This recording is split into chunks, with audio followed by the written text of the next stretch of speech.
Good morning, everyone. Morning.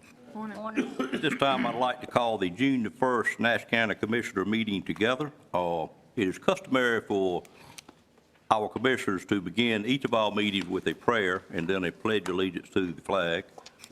During this prayer, I would offer you to stand and join us if you like. You're welcome to use this time to have your own prayer, or you're welcome to use it for a moment of silence, whichever you desire. At this time, I'll call on our Commissioner Lou Richardson for the invocation. Ms. Richardson.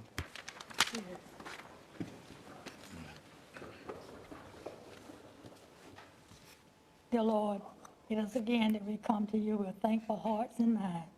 Thank you for this day you have brought us together for this purpose.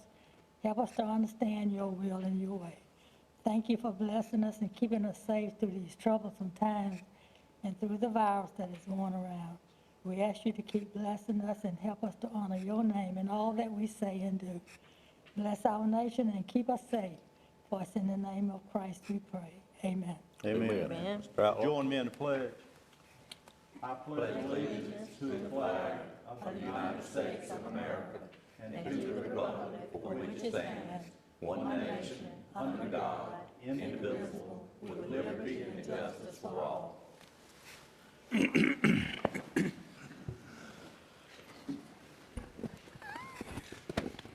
Before I begin the meeting, I'm going to give a few instructions. We're in a transition period for conducting public meetings. We did find out this past week that because we are a governmental unit under the executive order, that we can conduct our meetings with more than 10 people in a room at the time. We had discovered this a little bit late in the week, so we're going to be conducting this meeting kind of both ways, the way that we have been doing them, which means we'd only have 10 in here, and you would have to send in an email if you had a public comment on anything, or if you're here in public and want to comment, we're going to conduct it that way also today. After this month, it is our intent to go back to our regular way of conducting our meetings, which means we will be having public comment as well as any public hearing comments in person in the room. You will see that we have designated seats that you could sit in. We're still going to practice the social distancing that we have all become accustomed to during this period of time.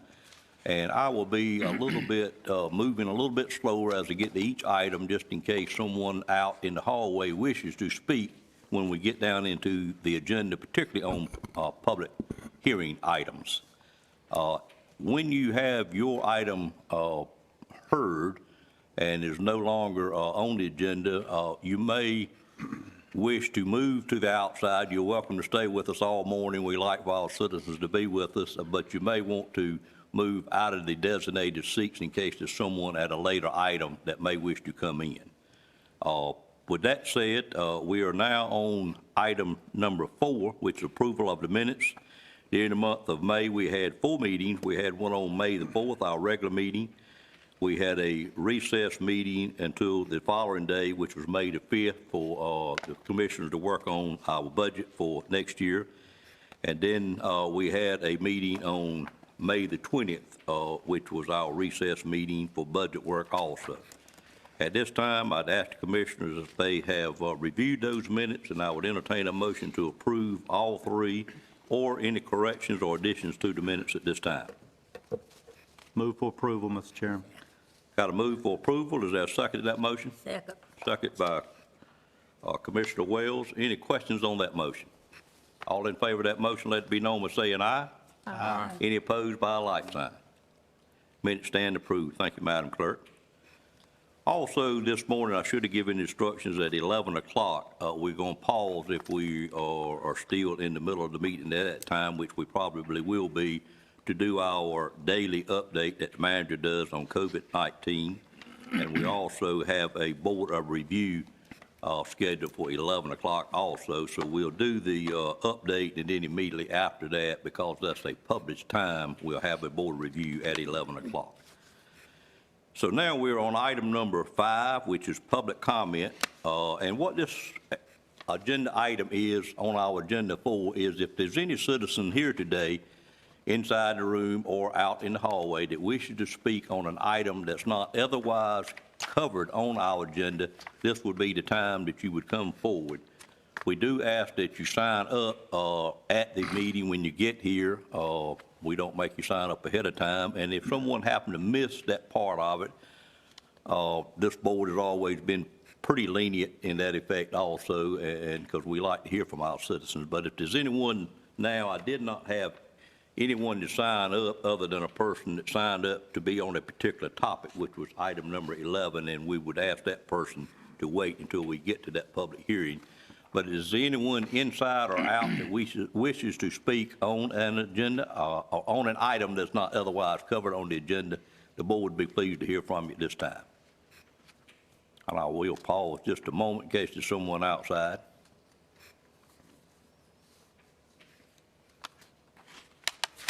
Madam Clerk, do we have someone outside that's directing people when to come in like we have had, or is it, I think she's gone back to her desk. okay, I can go check. okay. I'm just wondering. None, okay, thank you, Mr. Bowe. All right, there are none, so we will move now to item number 6, and I'd ask Mr. Boone to come back in. This is our monthly update on our detention center, and we have been doing this all year, started it at the beginning of the year, or actually in last year a little bit, and we've done this just because we had some large decisions and some difficult times over our detention center that we have worked through. I'm very pleased to say this morning we're in a much better place with our detention center. Mr. Boone is going to update us, and what I intend to do after this time, after this month, is not have these monthly updates from the sheriff and from Mr. Boone moving forward, but I have talked with Mr. Boone and asked him to come to us every other month moving forward, and I hadn't even talked to the commissioners about this because it's happened kind of over the weekend or right on Friday. But what we'll do moving forward is Mr. Boone will come in every other month during the construction process and update us on where that is and the other things going on in the detention center. And I'm also invited the sheriff, if he wishes to make an update on the operations, he is also welcome. And I think we're going to have Alan Wilson with us this morning, who has also been put in charge of the detention center. And I will certainly ask him also to just coordinate with Mr. Boone if he wishes to come with us, with him, or if he's willing to. We'd certainly like to hear from him moving forward. But with that said, Mr. Boone, glad to have you this morning. Mr. Belfield. Yes, sir. I agree with not having it every month, Yes, sir. but I don't see where it's necessary to even have it every other month. About 4 times a year, it ought to be good until it's completed. Well, Mr. Belfield, I had this He discussion. can email us. Sure. I had this discussion with Mr. Boone, and if it's not great opposition, he and I decided jointly that because we're going to have a lot going on for the next year in construction, I would think this board would have some interest in it. You've seen us shown a lot of interest up to this point. If you're okay, I'd like to stick to the every other month unless there's others that feel quarterly would be better. What's the pleasure of the board? That's the board decision. I'm good with every don't other see- month. Every other month is fine. I don't see the necessity to do that. We can be updated without appearance at the board meeting. I think Mr. Boone should have a lot to say so in that. Well, Mr. Boone has let me know he would like to do it every other month, but we can, And you we know, thank this you board for can that. change Mr. Boone and the manager's mind if we so choose, but I feel good about the every other month simply because there will be a lot going on, a lot of construction going on, and with the times we've been through, I just do not want to progress think- backwards any at all. You know, we I get a think year that's down the good. road, maybe we can go every quarter, but I think it's Absolutely. important Until to we stay get it on top going. of this project until it's Yeah, well on its well, way. I I thought agree. that's what I was saying, and 4 times a year would be every quarter. Mr. Belfield, it seems like the majority of us are okay with every other month. Well, Will you be okay? I have to go abide by the majority, but that's not what I would Okay. personally would prefer. Your point well taken, sir. I appreciate your comments. Mr. Boone? Thank you, Mr. Chairman, fellow commissioners. I do have a quick report for you this morning, and my PowerPoint will come up in just a second. You should have a hard copy hopefully in front of you. Do. Here we go. So again, just to remind you that we started off the fiscal year with about $500,000 appropriated for capital improvements at the jail, actually $550,000.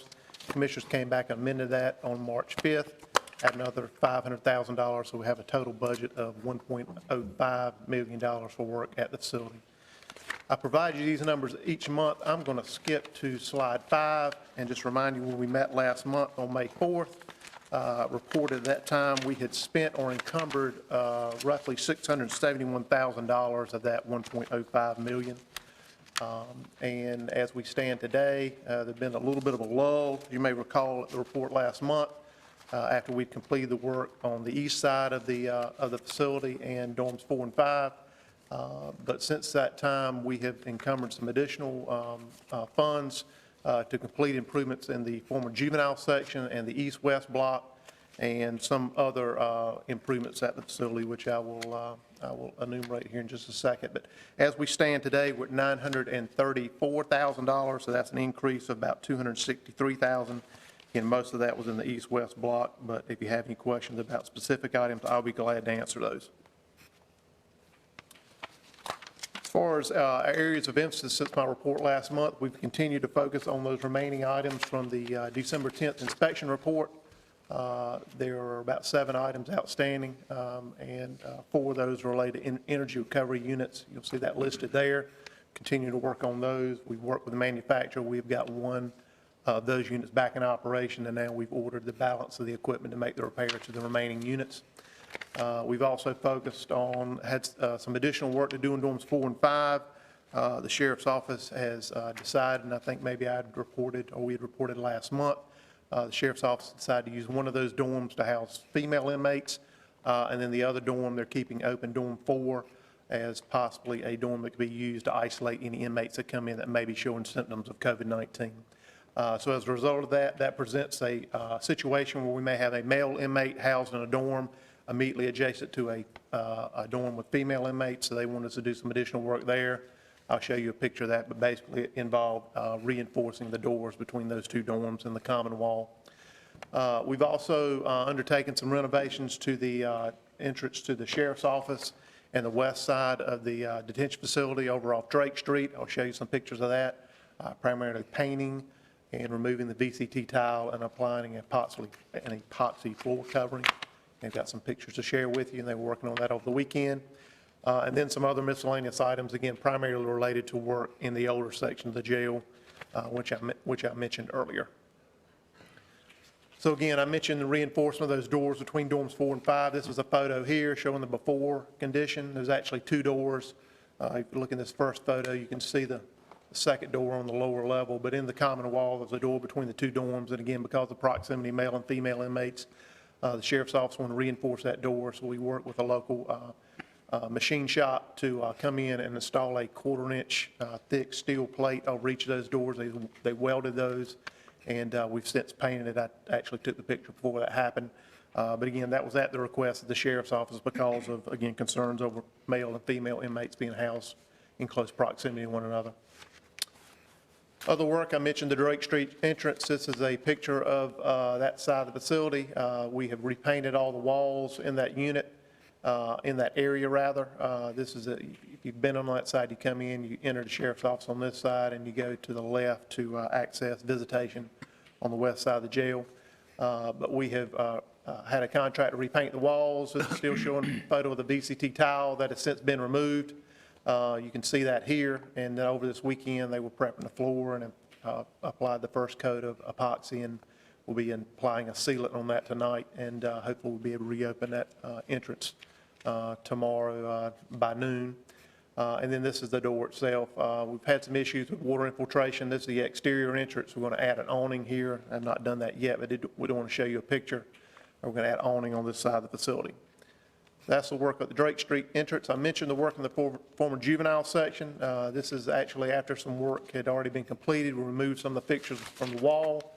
Shower was here. We had a combination sink commode here. It's been removed from the wall. over 40 some odd years. We'd had some corrosion on these steel panels. You can see that here after the shower was removed. Have a metal fabrication shop. We've cleaned and prepped this, treated for rust, and we'll be applying a steel panel to reinforce this wall before replacement shower is installed. And all of the metal in this area is being cleaned, primed, treated for rust, and will be painted. So that work is underway as we speak. Similar scope of work in the east-west block. We'll note there's been some discussion, and you've probably seen some pictures previously. This particular area, the flat bar on the bottom of the bars, quite a bit of corrosion that has since been cut off, and that will be replaced. Again, scraping, priming, treating for rust, and painting all that area. In the individual cells, this is actually a cell that housed 4 inmates, had 4 bunks. Again, this combination sink commode was mounted to the wall.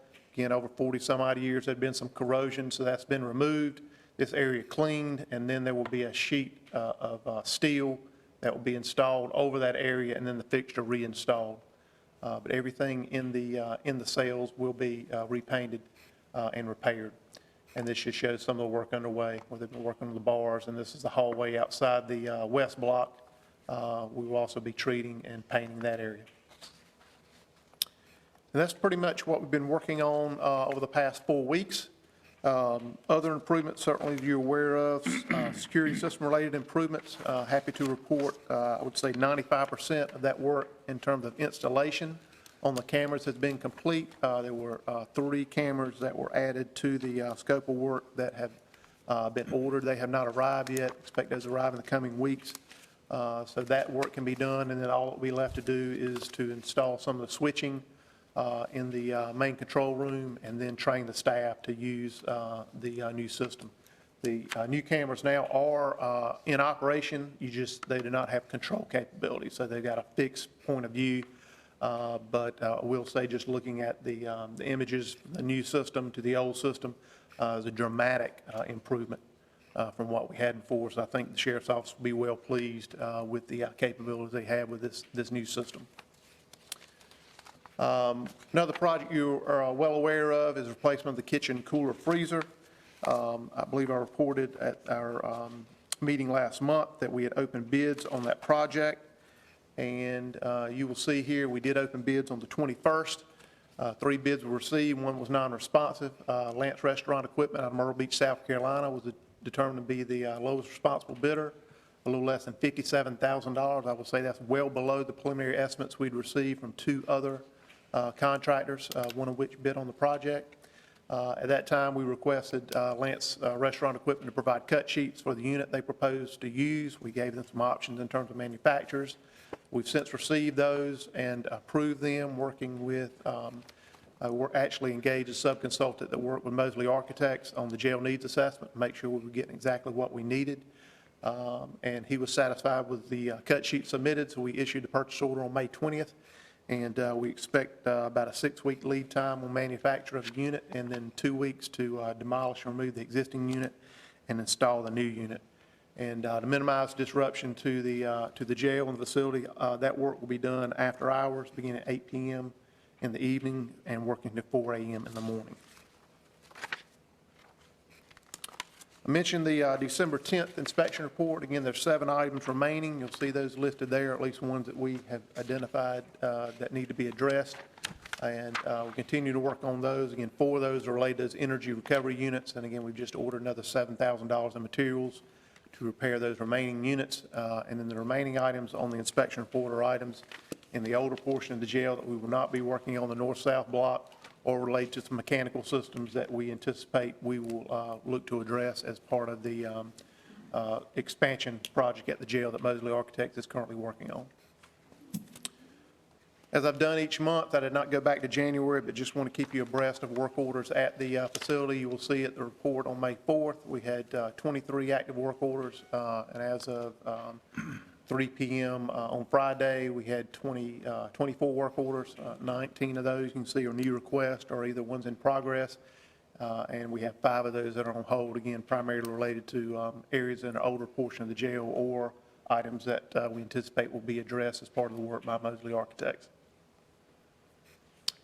Moving forward, again, these are items we had identified earlier this calendar year. We're continuing our monthly joint inspections with the Sheriff's Office. We had our first inspection May 1st. We'll be scheduling our next inspection next week. I think the first inspection went reasonably well, but it was the first time we had done it, so it took a little bit longer. But as we get more accustomed to the process, I think that will go a little bit more smoothly. But again, helping us get out in front of issues that the state, once they resume their inspections, go ahead and identify those and address those before they would. Continuing to test and inspect the smoke purge fans periodically. You can see we inspected those 3 times since February. Because of a lot of work going on at the jail, we did not actually get to that in May, but we will be scheduling that again next week to continue to make sure that system is fully operational. Continuing to try to identify a contractor that will conduct an annual inspection of that equipment. That has been a bit of a challenge. But again, we're certainly doing more work in that regard than we've ever done before with these monthly inspections. I feel good about where we are, but that is on our to-do list is finding a contractor that can help us with that annual inspection, just like we do with the fire inspection. It's not required, but it's just something we feel like would be advantageous to do moving forward. And then finally, we'll continue to work with Mosley Architects, and this will be part of my report that you receive every couple of months. As far as our progress, again, we have had our kickoff meetings. That work is underway. And I will say, as far as those reports every other month, if there's not much to report, I'll try to keep my report brief. Don't take any more of your time than is needed. And that concludes my report. I'll be glad to answer any questions that you may have. Questions from commissioners? Yes, one, and I don't know, you may have covered it, but I need to ask it anyway. I noticed you were showing some pictures there of corrosion. What caused that dampness, water on the floors? Yes, sir. Primarily water around the fixtures. Again, in the cells and in the day room area, you have a combination sink commode, and over 40-plus years, just water from, inmates washing their hands, leaks, et cetera. Water and metal over time, there's going to be corrosion, so that was the cause. But we're treating that, and we'll be reinforcing those walls, and I think they'll be good for another 40 years if we choose to use them that long.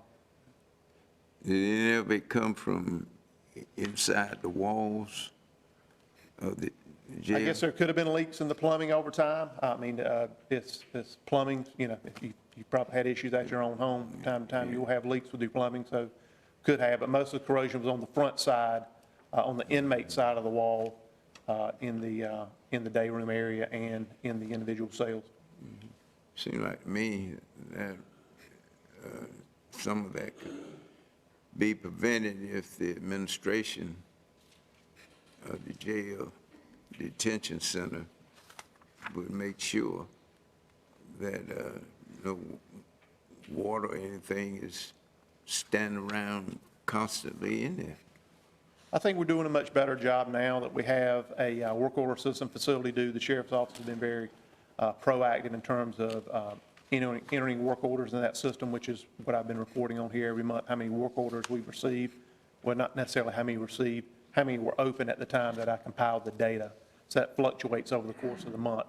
But also with that joint monthly inspection, that's also what we're hoping to do, is be proactive, work together, identify those issues, and address them before small problems become bigger problems. That's a good idea. Having an inspection ought to be done every month. Yes, sir. That's the intent. Other questions? As Mr. Boone knows, we had Steve Lewis with the state of North Carolina appear before this board one time.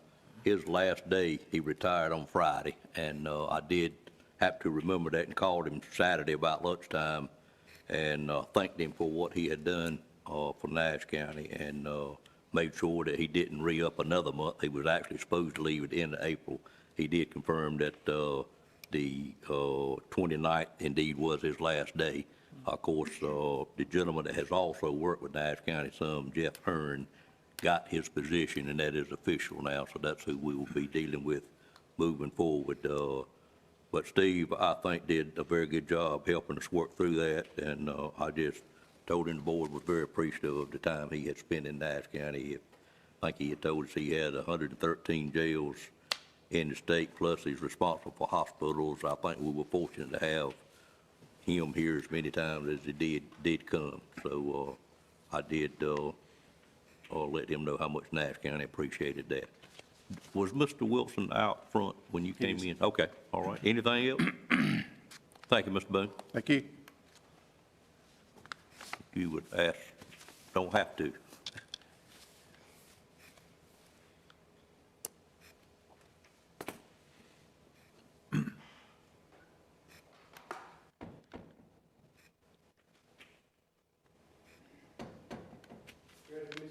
I am very ready for you, sir. Pleased to have you this morning. Yes, sir. Good morning. Good morning, everyone.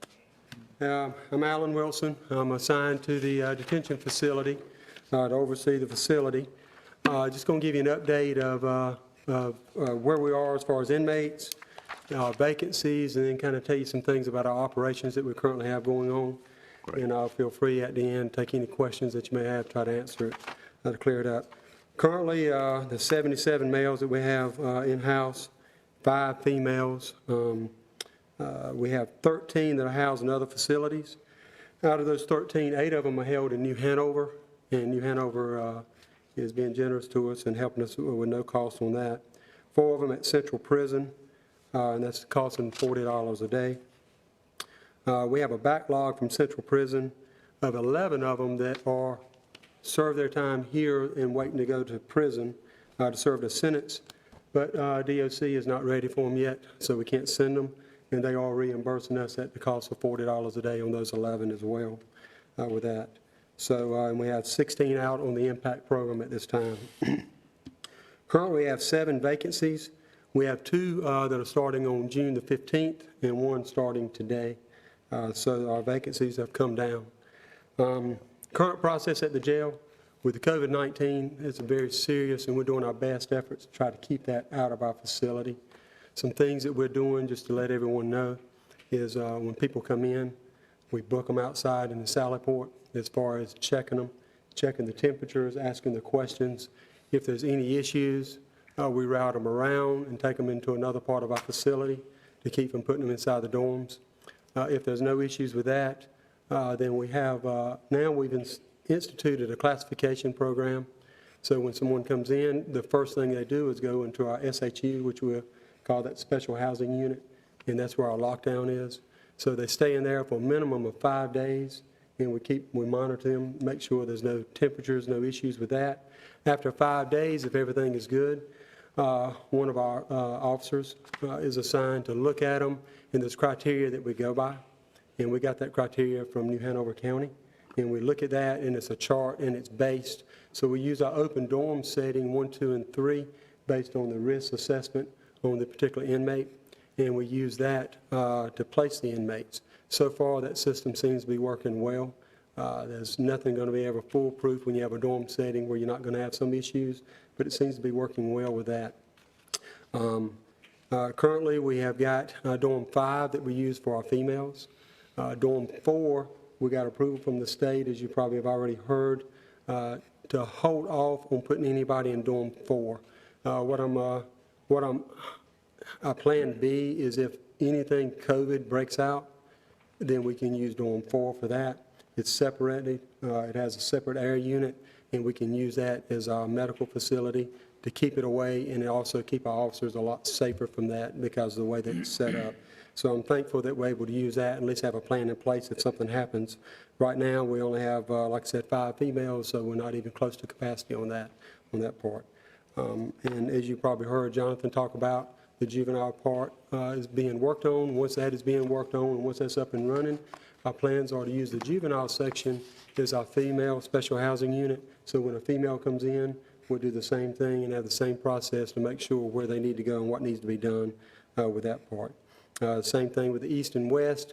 Once that is completed, our plans are for the east and west is to separate our inmate workers so they no longer have to go back into the dorms and potentially take things back.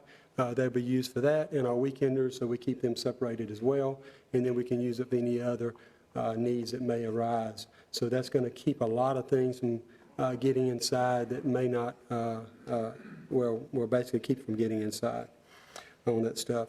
The field training program, we've implemented right now a field training program that has, seems to be working with the people that we hire, and we're putting them through.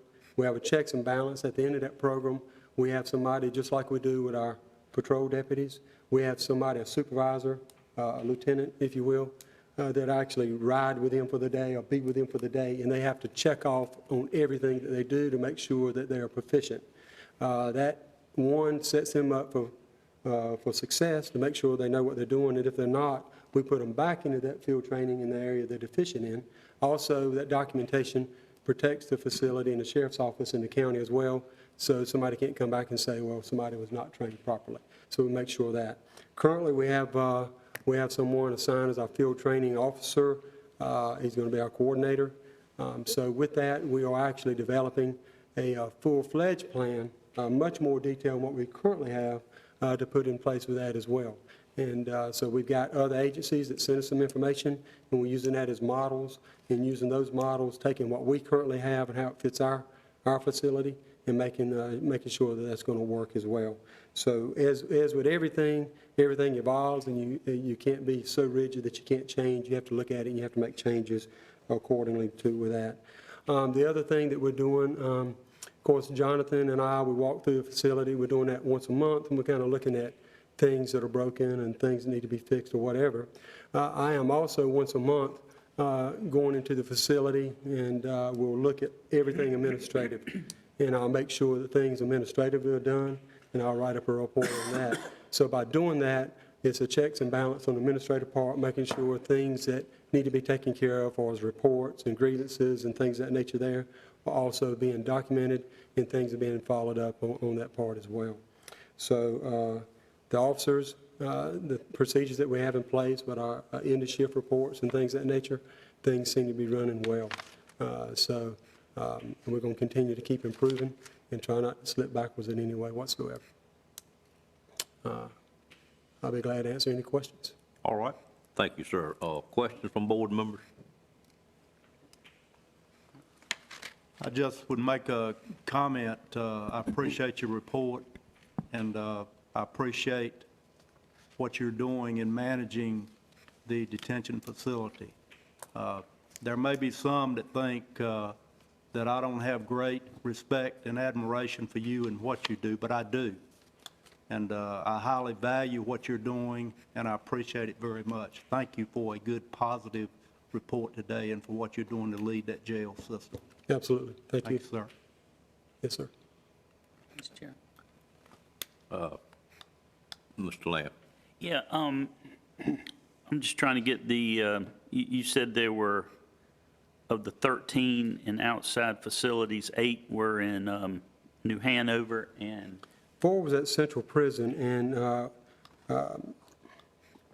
and- so there's 1 that's left, but that's, I'm going to have to follow up on that. I called this morning and asked. I'm just wondering the difference between the 4 at Central Prison and the 17 safekeeping. Okay, yes, sir. So I asked, so with that safekeeping, just to get those numbers right again this morning, so I asked about the safekeeping, and the ones that are on safekeeping, the 17, they're ones that have medical issues or psychological issues, or they have shown violent tendencies, and because of that, they've been housed outside the facility. So So that's that's where separate that's, than the that's 4. separate, yes, sir, that's separate. So really, out of the ones that are not safekeeping, the 13, 8 of them are not costing us anything at this time, and it's assisting us in what we're doing currently to stay available with it. And with, of course, with those at Central Prison, with the things that's been going on with the virus, we're kind of hesitant about doing any kind of moves with that right now. It would be devastating to us if that virus got inside our facility. I think y'all have done a great job with keeping COVID-19 out of our jail. I know next to nursing homes, prison facilities and jails are the highest incident of those throughout the nation, and so I appreciate all y'all have done to screen those people and Yes, sir. make sure we don't get COVID-19 Yes, sir. in our jail. Thanks. We'll keep trying. Yeah. Any other comments or questions? Thank you. Well, one, Thanks for what you're doing. Yes, ma'am, thank you. Mr. Belfield? In moving inmates around, do you have a choice where you send them, or you just have to send them where there's space available? Fortunately, we haven't had to move really any around unless it's some kind of issues going on. And right now, if they go to central prison, it has to be something really medical for them to take them because of all the stuff that's going on. So in the past, we would just, if we had to move someone, we were trying our best just to find a place to put them. But right now, that's not the case. And with everything that's going on, so it's kind of hard. People really don't want to take other inmates right now. So unfortunately, we haven't had to do that unless it's some kind of serious issue going on. The 11 that are backlogged at DOC, we are getting paid for those? That's what I understand, yes, sir. I checked with Miss Anita this morning, and she said that we were. And before that, I was told that we were as well. Is that after 30 days or 10 days? Yes, sir, I have to ask you Yeah, that. It's I'm a not sure budget either. question that I'd have to ask her. I think it's after 30 days. 30 days? Yeah. Thank you. So that 11 are in the 82. That's right, yes, sir. Obviously, it That's would be right. down considerably from that. Any other comments or questions? I'm reluctant. Is it Captain Wilson now, or is it something different, sir? That's still Captain Wilson right now. Captain yes, Wilson, okay, thank you. Captain Wilson, I also want to thank you tremendously. I've told you numerous months ago, I hope that you would consider sticking with us at the jail and working there, and you have agreed to do that. I know it's probably not your number one thing on your list that you want to do, but sounds like maybe you found a spot where you can do your number one thing, and also wherever the jail falls at. I'm sure it's not number two either, but on behalf of the board, we greatly appreciate your time Yes, sir. spent down there each day. And I sincerely think it's one of the key reasons that this morning we're in a lot better position there than we have been back at the end of last year. I do know that Steve Lewis was very pleased to find that you would probably be there for an extended period of time. He actually said that again on Saturday, that with you down there, he felt a lot better with where Nash County was. I said, well, would you have not retired if we had not been able to get Captain get the Captain Wilson down there? And he said, no, I was going to retire anyway. So that Congratulations to him. Played that, yeah. But thank you on behalf of what you're doing, and thank you on behalf of the board. Appreciate you Absolutely. being Thank here you. this morning. Thank you, sir. And moving forward, the way it was the sheriff's request not to do the report anymore, but this board would certainly like for you to work with Mr. Boone. And if you've got something you want to share with us, please coordinate it with him and come every other month that you will be willing to come. We'd like to hear from you. Yes, sir. Okay. And just to say that myself and Mr. Boone, Jonathan, we typically meet almost on a weekly basis, and that's it's always a very good meeting. We Good. talk about things and we progress well. Thank you a lot. Absolutely. Thank you. Appreciate it. Thank you for being here this morning. Yes, sir. We'll move now to item number 8 on the agenda. Item 8 is unfortunately another donation of a service revolver to a retiring major. I think in this particular case, we'll have Chief Deputy Medina do that for us. And good morning, sir. Good morning, Mr. Chairman, fellow commissioners. This agenda item is concerning David Brake, who just recently retired April 30th of 2020. David Brake retired after 30 years of faithful service as a major with the Nash County Sheriff's Office. Prior to David Brake's law enforcement career, he served 4 years honorably with the United States Marine Corps. David Brake was stationed at Parris Island, San Diego, Subic Bay in the Republic of the Philippines, and Camp Lejeune. Prior to completion of his enlistment, David Brake participated in 2 combat campaigns, Operation Just Cause in 1989 and Operation Desert Seal, Desert Storm in 1990 and 1991. After his enlistment, David Brake began his law enforcement career as a correctional officer with the North Carolina Department of Corrections in 1991. During his 11-year tenure, David Brake was assigned to Central Prison, Nash Correctional Institution, and Caledonia Prison. While assigned to Caledonia Prison, David Brake was able to attain the rank of lieutenant. In 2002, David Brake sought a law enforcement opportunity with the Nash County Sheriff's Office as a patrol deputy. In 2003, David Brake was later assigned to the Criminal Investigations Division. David Brake was promoted to sergeant and reassigned to the Patrol Division, where he was later promoted to lieutenant. David Brake was again reassigned to the Criminal Investigations Division. In 2017, David Brake was promoted to captain, responsible for the supervision and management of the Civil Division. David Brake oversaw several community initiatives to include Sheriff's Christmas, Sheriff's Hot Dogs and Kids. David Brake also served as the commander of the Sheriff's Office Honor Guard Detail. David Brake has attained his Criminal Justice General Instructor, Law Enforcement Driver Instructor, and Hostage Negotiator. David Brake has earned the North Carolina Sheriff's in Education and Training Standards Commission Advanced Law Enforcement Certificate. With this information, I hereby submit consideration for donation of his service record to retiring Major David Brake. Thank you, Chief Deputy. Any discussion from the board? But we appreciate his service. Thank you. I'll relay that. Wish we could have seen him today, but just please convey that. Yes, sir. He did an excellent job for Good. Nash County, and we appreciate it. Yep, he's We'll relay the message. a good deputy. I remember he got married in the same church that I'm a member of, in Rocky Mount, when he and his wife got married. In fact, I was there for this ceremony. That was when I first learned him, and known him ever since. Okay, no other comments. I would call for a motion to approve the request. I'll make a motion, we approve the request to donate his service revolver to it. Have a motion by Commissioner Combs. Is there a second? Second, Second by Commissioner Belfield. Any questions on the motion? All in favor of the motion, let it be known by saying aye. Aye. Any opposed by a like sign? Motion, the request stands approved, sir. Thank you, sir. Please Thank you. tell him how pleased the board is for his service to Nash County. I will. Thank you. Tell him we miss him.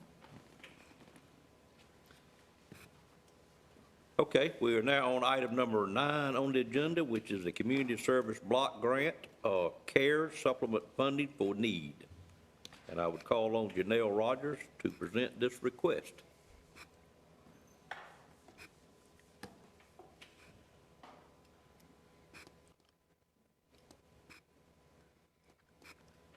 Mr. Lamb, you're getting real good at that, sir. Because to say he had a new job.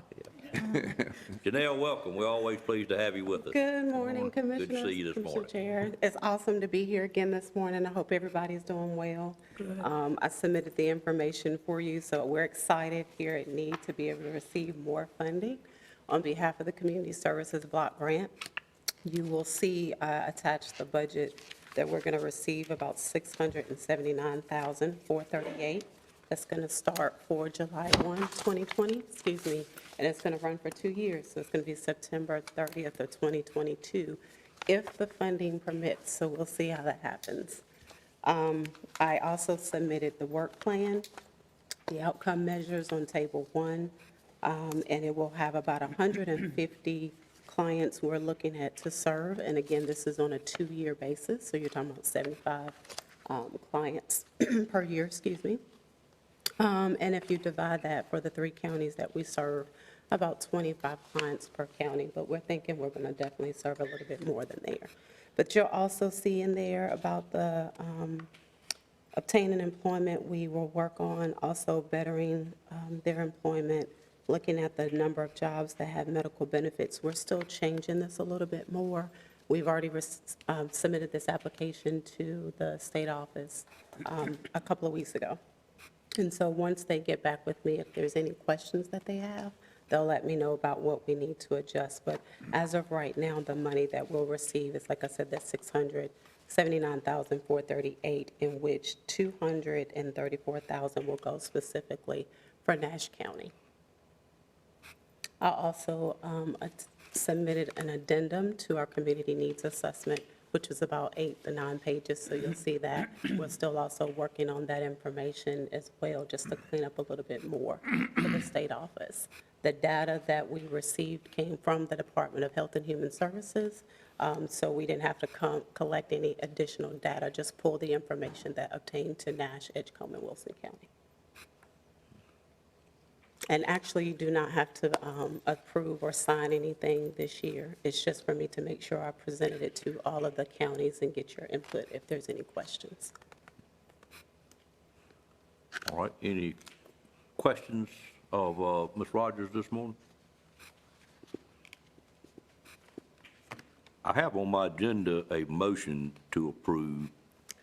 You do need that. You actually do not have to. I've talked to the state office, and they said you do not have to, so I wanted to make sure I clarified that today. When I submitted it a week ago, I thought that you would have to, but you don't have to now. Okay. Would you like for us to, or you don't need us to? If you would like to, yes, sir, but if you don't, it's fine. Mr. Chairman, Yes, sir. I suggest that we do, even though we don't have to. Okay, We've already signed it and right. sent it where it needs to go. I was looking for somebody to tell me to do that. But to me, it would be in support. Gotcha, understand. And, Mr. Chair, I offer motion that we approve this community development block grant funding I have, for Nash County, because it's going to be also for Edgecombe and Wilson. okay. I have a motion to approve. Is there a second to that motion? Second. And a second. Any questions on the motion? All in favor of that motion, let it be known by saying aye. Aye. Any opposed by a like sign? We stand approved. And Ms. Rogers, we appreciate you being here this morning. Certainly appreciate what you are doing for us over at NEED. Okay, thank you. Thank Y'all have a you. great day. Be safe. Thank you. Yeah, I think she's doing a real good job over there. Okay, the next three items are indeed public hearings. The first one will be a quasi judicial public hearing, and it is in concern with the solar farm. And I would ask our planning director, Adam Tyson, to come forward and make this presentation for us. And do remember, it is a quasi judicial public hearing. Good morning, Mr. App. Good morning. This is the first of 4 planning items on your agenda this morning, so I'm going to be with you for a while.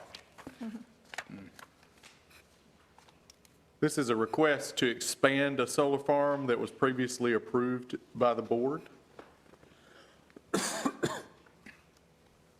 The subject property is a 33.6 acre portion of a 79 acre tract of land owned by the Bass Family LLC located at 1050 Bass Road in the A1 Agricultural Zoning District on the northeast side of the town of Spring Hope. On the left side of your screen is a close-up picture, aerial photograph of the subject property. The address that I referenced, 1050 Bass Road, is right here along the road frontage. And then the picture on the right-hand side of your screen provides some context for how this relates to the main body of the solar farm, which is off to the west. And so this would be the subject property right here, this kind of L-shaped property. It includes that residential dwelling I mentioned, both wooded areas and areas previously used for agricultural crop production. It is in the Tar-Pamlico River Basin. It's not in a floodplain or a watershed protection overlay district, and portions of it do include wetlands and riparian stream buffers that have to be protected from disturbance. The subject property is immediately adjacent, as I mentioned, to the 46.8 megawatt East Nash PV1 photovoltaic solar farm, which is, has its main entrance off of North Old Franklin Road, and that is the area in red right there, as well as the area in blue would be the solar farm that's already been previously approved. This board approved the portion in Nash County's jurisdiction back on February 3rd. And then if you'll recall, this was one that had a split jurisdiction. All the blue area that's shaded in gray at the bottom of the map is in the town of Spring Hope and was approved by the town board. And then the area in the green was approved by Nash County here in the red. And then the request to expand, that expansion area falls completely in Nash County. So that is the purview of this board and not the town of Spring Hope. The original applicant, Fresh Air Energy 23, has determined a need to expand it to include approximately 33.6 acres of this subject property. The applicant has submitted the request on behalf of the property owner to amend conditional use permit CU 200-101 to include the additional project area which they identify as East Nash PV3. If we proceed to the site plan, you can see the original approval area here to the west, and then the L-shaped piece here. There are going to be two areas of solar panels, one closer to Bass Road, and then a larger one, which is more toward the interior of the facility. And we'll go to a zoomed-in view of just that parcel that we're talking about expanding, and so that would be this L-shape right here. As you can see, there's the section that's right off of 1050 Bass Road behind the existing residence there, and then the larger section down here. This is going to be a tracking system that slowly tilts throughout the day to track the movement of the sun, as we have in several of our other existing solar farms. The smaller fenced area is going to be accessed directly off of Bass Road, and then the larger fenced area will be accessed through the main body of the solar farm, which comes off of North Old Franklin, has a separate driveway from there. The power that's generated by the facility is going to be sold to Duke Energy Progress. If you'll note some colors on the site plan, this green here, and then again along the northern side, indicates a mandatory 25-foot wide visual screening buffer that is mandated by the ordinance, and it's located when the facility is within 100 feet of an immediately adjacent residentially used property. Those buffers consist of either planted or preserved natural vegetation that meet the ordinance requirements. The developer has also proposed some elective screening, which is over and above the minimum mandated screening, and that would be indicated in this pink color right here. That adjacent property there is not currently residentially used. However, the properties on the other side of it are, and so they've elected to do some elective screening, which would also consist of preserved or planted vegetation along that section as well. There is no screening here because there are some wetland areas that would prevent them from clearing. Also, it's the other part of the solar farm on that side of the line. And then the property owner that is going to sign the lease for this solar farm expansion also owns the property to the south, so there would be no need for screening along that property line either. There's one condition that was attached to the original conditional use permit that will need to be amended. Because this expansion parcel does have a home on it with a well and septic system, they will need to complete a certificate of compliance with the Nash County Environmental Health Division prior to construction. All the other conditions that the board attached to the conditional use permit will remain in effect and will apply equally to this property as well. The planning board considered the request to amend the permit on May 18th, 2020. No members of the public other than the applicant addressed the board with regard to the request, and therefore the planning board voted unanimously to recommend approval of option A, which is a consistency statement, its conclusions with supporting findings of fact for the amendment of the previously issued conditional use permit. And then in a second motion, they recommended approval of the request to amend the permit and expand the facility. This is a two-motion process. First, you'll need to adopt conclusions with supporting findings of fact, and then in a second motion, you'll actually need to either approve or deny the permit amendment. Under the conclusions with supporting findings of fact, keep in mind that there is already a long list of findings of fact that the board has adopted for the existing permit, and so we only need to address what might be different about this expansion parcel. So under the option A, which is for approval, the development still meets all the standards required by the ordinance for solar farms. It's located in the A1 zoning district, and the expanded facility is proposed to be constructed to the same design standards as what you previously approved. Number two, there's no evidence that this expansion would materially endanger the public health or safety because it does not pose any unique threat that wasn't already considered in relation to the portion you approved previously. Number 3, the development should not substantially injure the value of adjoining or abutting property based on a revised appraisal impact assessment submitted by the applicant by Kirkland Appraisals LLC, which concludes, quote, "The solar farm proposed at the subject property will have no impact on the value of adjoining or abutting property." Number 4, the proposed development should be in harmony with the area in which it is to be located, again, based on that appraisal report from Kirkland Appraisals, which concludes, quote, "The proposed use is in harmony with the area in which it is located due to the potential positive implications of solar farms for nearby residents, including protection from future development of residential developments or other more intrusive uses, reduced dust, odor, and chemicals from former farming operations, protection from light pollution at night, it's quiet and there is no traffic." And then finally, of course, solar farms have previously, on multiple occasions, been determined to be compatible with the suburban growth area of the county as designated by the Land Development Plan because they're low-intensity land uses, they don't require public infrastructure services, and they provide a renewable, sustainable alternative source of energy to benefit the community. And so that concludes my presentation. The applicant has an attorney, Mr. Mike Fox, present this morning, and because this is a quasi-judicial public hearing, they're going to want to get their expert witnesses on record, and so they're prepared to do that one at a time, consistent with our social distancing policy.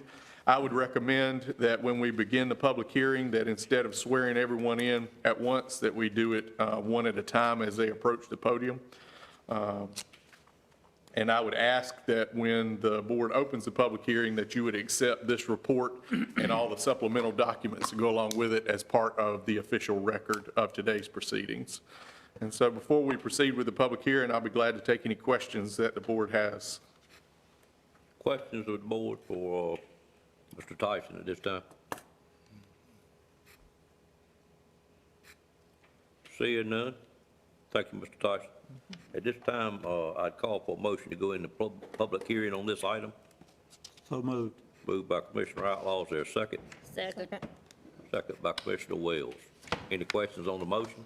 All in favor of the motion, let it be known by saying aye. Aye. Any opposed by a like sign?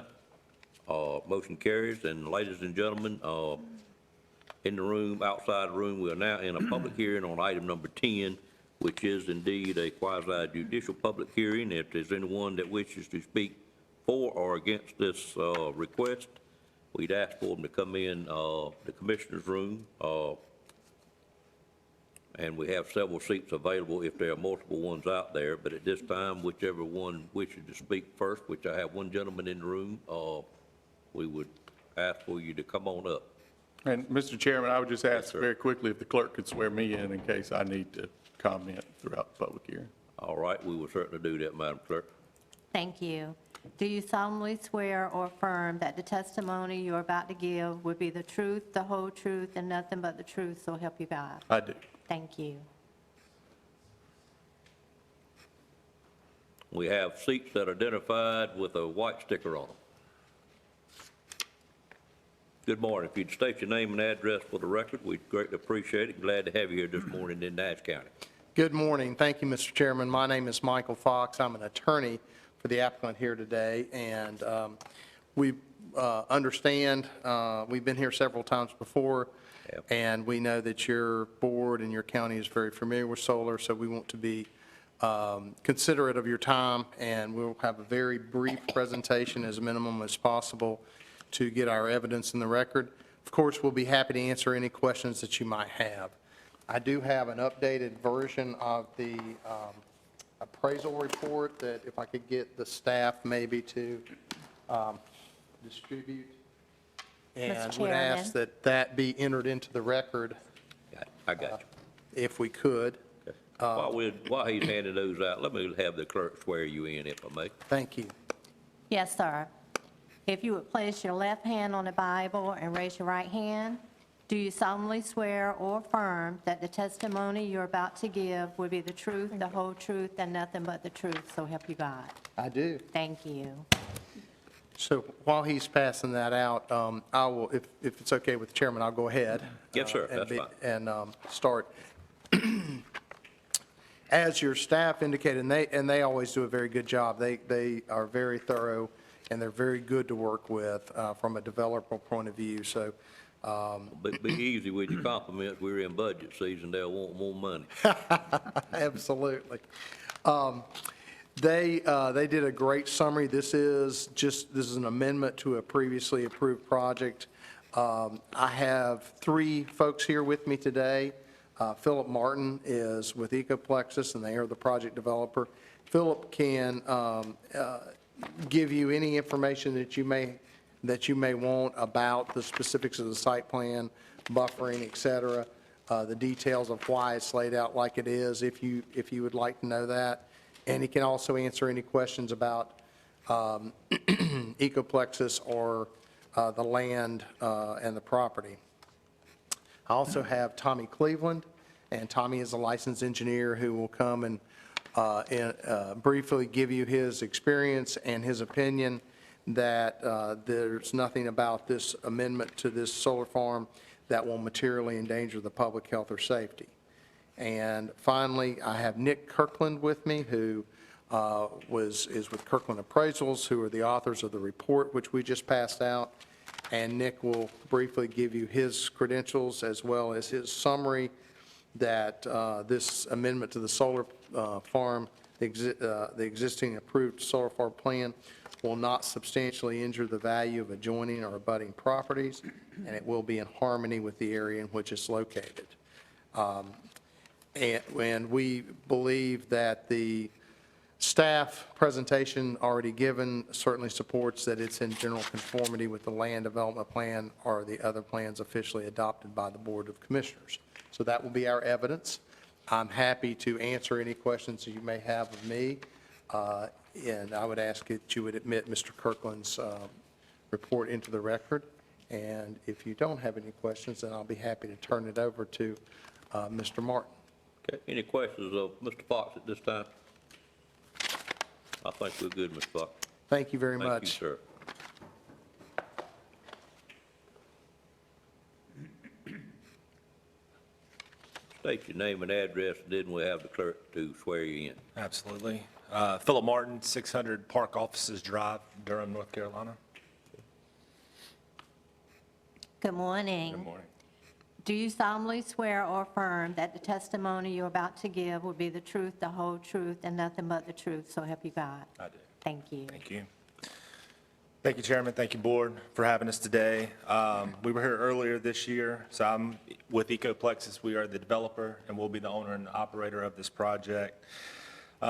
This project has been a long time in the making. It began in 2013. After careful negotiations with Duke, we've turned 3 projects into 1 project that will be phased in 2 different sets of construction, PV1 and PV3. However, due to the space constraints on the land that we have, environmental concerns with the wetlands and streams on site, and then with the supply chain disruption of the pandemic we are currently facing, when a neighboring landowner reached out to us, wanted to be a part of the project, we thought it was prudent to look into that. And we came to the conclusion that we probably will need this land, so that's why we are here today. I'm here to answer any questions, but I'll leave the floor open to answer anything you might have. Okay. Thank you, sir. Any questions at this time? Mr. Martin? I think we're good. We appreciate you and your company coming back to Nash County, and we're glad to see if we can accommodate you anytime you want to come. So far, we are certainly in favor of solar farms, and may change as the board changes, but this morning we're certainly in favor. I'm glad to have you back again. Thank you.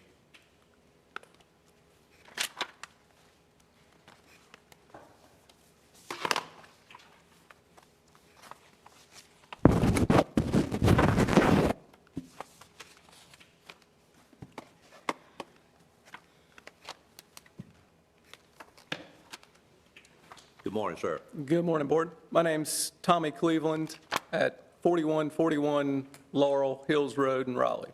Okay, Madam Clerk. Thank you. Yes, sir. If you would place your left hand on the Bible and raise your right hand. Do you solemnly swear or affirm that the testimony you're about to give will be the truth, the whole truth, and nothing but the truth? So help you God. I do. Thank you. Yep. Good morning, Board. I'm a professional engineer here to speak briefly about potential health or safety impacts of this project. I'm a licensed professional engineer in North Carolina, and I've been working in solar industry for 15 years. And the last 7 or 8 years, part of my expertise or part of my focus professionally has been on health or safety impacts of solar. And there's nothing different about this additional portion of this project or the rest of the project than what's typically in the industry. And I've come to the conclusion that there's not a material health or safety impact from this technology. So it's my professional opinion that the requested addition here would not have any material health or safety impact on the community. And I'm glad to answer any questions. Okay. Any commissioner have questions of Mr. Cleveland at this time? So as far as the safety, certainly while they're in use, I don't think we ever had any concern, any changing items as it relates to the decomposing of the field sometimes in the future, or are we pretty much where we've been for a while? Pretty much where we've been. There is progress toward recycling infrastructure to be able to recycle the panels. The panels are being recycled. They call it a not very deep recycling. So they recycle parts of the panels, but not the full thing. Gotcha. But in Europe, they are starting to build the first recycling plants built specifically for solar panels where they can recycle 90-some% of the panel. So that's progressing. That is. It is indeed. Yeah. Okay. Well, we thank you, sir. Yes, sir. Thank you.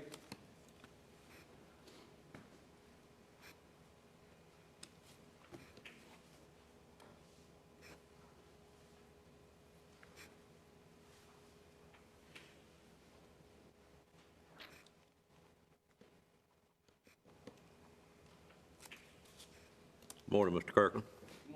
My name is Nick Kirkland. My address is 901 Okanichi Drive, Fuquay Varina, North Carolina. Madam Clerk. Thank you. Yes, sir. Do you solemnly swear or affirm that the testimony you're about to give will be the truth, the whole truth, and nothing but the truth? So help you God. I do. Thank you. Kirkland Appraisals prepared the initial impact study for this when it came, honestly, back in 2013. We did that one, and we looked at the one earlier this year, and now we've looked at this adjoining parcel that's being included. This additional parcel does not specifically change the area in which it is to be located. It's a similar type of parcel. It's where it's to be located while included with the rest of the solar farm that's proposed.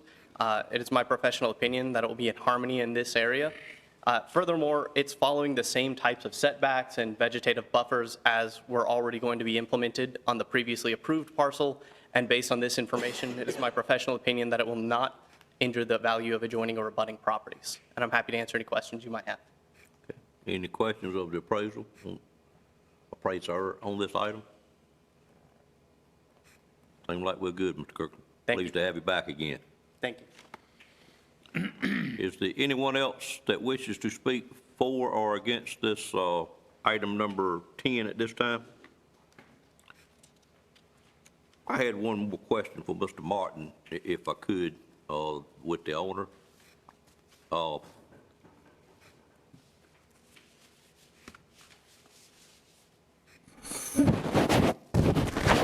made myself a mental note to ask this question next time we had a company that come before us, and I guess you came real quick. The weekend, I drove quite a bit in eastern North Carolina, and I noticed a very large variance on the maintenance of solar facilities as they relate to primarily keeping them neat looking as it relates to grass under them and so forth. I saw them everywhere from well-maintained to some of them before much longer, the grass is going to prevent them from doing their job. I am pleased to say I think all of them in Nash County that I go by frequently are well-maintained. What is y'all's policy of your company as far as the ongoing maintenance of them? I've heard comments about this. I know Ms. Richardson's interested in this from time to time, but if you would just tell us how y'all go about maintaining to make them look good moving forward. Absolutely. So during the summer season, when the grass is really growing, I mean, our goal is to be out there every 3.5 weeks. We don't want it to get over 12 inches under the panels. Those are on our sites that are currently planted with some sort of turf grass. On those 3-week appointments, maybe 4 weeks, so once a month, they're also checking buffers, they're trying to pull weeds, they're maintaining the fence and those type of things. On our newer sites, which this would be one, we're doing more wildlife-friendly fencing and pollinator habitats, so those look a little different. There's less maintenance involved. There's more maintenance involved in the first 3 years to get those grasses to take root and grow to their proper lengths. But once they do, they no longer require us mowing every time. They learn where they need to grow, and that's kind of where they stop. And that's a good habitat for butterflies and honeybees, which we're losing honeybee population. So it helps pollinate, and we've learned that stuff helps pollinate surrounding farms that are close by that have crops that pollinators help. So we try to maintain everything on a monthly basis. At Ecoplexus, we don't have the amount of farms that other companies do, so it's very easy for us to maintain them on a regular basis. I know that some companies are larger, and when extended periods of rain happen, you get backed up on some sites, and that puts your whole O&M operation behind, and it's always a trouble to catch up. But for the most part, it's every once every 3 to 4 weeks, we're out there, and it's a whole thing. Buffers, grass, fence, it all. And of course, if there's ever any problem with any of our solar farms, please reach out to us, and we'll rectify that situation very quickly. I appreciate you telling us that. I was just kind of amazed at the degree that I saw moving throughout the eastern part of the state. Of course, none of them were quite as bad as our DOT right-of-ways, I will add that, which I'm not sure what's going on there. Thank you. Thank you. Appreciate the comments. Mr. Chairman. Yes, sir, Mr. Belfield. Is there a regulation by the state or the federal government as to the height of vegetation within the solar farms as far as keeping them attractive? I would say probably no, but I would rely on Mr. Tyson to comment on that. I do think we have something in our ordinance, but are you prepared to address that? I was thinking about state or federal. I'm not aware of any regulation. It, to a certain extent, is self-regulating, because if they allow it to grow up too much, they're impairing their own efficiency, and so there's an incentive there. However, it can get high enough to look a little ragged before it gets to the point where it's blocking the sun, but I'm not aware of any particular regulation. I don't think we've had a big issue with that, Hal. I know we've made a few phone calls over the years, but I think we've done pretty well in Nash County. Was there anyone else inside or outside that wished to speak on this item? If not, I'd entertain a motion to close the public hearing. So moved. Have a motion by Commissioner Leggett. Is there a second? Second. Second by Commissioner Belfield. All in favor of the motion, let it be known by saying aye. Aye. Any opposed by a like sign? We are now closed, and I would call for any discussion from the board before I call for motions. Anything else any board member wishes to say? If not, I call for a motion to adopt the conclusions and supporting finding of facts at this time. Mr. Chairman, I'll offer a motion that we accept opinion A and adopt the conclusion with supporting facts. All right, I have a motion. Is there a second to that motion? Second. And a second by Commissioner Combs. Mr. Tyson, that in proper form? Yes. All right. Any questions on the motion? All in favor of the motion, let it be known by saying aye. Aye. Any opposed by a like sign? Motion carries, and now I would entertain a motion for approval or deny the permit amendment request. So moved. Have a motion by Commissioner Richardson. Is there a second? Second. Second by Commissioner Leggett. Any item we need to add to that motion, Mr. Tyson, we good? We're good. All in favor? Well, if we could just note that it is subject to that one condition that we are amending. Okay, subject to the one condition that we are amending, and did we properly receive the data in evidence as you requested earlier? Yes. Okay. All in favor of the motion, let it be known by saying aye. Aye. Any opposed by a like sign. Motion carries as well. Thank everyone that's here on this item this morning. Mr. Chair, Yes, ma'am. that was to approve the request, correct? That was to approve the request. Yes. Thank you. All right, we will now move. I'll pause just a moment and change people in the room maybe. Thank y'all for being here again this morning. Come back anytime. We'll now move to another public hearing. We okay? Anybody calling me? Looking a break, or we good? Keep moving?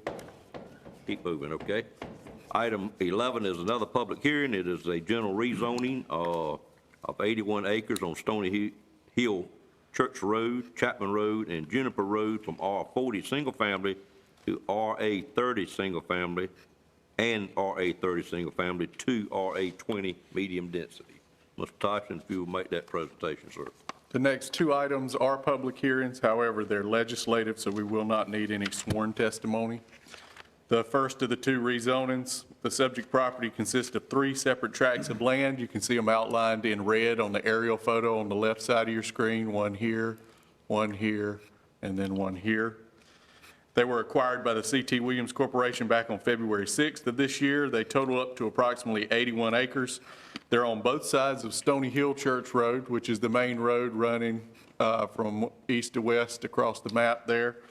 And they're on both sides of Chapman Road, which is another state-maintained but unpaved road right here. And they're on the east side of Juniper Road, which is a paved, state-maintained road right here. The site's located northeast of the town of Bailey in the area known as the Green Pond community.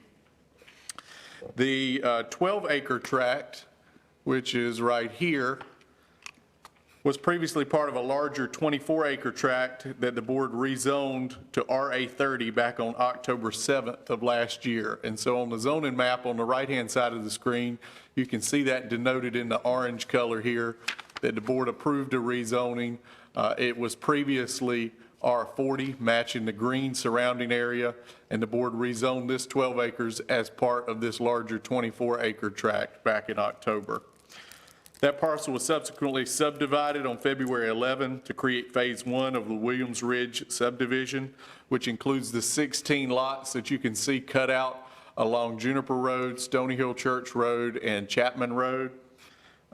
Building permits have been issued for, at the time this report was written, about 7 of those lots were either issued or ready to be issued on those 16 new lots.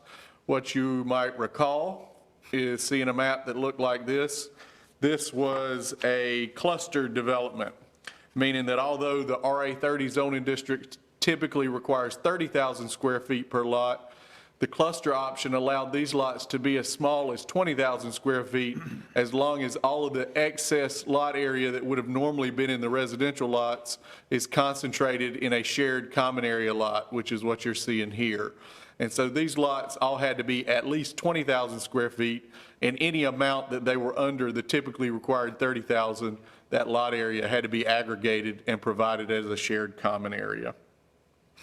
The other two subject tracts, which would be this parcel here on the right side of Chapman Road, and then of course the larger parcel on the north side of Stony Hill Church Road, are included in that large green R40 zoning district that characterizes most of the surrounding area. The subject property, if you look over here at the aerial photo, is mostly undeveloped, previously used for agricultural crop production, with the existing of one known existing dwelling, which is at 3326 Stony Hill Church Road, and I believe it's right about in here. The property owner, the site's in the Neuse River Basin. It's not located within a floodplain, and portions of it may be impacted by riparian stream buffers. I would also note that it's in the WS3 BW Watershed Protection Overlay District, meaning that regardless of how this property is zoned, there is a state rule that would prevent it from being subdivided for lots smaller than 20,000 square feet. And so the request today would take it down to that minimum, but then it would not be eligible for a further rezoning because of that state rule for 20,000 square feet per lot for single-family residential development. The property owner has submitted a request to rezone these 3 tracts from the R40 and RA30 to RA20. The RA20 zoning district is primarily intended to accommodate single-family detached dwellings in areas where public water and/or public sewer services are available, or where soil characteristics allow for medium-density development. So it is the availability of Nash County public water that makes this a possibility under the land development plan. If the requested rezoning was approved, there would be 3 primary impacts. Number 1, it would increase the permitted residential development density by allowing smaller lots reduced from the 30,000 square feet that's required in the orange or the 40,000 square feet that's required in the green down to 20,000 square feet per lot. Then there are 9 land uses that are currently permitted for development in either one or both of these current zoning districts that would no longer be permitted for development. And so if I can refer to this excerpt from our table of permitted uses, those 9 uses are highlighted in yellow. These are things that can be done under certain circumstances under the current zoning that would no longer potentially be able to be done under the proposed zoning. It includes double-wide manufactured homes, rural family occupations, radio or communication towers over 60 foot in height, solar farms, non-hazardous solid waste disposal collection sites, utility field offices, water treatment plants, horse shows, and/or turkey shoots. And so in terms of lot size, it would be less restrictive under the proposed zoning, but in terms of land uses allowed, it would be a little more restrictive because these 9 things would not be allowed. And then number 3, as we already noted, the property would would not be eligible for further rezoning if it was approved at RA20 because of that watershed rule that prohibits single-family residential lots from being subdivided at less than 20,000 square feet per lot. And then also I would remind the board that back in September, you amended the cluster development option to prevent it from being used on lots that are already zoned for 20,000 square feet. So neither of those, rezoning or clustering, would be viable options for higher density if the requested rezoning was approved.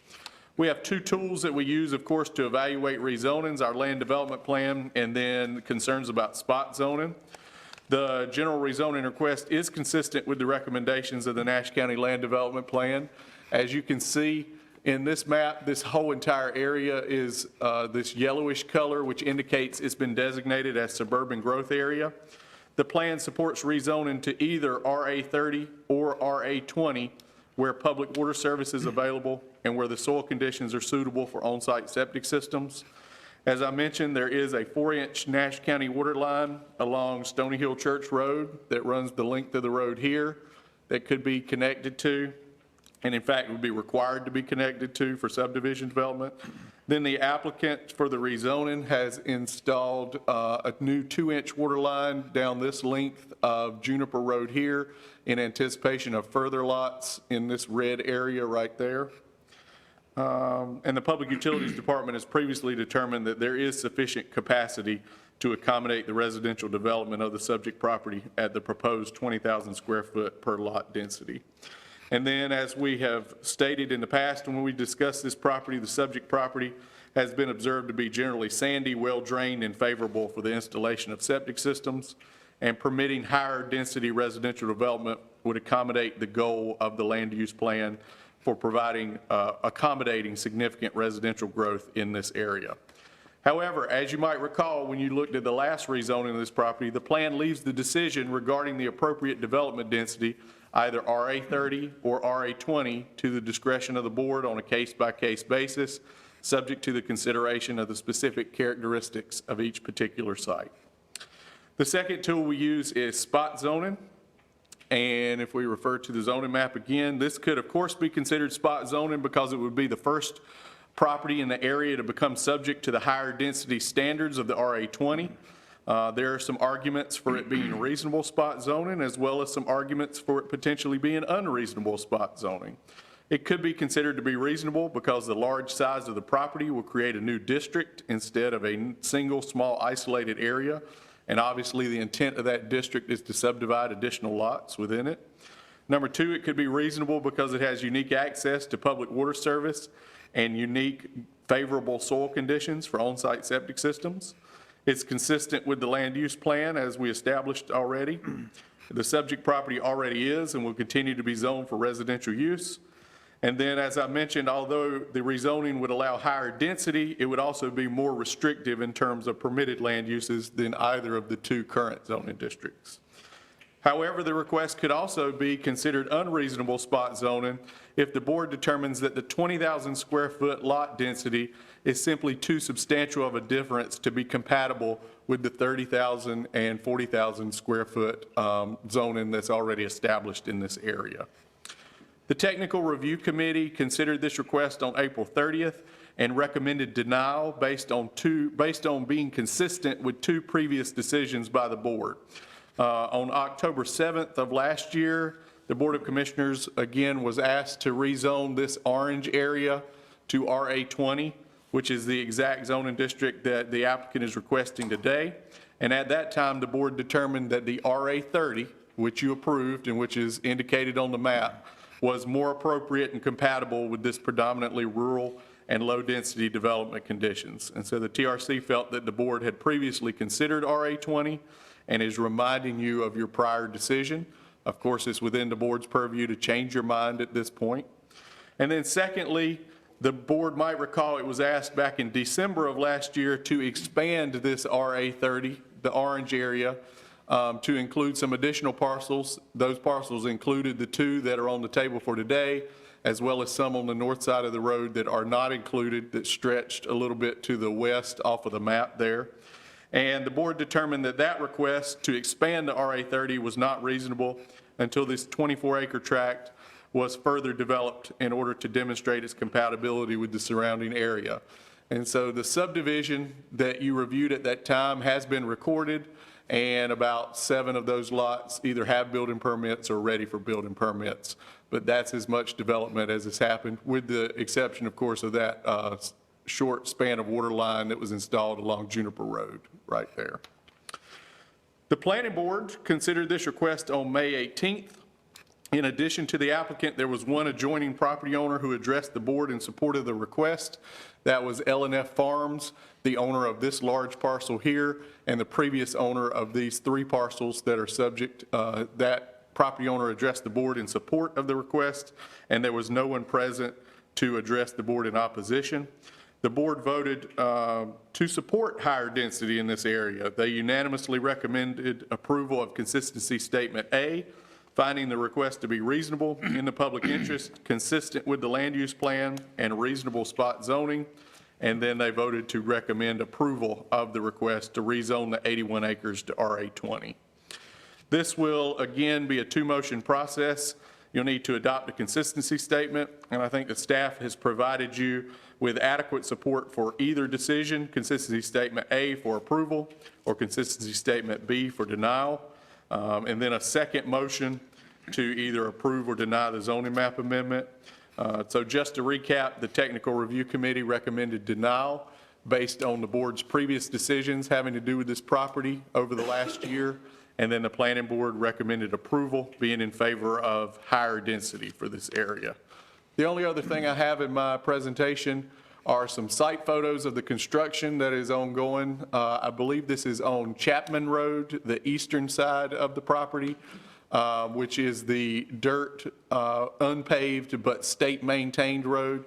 You see you've got 3 houses under construction here, and then that is just a closer photo of 2 of those homes that have gone up. And so these are not technically on the property that is subject to the rezoning, but they are on similar sized lots, and they are on the immediately adjacent property. And so they do give you a flavor of what the developer intends for this area. We do not have any emailed comments today, so it will just be during the public hearing whoever is present to speak in person. And before we open the public hearing, I'll be glad to take any questions you have on the staff report. Any questions of Mr. Tyson on staff report? I've got one question. You mentioned that the neighborhood plat had been recorded. Is that the one that's in our book? It's got Joyner Keeney, Williams Yes. Ridge Phase 1? That's the one that's been recorded. Okay. And the one that you saw when you considered the last rezoning looked similar to that, with the exception that it had, More lots on Juniper. yeah, it had 4 additional lots on Juniper right there that have not been recorded. But it is fundamentally the same plan that you saw last time. Thank you. Other questions?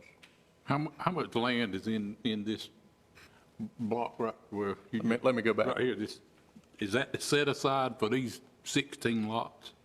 Yes. Right. So that block you're indicating right here is the common area that is set aside for those lots. And How if we- much is that? How much Let's go back area? to this plat. So it's 3.3 acres. And so whatever that number is, I'm too far from the screen, but you said 3.3. 3.32. Yeah. So I couldn't see it. And so if the rezoning were approved, this lot could be further developed with lots that are similar in size to these, but there would be no required expansion of this common area. Under the cluster rules, he could continue doing these lots on this parcel, but the common area would have to expand to accommodate the smaller lots. Other questions, Mr. Tyson?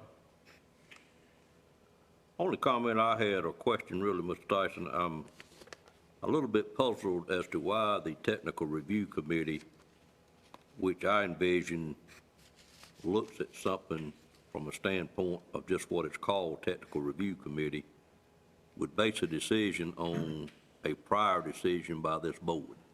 I find that contrary to what I think they would be doing. Right. And the difficulty faced by the TRC is that in this case, there aren't many technical reasons for either decision. And the TRC is asked to make a recommendation. And so the only thing that it could find to make a recommendation based on was to remind you of your past decisions.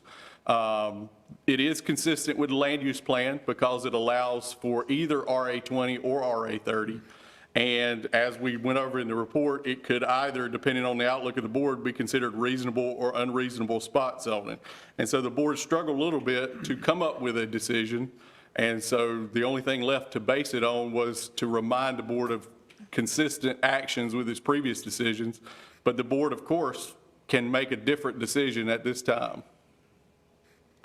I guess I fully understand that, but I really question that thought process of your Technical Review Committee, because I envision them as being the body that really gets into the nuts and bolts of this thing and tells the planning board, which moves on to the commissioners, whether this meets the criteria and what issues we have with the criteria only, not what one or both of us boards have done in the past. I don't recall that ever happening before, do you? I do think that there's been some instances where we based it on previous decisions, but just to be clear, there is no technical reason that this cannot go forward. I'm gonna be careful what I'm gonna say, but I think this board would be best served if the Technical Review Committee would be the Technical Review Committee basing a decision on the technical aspect of it, on not what you think this board here may want. We can make our own decisions, and I think we'd be serving the public better if we would do that with an unbiased denial of it based on what you think we're gonna think. I'm a little bit concerned about that. Wasn't that based on previous decisions that the board had made? Well, that's what he stated. Yeah. Well, first of all, I look at it, I don't even see why they even come back to us when we already made a decision. Well, again, in our technical manuals, we have times they can come back to us and times they can't come back to us, and apparently this is the time they can come back to us. So they couldn't come back with the same thing within a given period of time, but certainly the applicant had the right to come back to us again here. But Adam, I'm gonna say that, and then you can relay that back to your board. I will. I think it would just be better served if we didn't try to second guess one another. But with that said, any other comments of Mr. Tyson? Or does any commissioner have any? Ms. Lou, you're looking at me awful hard. Do you have a question with the way I feel about that? I'd be glad to try to explain it. No, sir, I feel the same concern that you do at the Technical Review Board. Sound like to me it's a lot lacking in there, what they are advising the request to be worked out or something in there, so I don't know, like you said, why they do what they do and then base it on what we have done before. That's what I totally agree, that don't sound like it's fitting. Sound like me, Technical Review Board is kind of a little bit slack on what they're doing. Well, I tried to say a little bit better than. Thank you. I don't think you were slack, but I really question the reason you came up with. And we can further discuss that maybe in a work session sometime. I think, well, I've stated how I'm gonna quit talking. But that's my concern about the way it came down. Any other comments from Mr. Tyson? Otherwise, I'll call for the public hearing. Entertain a motion to go into public hearing on this item at this time. So moved. Moved by Ms. Richardson, second by Ms. Leggett. Any questions on the motion? All in favor of the motion, let it be known by saying aye. Aye. Any opposed by a like sign? Ladies and gentlemen, we are in public hearing at this time, and Mr. Tyson, I have a stack of emails. You're saying none of these are addressing this item. They are with the next item we read. Okay. So if we have any comments on this in a public hearing, it would be from a person entering the room, and if the people coming in would find a chair that has a yellow, a white note on it, and please have a seat anywhere you got one of those. And as we stated earlier, this is not a quasi-judicial public hearing, so at this time, anyone wishes to speak for or against this rezoning request, I'd ask for you to come forward one at a time. State your name and address for the clerk.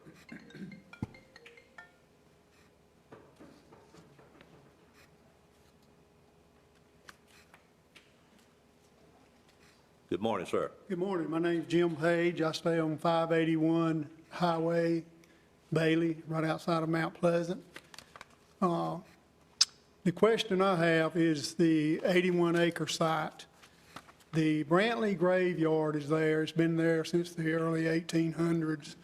My brother and I keep it up, and it's in the middle of the field there. And our uncle that passed away a few months ago said there was a deeded to my mother from J.R. Brantley, who previously owned the property many, many years ago. We have not had a chance to search for this deed, and we're in the process of doing so. But my main question is, with all these houses that are going to be put out there and everything, are we going to be allowed access to get to that graveyard? And is this graveyard going to be considered part of somebody's backyard or property? We've been keeping this graveyard up for all my life, and hopefully our family will continue to keep it up. But that's my question about this graveyard. Are we going to be allowed an access to get into this graveyard without having to go through people's yards with lawnmowers and weed eaters? That's my question. Okay, Mr. Page, I think that would be a very valid concern. And maybe we'll get that addressed by a future speaker behind you. So your concern really is about the graveyard itself? Yes, sir. Okay. Glad to have you here this morning. All right. Thank you. And maybe, I'm gonna wait to see if we get an answer before I try to answer it. Okay. And then I'll address it before we get through. Thank you, sir. Thank you, sir. Next speaker. Good morning. My name is Mike Eatman. How are y'all doing today? Good morning, Mike. Good to see you again. All right, thank you. I live on Juniper Road, 9660 Juniper Road, which is right across from some of the proposed development. About this time last year, we were here, and these matters got continued a few times, and finally were pushed to the October session, and at that session, with regard to the tract of land across from where I stay, you all decided to do RA 30, and we thought that was a reasonable and fair decision, all things considered. During that process, you all, I was here for those meetings, and you all were promised that a significant development was going to be built in that particular area, and as you can tell, that's not happened. What's happened is that they've used the rules that you've given them to use the clusters to build road front lots, which they could have done at 40. They could have built road front lots at 40. To my knowledge, there's no roads being cut in there. There's no cul-de-sacs or anything along those lines. So I don't think that the promises that were made to you were kept, and I want you to certainly take that under consideration.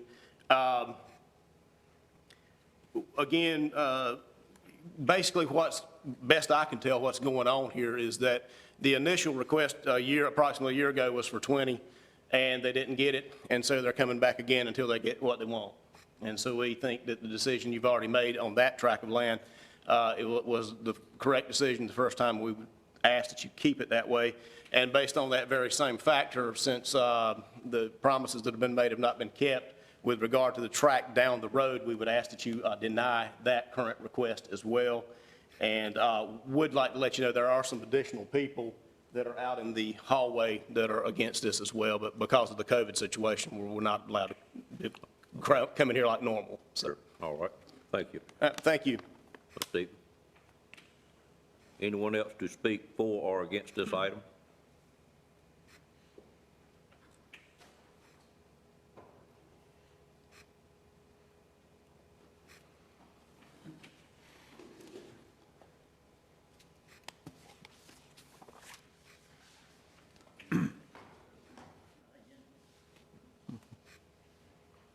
Morning, Mr. Williams. Good morning, board. Good morning. What you need, Mr. Williams? We can get it on, I think. I know a whole lot about He's coming up behind you there. Go ahead and start answering the questions. As far as the cemetery goes, that's an absolute access issue. I'm fine with that. There's no current path into the graveyard, but I think we are making, I believe I saw on one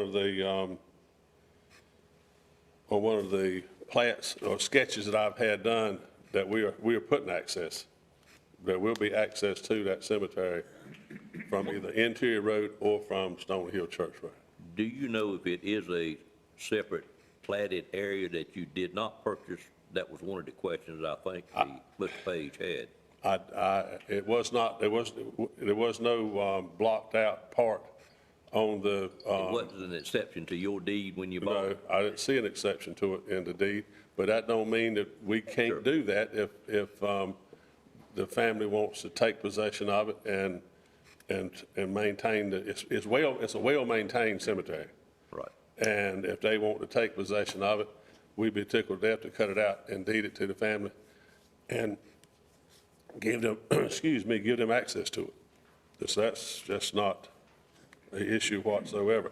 And back up on a little bit of old business right there, the technical. For the gentleman that asked about it, that could be taken care of when we get a plat moving forward, regardless of what we do here this morning as far as rezoning, but it was a good time to bring it up. Yes, sir. Yes, sir. You can count on that. Yes, sir. And the technical review committee, if my memory is right, and I did ask Mr. Tyson, I think they, at least once or twice, they have approved on the 20,000 and on the 30,000 would be equally justifiable as far as the technical review committee went in the previous request. I think he made that statement this morning when he was here. I mean, he made that statement earlier. Okay. Yes, sir. All right. And I'm just going to run real quickly because I know time is of the essence. This is one of the houses that he showed you. This house is, I think might have went under contract yesterday, $262,000, right, $263,000.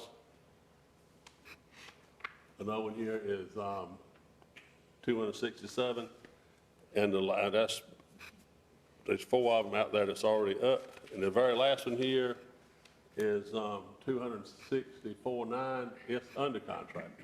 So that is the houses that we are building in this subdivision. Now, I know the board wanted us, the reason we're back is because the board said they wanted to see how we were going to sort of try to develop this subdivision out.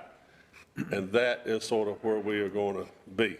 There might be a few there's going to be some smaller houses that'll be ranch-style houses, but that's primarily what will be in the subdivision. I brought another plat here because we are looking for a little bit, we're looking for the 20,000 square foot. It's a little bit, it's a medium, what we call a medium or low density. And anyway, this is an example, and I cut off, this is an example of what we don't want. I don't want to see in Nash County. This is the 40,000 square foot lots that are cut off right here. These lots here is a flag lot. You get over here, there's 3 acres in this lot here. That is just, it's not, in my opinion, the way things should go. Mr. Williams, that plat you had there, it is somewhere else. It's not. It's not on my subdivision. Oh, okay, you're not showing how your land could be laid out. No, I'm showing you how I would not do it. Okay, Let me put that back up here one more trying to make time. sure what you're showing is. This is a plot, this is a subdivision that's in the area, within maybe 3 or 4 miles. I got in the area. That's a new, it's being developed, and houses are being built on it right now as we speak. That's not what I envisioned. This is more, and I know we've not built any interior roads yet, but you can see we've got plans here to build interior roads in the subdivision. And I did a little calculation today. We're asking $250,000 or more per house. And if we put 2 houses to the acre, that's $500,000 worth of tax base for the county per acre, $500,000 per acre of built houses. I understand there's got to be some room for infrastructure and what have you, but that argument's been made both ways. So that case, you take, this is 81 acres, and if you take 100 acres and develop it at that rate, that's that's $50 million worth of tax base increase to this county. That I would say would rival most industrial development in the county. And it's going to help pay for infrastructure and help pay for other things that can be done in the county. So that's pretty much my presentation. I pray that y'all will see the benefit of this and approve the request. We've got builders that are wanting to buy lots. We've got the 4 the houses are up where you can see sort of what we're doing.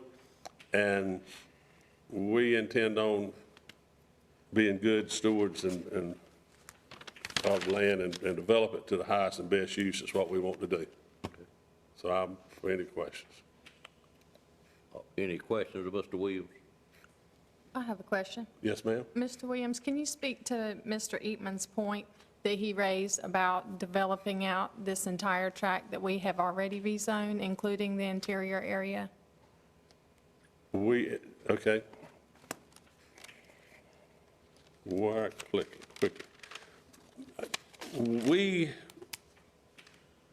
The yellow is what he's talking about, what he's talking about. We are developing the road front lots. Obviously, we developed that first. And I wish we had, Mr. Tyson had the other map. You got the other one that we can put up here? It shows the, that's it right there. The one on the left that shows the 3-something acres of area that is in the homeowner association. That is, I'm happy with that. We're going to put cluster mailboxes there at the road. We're going to put some playground equipment and some other amenities in that area.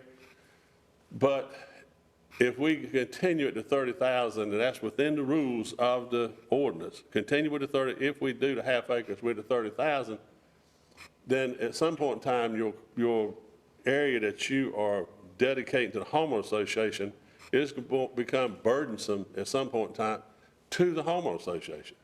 So I don't see that we can go any further and stay at the 20,000, we would have to go back to what it is at the 30. And when you go to 30, it, quite frankly, it's just more yard than I think our customers that we are targeting want to have. And there's plenty of other lots in the area that are larger for people that want larger and more or bigger yards and what have you.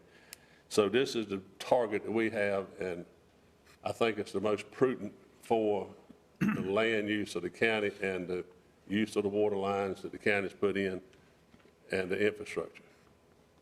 I hope that answers your question. No, not really. Do you, All right. do you intend on developing that interior area? Yes. That 12 acres? Yes, ma'am. Okay, I think Yes, that was just a little on my thing here unclear. where I showed that, absolutely, that's our next phase where that part goes, is to put the road in. On that map you just showed, that was your map, you had done away with this 3.30. This was done before we did that, and I'm not going to do away with the 3.3. This map was just one that I got my hands on this morning to try to have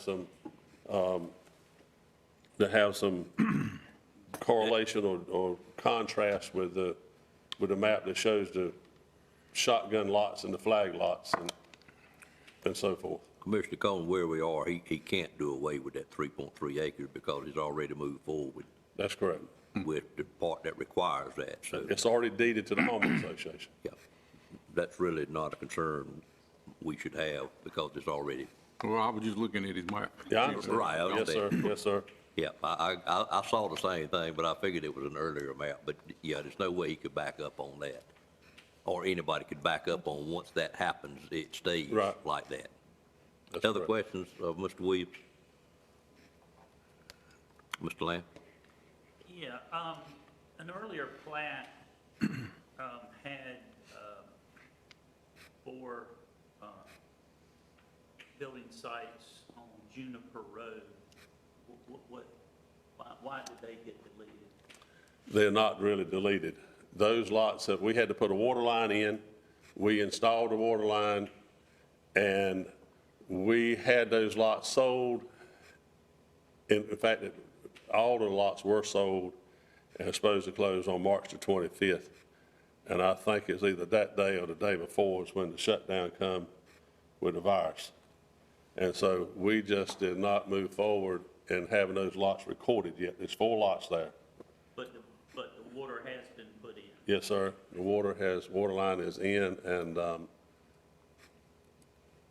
And the commons area, that is about a little more, 3.3 acres. That's correct. it said. And you turned that over to the homeowners association. yes, sir. And if we record those lots, then the common area is going to increase by 40 more thousand square feet. If you plant which lots? Those 4 that we Those just 4. talked about. If he does the cluster on those, he has to add to the common area. That's correct. And that would be 40 more thousand, another acre. Right. So And on the 12 acres, what is your timeline for putting in roads and water sewage? that is going to be, we'll get started on that design as soon as this meeting's over with. If we go into 12 acres, with the 4 lots on Juniper, if they are developed under current conditions, we got to take away another acre and add to the common area.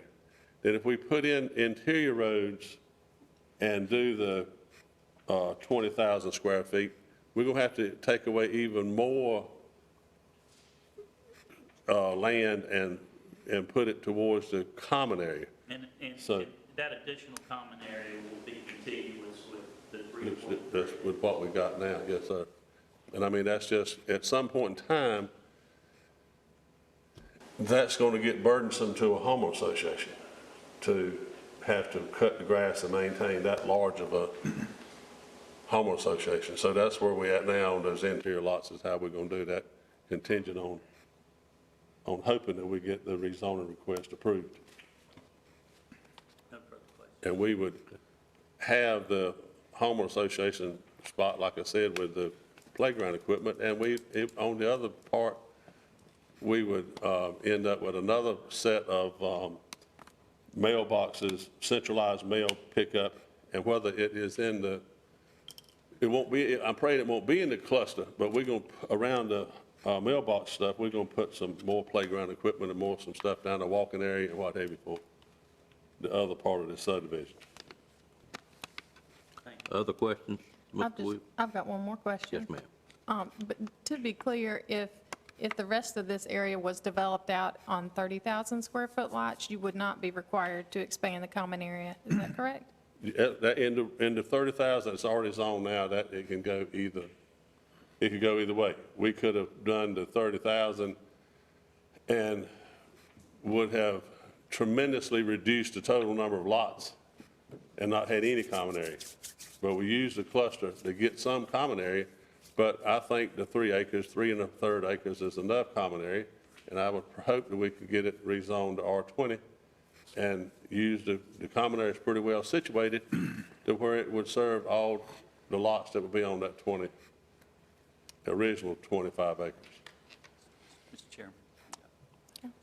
Thank you. Any other questions, Mr. Williams? Thank you, Mr. Williams. Yes, sir. Was there anyone else that wished to speak on this? If not, I'm going to pause right there for just a minute. As I explained when I started, I do have 11 o'clock COVID update that we have a lot of people from outside that join in on this, and so I'm sorry I have to do it, but I do need to stop at 11 o'clock and conduct that meeting this morning. So if you'll just bear with us, we'll be right back to this item number 12. Mr. Lamb? Thank you, sir.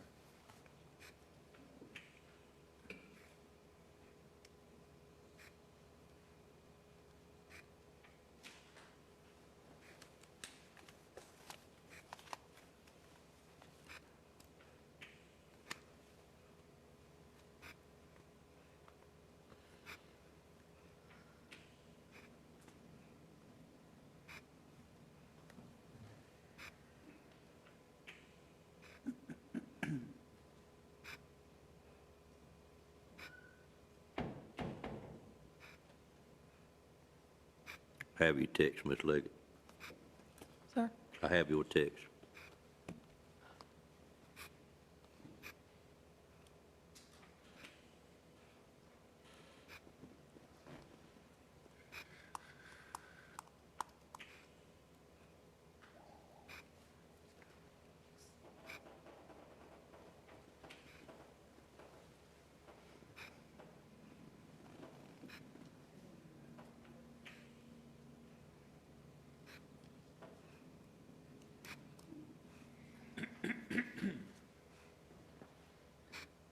Welcome, everyone, to our daily COVID-19 response briefing.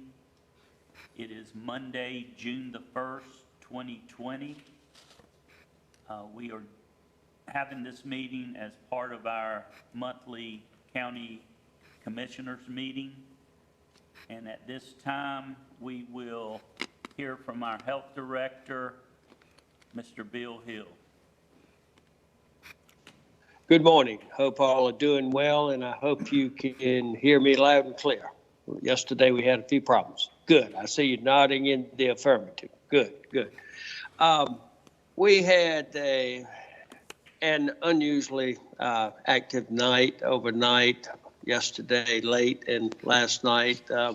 We had 9 new cases to come in overnight.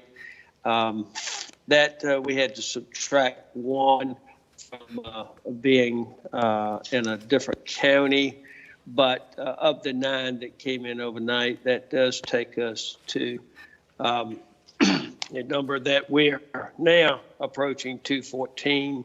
I believe 213 when we take away that 1 case that belongs to another county.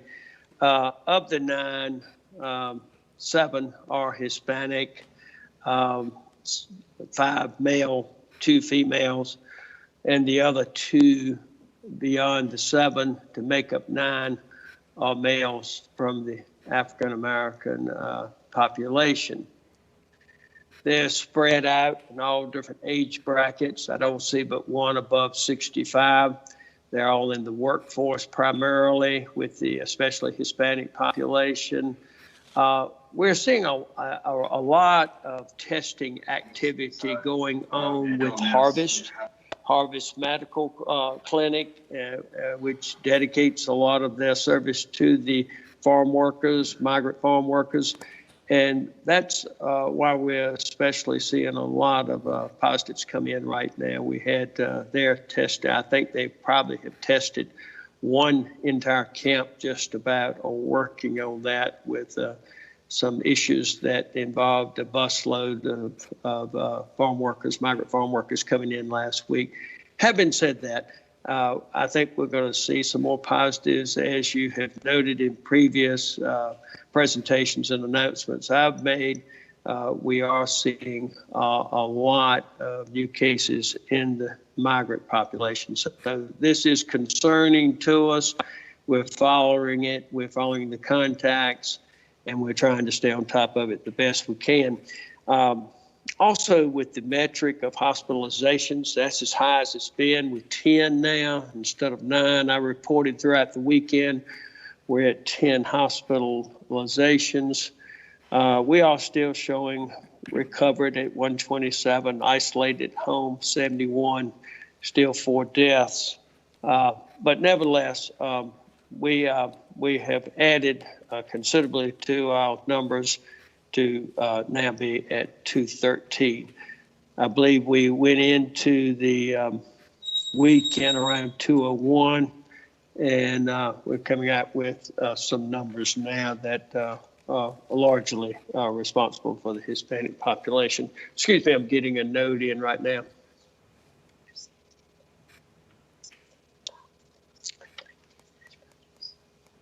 This is how many are pending testing, hundreds. There's 160.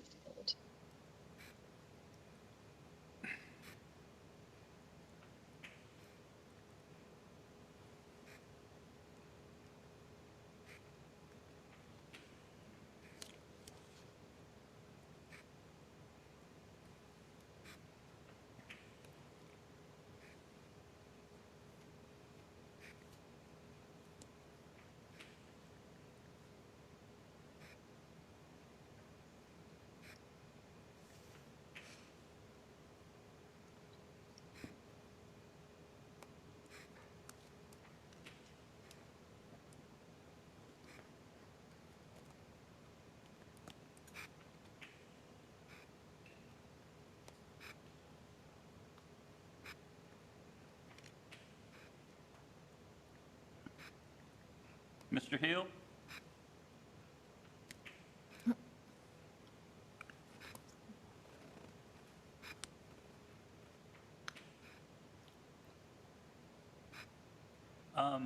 We'll come back to Mr. Hill if he's got any further information or if anyone has any questions for him.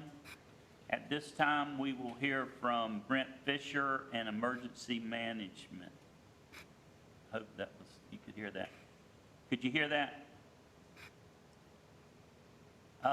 Brent Fisher with Emergency Management. Good morning, everyone. Brent Fisher, Assistant Director, Nash County Emergency Management. I'm going to share my slide with you this morning. Just got a couple of things I wanted to just bring up very quickly.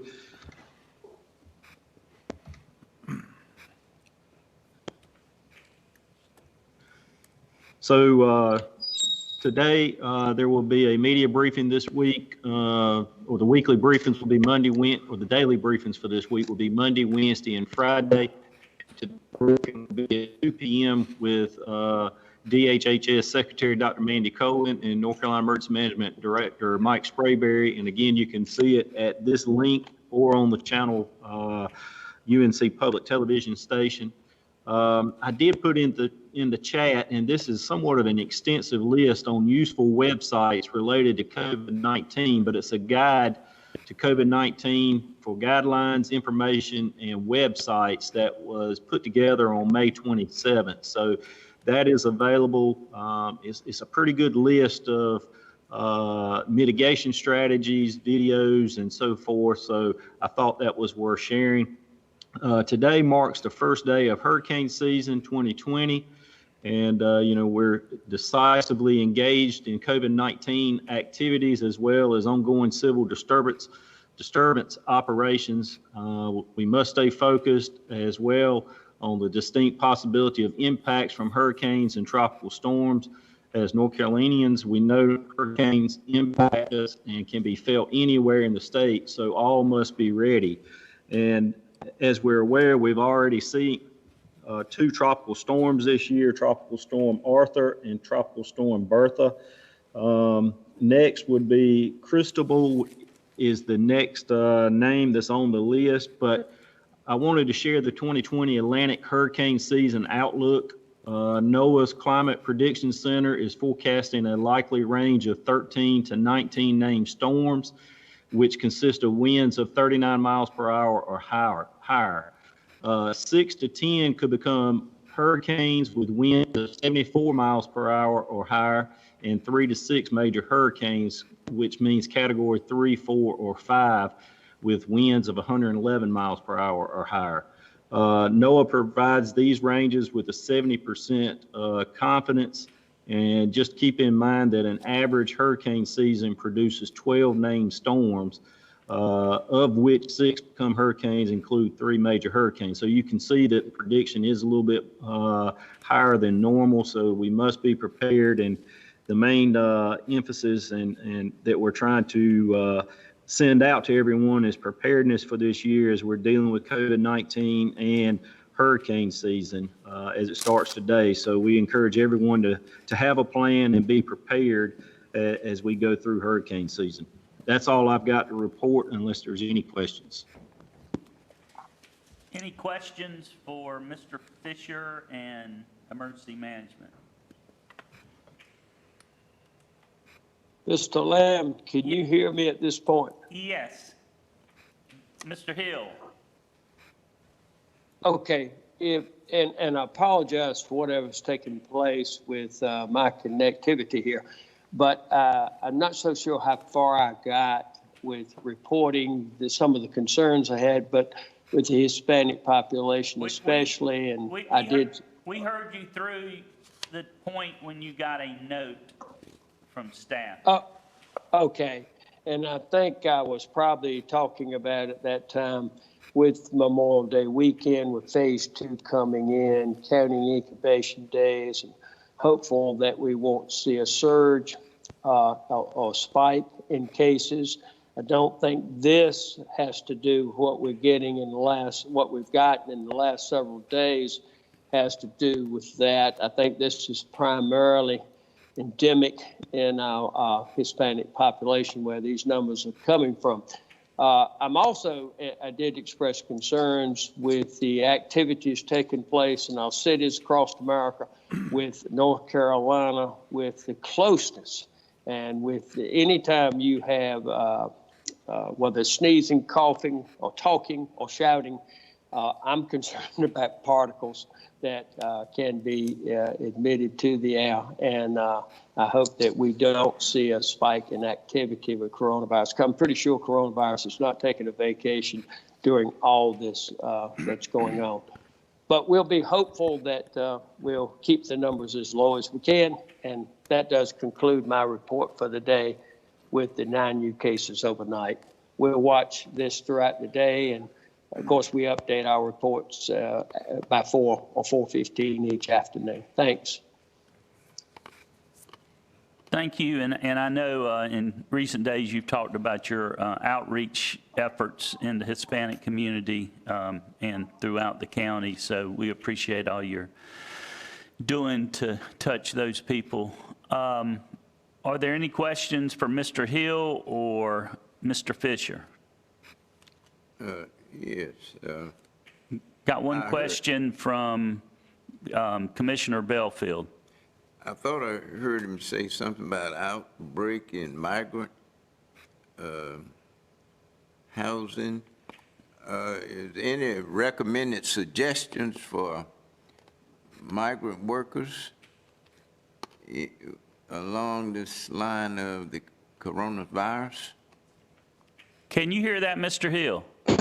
I think I did hear most of that question, and it's a really, really, really difficult situation, you know, I remember reading a book years ago in School of Public Health about blaming the victim, which you really can't blame the victims in this situation, being the ones that become positive patients. Looking at this, you've got a workforce that are working very closely with one another, like you see in the meat processing plants. So that is one of the issues. The good part on the other side of the page, outdoor activity does reduce the risk, so that's a good thing. But then when you have concentrated living quarters such as dorms and those kinds of eating common places for meals and living and sleeping areas does present a problem. I will say this, the camps have been really diligent in trying to test a lot of these, and that's why you've got some increased activity here. I know one particular camp, we're looking at 160 plus tests that have been given, largely being conducted at Harvest Medical Center. And some of these results are still pending. So that's where we're seeing a lot. So I think it's a good thing when you're getting migrants in from out of country, when you're getting people in, workers in from out of country or out of state. Good to get a baseline status report on your workers to see where they are and see which ones that need to be isolated pretty quickly. So the long answer was that, and the short answer is it's an environment that's very conducive to this contagion to spread. Thanks. Any other questions for Mr. Hill or Mr. Fisher? If not, we will go to Brandon Medina with the Sheriff's Office and get a report from him. Good morning, Brandon Medina, Chief Deputy Nash County Sheriff's Office. We had 74 calls for service yesterday, and then we did have one report of a child abuse case that we're currently following up on. And with regards to calls for service, that's pretty much what I have. I do want to put one thing out. As many of you know, we received information about a protest that was scheduled for yesterday, collaborated between the Rocky Mount PD and Nash County Sheriff's Office, worked together to establish a common purpose, which was to ensure that everybody was safe. And demonstration, which followed the protest, went uneventful, no issues, no arrests, no damaged property. So we were definitely fortunate to have those positive relationships with the community and the places of worship that actually came out and made a huge difference and probably set the tone for other areas to follow. Definitely want to appreciate everybody that helped out, and that concludes my presentation. Entertain any questions. Any questions for Chief Deputy Medina? If not, we'll hear from Dave Peterson with Trillium. Good morning, Dave Peterson, Trillium Health Resources. First, there's several clinical licensing boards at the state that have introduced some flexibilities on how to continue getting the license. And so we're trying to follow those flexibilities that the state licensing boards are doing. But we only ask that if a license of a clinician is getting ready to expire, you let us know so the claims can get paid, because our claims are tied directly to your license, maintaining your license. So please let us know that. Secondly, I believe last week, or should be today, you all received our naloxone kits. So Nash County did get some naloxone kits for that. Great, glad you got those. And then lastly, and most importantly, every Monday, the State Division of Mental Health, Developmental Disabilities, and Substance Abuse does a conference call with consumers and community stakeholders around the COVID-19. today. They're going to be changing the topic, obviously, because of what's happening in this country. And Victor Armstrong, the state director of the Division of Mental Health, will be having an open discussion about the recent events, shifting that from the COVID-19 to what's happening across the country. So just encourage folks to join that conversation today at 2 o'clock with the state. So with that, I don't have anything else, and I'd be happy to answer any questions. Any questions for Mr. Peterson? If not, any department heads have any information for the public? Any community partners or elected officials? Z? Yes, ma'am. Hi there. I just want to appreciate all the law enforcement, city and county, and anybody down from the state that helped us get through yesterday and last night. And I certainly want to appreciate the clergy that were working with people and praying for peace, and the other, and there were some council members that were down at the demonstration and were part of the organization, I believe, and helped keep that peaceful. We appreciate all their efforts. That's it. Thank you. Any other comments from the public, community partners, elected officials? Yes, Mr. Lamb, Corey Mercer, Fire Chief with the City of Rocky Mountain Fire Department. I just want to echo what Councilman Miller said. Your Sheriff Department and the Brian Brantley, Chris Scott Rogers with the EMS, they help us coordinate a good program, a good event, safe event, and we have an amazing relationship, and I appreciate them. Great. Great, thank you. Any further comments from anyone? If not, we will resume tomorrow at 11 o'clock. Thank you all. Be safe. Take care of your parents and your grandparents and your family. Bye.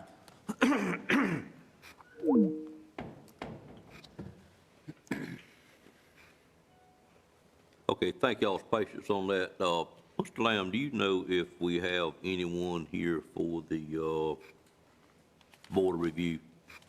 Do we have anyone coming that you know of? I don't think there were any scheduled appointments, but I think we still need to formally go through that. Okay.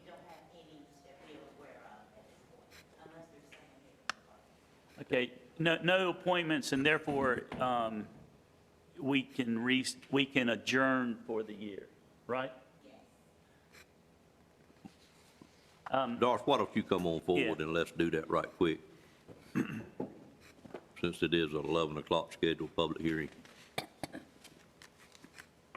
Mr. Chair, Yes, ma'am. we're still in a public hearing from the last agenda item. We didn't close the public hearing. Can I not have a public hearing and a public hearing? I guess you're telling me. I understand. I would recess it Okay. and then, Have a seat so I won't get confused, and I'll be with you Okay. just a moment. So I won't get confused anymore. Thank you, Madam Clerk. And if you would remind me, we heard all the speakers. Had we closed the public hearing? We had not. Okay. No one else came in that wished to speak on the item we were on, which was item number 12. Excuse me, number 11, I think it is. Yes, sir. 11. 11. Item 11. All right, I'd entertain a motion to close the public hearing at this time. So move. Moved by Commissioner Bellfield. Is there a second? Second. Second by Commissioner Wells. Any questions on the motion? All in favor of that motion, let it be known by saying aye. Aye. Any opposed by a like sign? The public hearing is now closed. Mr. Tyson, did you have anything else you needed to add, sir? No, sir. Any more questions of Mr. Tyson, or any commissioner have any comment at this time? Well, I have one. Okay. Go ahead, Mr. Bellfield. I'll start off by saying, just Well, comment. let me, Okay, go ahead.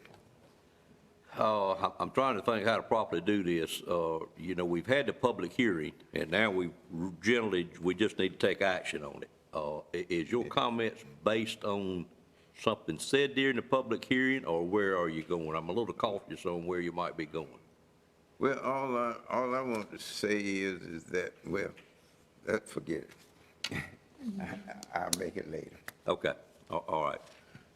Okay, so now the public hearing is closed on item number 11. And what we've got to do next is I need to call for a motion to adopt one of the consistency statements. And just to be sure that I and the board understands, Mr. Tyson, I understand that we are now looking at this property and we have a request for R20. RA20. RA20. Is it in the latitude of this board to do anything other than the requested RA20? Because this is a general rezoning, if you wanted to approve RA30, you could do that.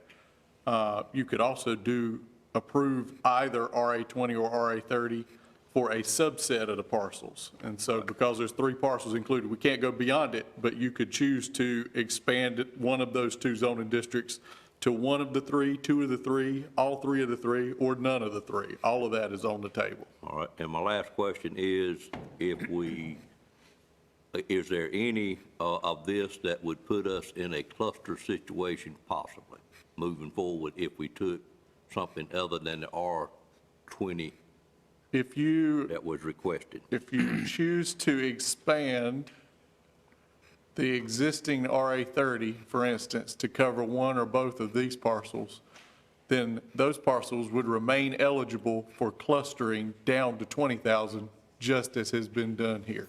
Okay. So basically what we'd be doing different than what was requested is we would be requiring the additional land to be set aside, as I understand it. Correct. He could Versus develop. Rezoning would not require the land to be set aside.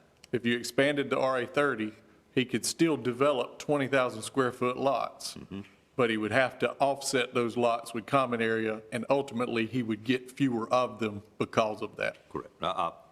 Does everybody on the board understand that? Mr. Lamb? Does everybody on the board or the manager understand that? The larger tract, if that got zoned RA 30 and he could cluster, would he have to provide common areas in that tract, or may he use the existing? That is not something that is specifically outlined in the ordinance. The staff's interpretation is that because the ordinance asks for walking paths, we do not currently allow cluster area to be set aside for a development on another side of a state-maintained road. If it was an interior subdivision road with limited traffic, yes, but we don't allow it on the other side of a state road. Now, having said that, the ordinance does not specifically state that, and so that could be subject to an interpretation or an appeal that would go to the Board of Adjustment, and then they could make the final ruling. But the staff's initial opinion based on the ordinance is that no, it has to be on the same side of a state-maintained right-of-way. Follow-up. The proposed plat or sketch plan that he showed for the 58 acres or 81 acres, did that provide for 20,000 square foot lots? Is he with common areas set aside, or was it? It would not, because he's asking for the R20 rezoning. He's asking for R20. Right. I think that was envisioning an approval of the request that he has here today, meaning he could do R20 without common area. Right. Okay. Anything else? I need to entertain a motion to adopt a consistency statement. Mr. Chairman, Commissioner Leggett. I move that the Nash County Board of Commissioners adopt consistency statement B for denial based on our previous denials of this request. Okay, I have a adopt consistency statement B. Is there a second to that motion? Second. Second was by Commissioner Combs. Is that right? Okay. All right, any questions on the motion? I have one question. If we vote on this and it is an affirmative vote, does that eliminate anything else? Or can that take place on another vote, or is it just denied? And this benefit of the board, I think I'm going to ask the attorney. I think I know the answer, but I'd like for the board to understand it. Right. So the answer to the first consistency statement charts the course for the following motion to come. That's what we've done in the past. Okay, do we all understand that by denying this, we leave it as is and not giving them a second option? The making motion, do you see what I'm saying, Commissioner Leggett? When we rezoned this last time, we rezoned it at 30, but it was developed anyway using the clustering option at R20. But that didn't include all of this.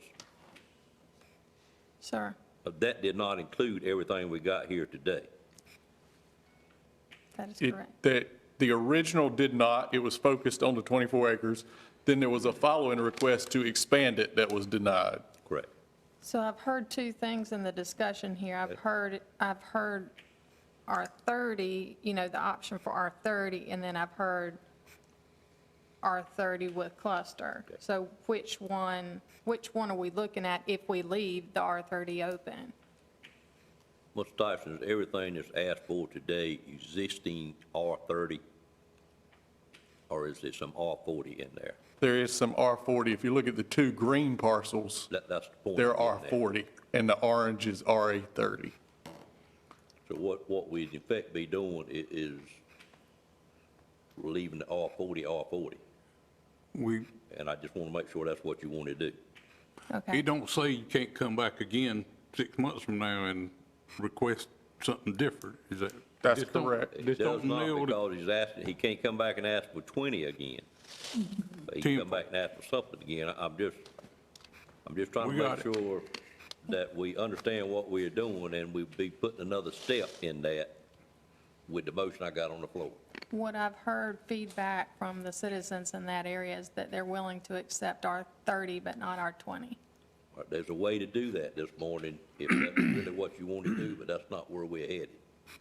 I'm willing to withdraw my motion for R40. I'm gonna let Mr. Tyson explain to you how it can be done. I think the chairman is trying to point out that there's an option, there are multiple options to do something less than what's being asked for, but that will require a consistency statement for approval, followed by a motion that specifically says what it is you want to do that's less than what he asked for. Is that what you were getting at? That's what I'm trying to make sure we understand we have that option this morning. Right.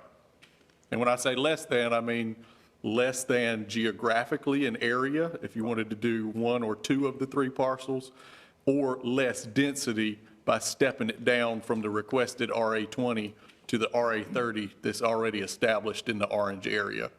But to make that change, we would need to do an approval consistency statement and then a specific approval for the thing that you want to approve. I'm But gonna a say it in denial layman's terms. consistency statement tends to rule out those options. I'm gonna say it in layman's terms, Mr. Combs, if indeed, the board is willing to accept RA30, we need to approve the first item, and then we need to address that in the second item. Otherwise, some of it's gonna stay R40 if you just deny the consistency statement and go to B. My wish is, I understand that. Okay. But I think the thinking is, and Mr. Williams alluded to some of this, the more lots you have when you use a clustering factor, and I think that's what threw everybody for a loop. We didn't realize he was going to use the clustering factor and put all these set-aside lots. If we could do RA30 and the citizens down there, if we could do RA30 and not cluster, I think everybody would be happy. Okay, we can do that. Well, That's a good possibility, and I think. We could only do that if it came back as a conditional use, where we could add a condition that they cannot use the clustering. But because this is a general rezoning, It's too late to do that part of it. right, it would have to start as a different type of rezoning, different type of application. Okay. But that would be a possibility in the future.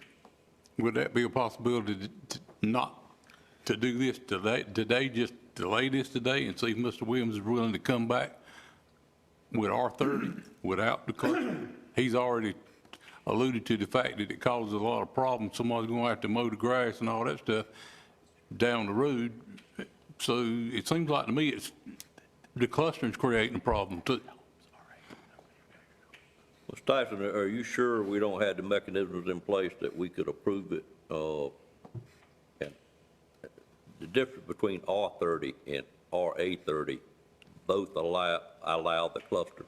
They do. What is different is manufactured homes. The A code does not allow manufactured homes. And because that is a condition, we can't do that this morning legally.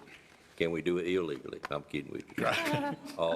Yes. I'm just trying to not delay developers any longer than we have to, or the citizens make them come back, ask them to come back again. The other thing I would note is to what Commissioner Cohn's describing would be a conditional use rezoning to RA30 CU with a condition that prohibits clustering. I got you. That would also require a site plan that meets our rules, and so the developer would have to come back with that request and a surveyed site plan. Yep, we found that out last time. Right. With that said, the original maker, Ms. Leggett, what is your pleasure? I'd like to keep my motion on the table. All right, I have a motion. Is the second still in place, sir? Yes, sir. And a second, everybody understand the original motion in second? All in favor, let it be known by saying aye. Aye. Any opposed by like sign? No. Aye. I'm gonna ask for a show of hands. All in favor of the motion, let it be known by raising your right hand. All not in favor of it, let it be known by raising your right hand. That motion carries. Thank you, Mr. Tyson. And now I need a motion to approve or deny the rezoning request, which you really don't have an option, but let's go through the procedure. Is there a motion to approve or deny the rezoning at this time, or do I even need to take that step, Mr. Attorney? Okay.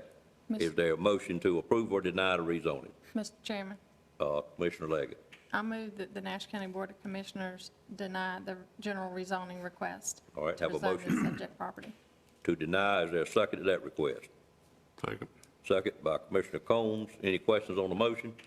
All in favor of that motion, let it be known by saying aye. Aye. Any opposed by a like sign? Motion carries as well. That completes that item. And we would be moving to item number 12. I've had a request from two commissioners to take a 10-minute break, so I would call for a recess at this point in time. We'll come back and move immediately into item number 12.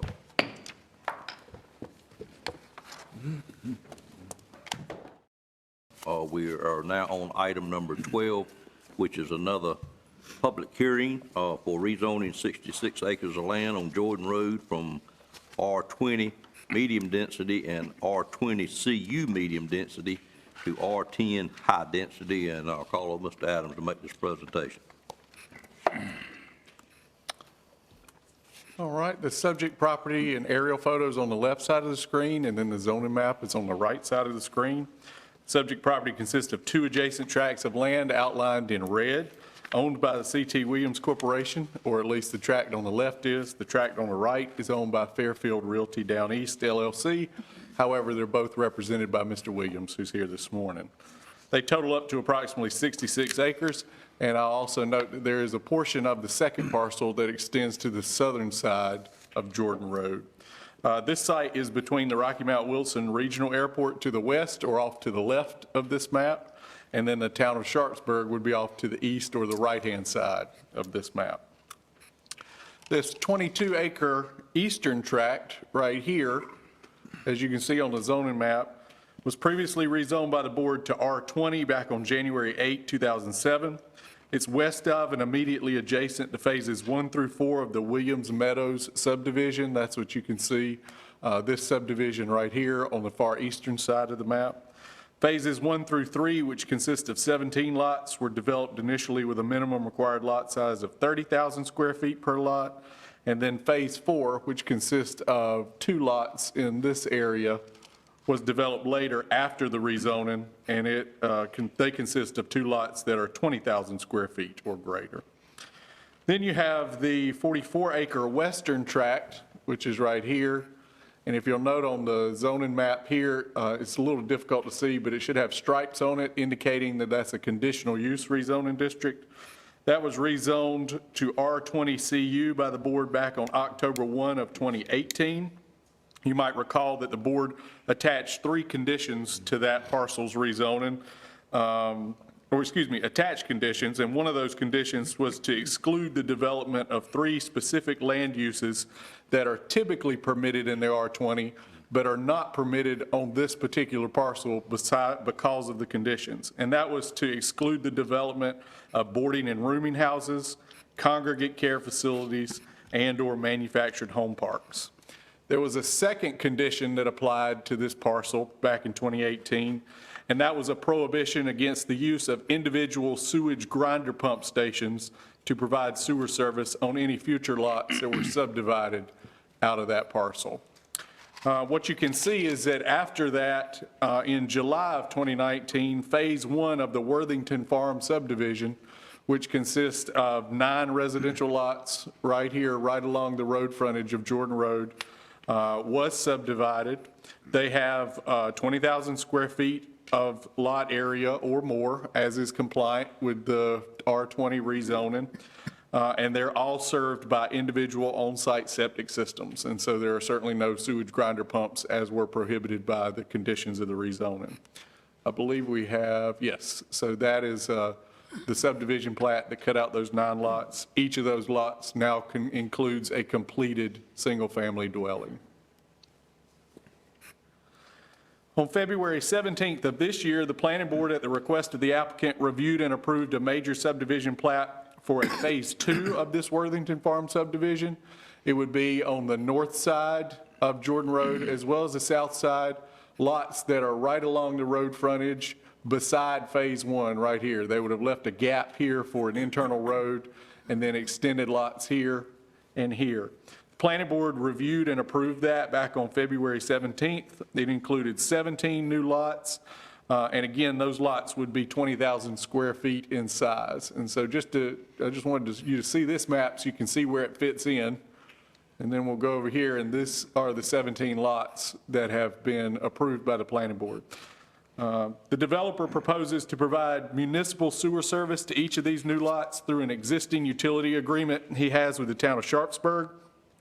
It would allow these lots to be connected to an existing sewer force main that's operated and maintained by the town of Sharpsburg down Jordan Road right-of-way. Instead of the previously proposed sewage grinder pump stations, the agreement has been amended by both parties to permit the installation of septic tank effluent pump or step stations on each individual lot in order to facilitate their connection to the pressurized sewer force main. And those systems, once they're installed by the developer, would be owned, operated, maintained, repaired, and replaced as needed by the town of Sharpsburg's utility department. To talk a little bit about those step stations, you'll recall that a grinder pump system actually takes both the liquid and the solid waste that leaves the wastewater system, grinds it up for immediate injection into the pressurized sewer force main. A step system includes something that's much more akin to a standard septic system. You have a septic tank that gets installed, and these are where the solids that are sent out of the home stay. It has maintained just like a regular septic system. Over time, it needs to be serviced and pumped out. But the liquids actually continue on into a second chamber where a pump pumps them under pressure into the force main, and then there's a control panel mounted on the side of the house which gives an indicator as to whether the pump equipment is working. And so it's similar in concept to the sewage grinder pump because it is pumping some of the waste into the sewer main.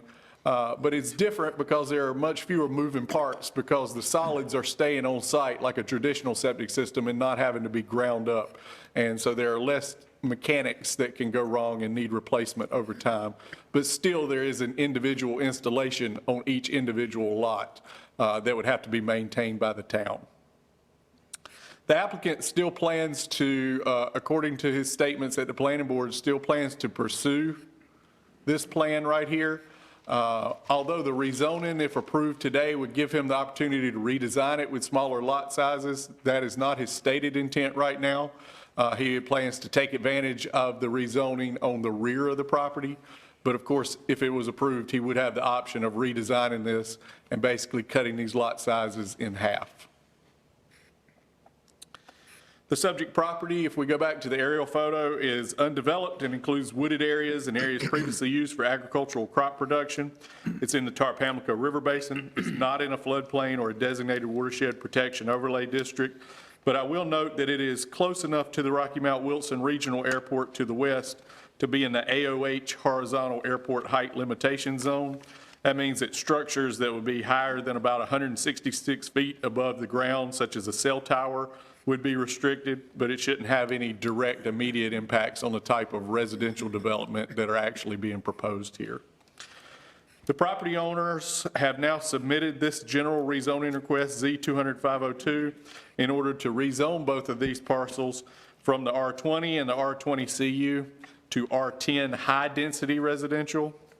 That zoning district is described by the ordinance as primarily intended to accommodate single-family detached dwellings, Class A manufactured homes, two-family dwellings, manufactured home parks, and multifamily dwellings at relatively high density in areas where public water, sewer, and other urban services are available.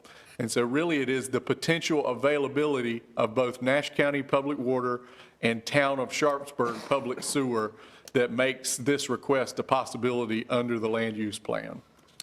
There would be three primary impacts to the subject property. First, and most obviously, it would reduce the minimum lot size by half from the currently required 20,000 square feet per lot to 10,000 square feet per lot, and would reduce the minimum lot width by a quarter. Currently, the lots have to be 100 feet wide. Under the proposed rezoning, they would only have to be 75 feet wide each. Number two, it would remove the conditions that are currently applicable to this parcel on the western side here. Because this is a general rezoning, it would remove the prohibition against boarding and rooming houses, congregate care facilities, and/or manufactured home parks. I don't believe any of those things are in the applicant's immediate plans, but technically they would become permitted uses again. And it would also remove the prohibition against sewage grinder pump stations specifically. Again, that agreement has been amended, and so the developer is not looking to pursue that, but it would become a legal option again.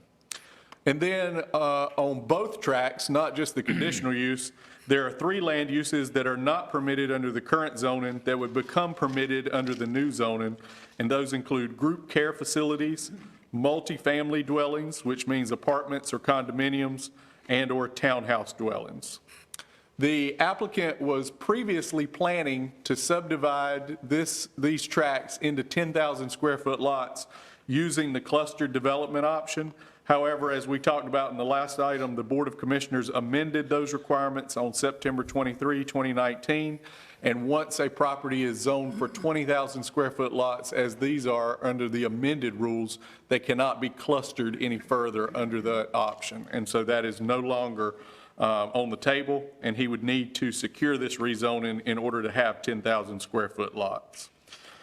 The land development plan designates this property as suburban growth area, and so we can look here and see that entire yellow.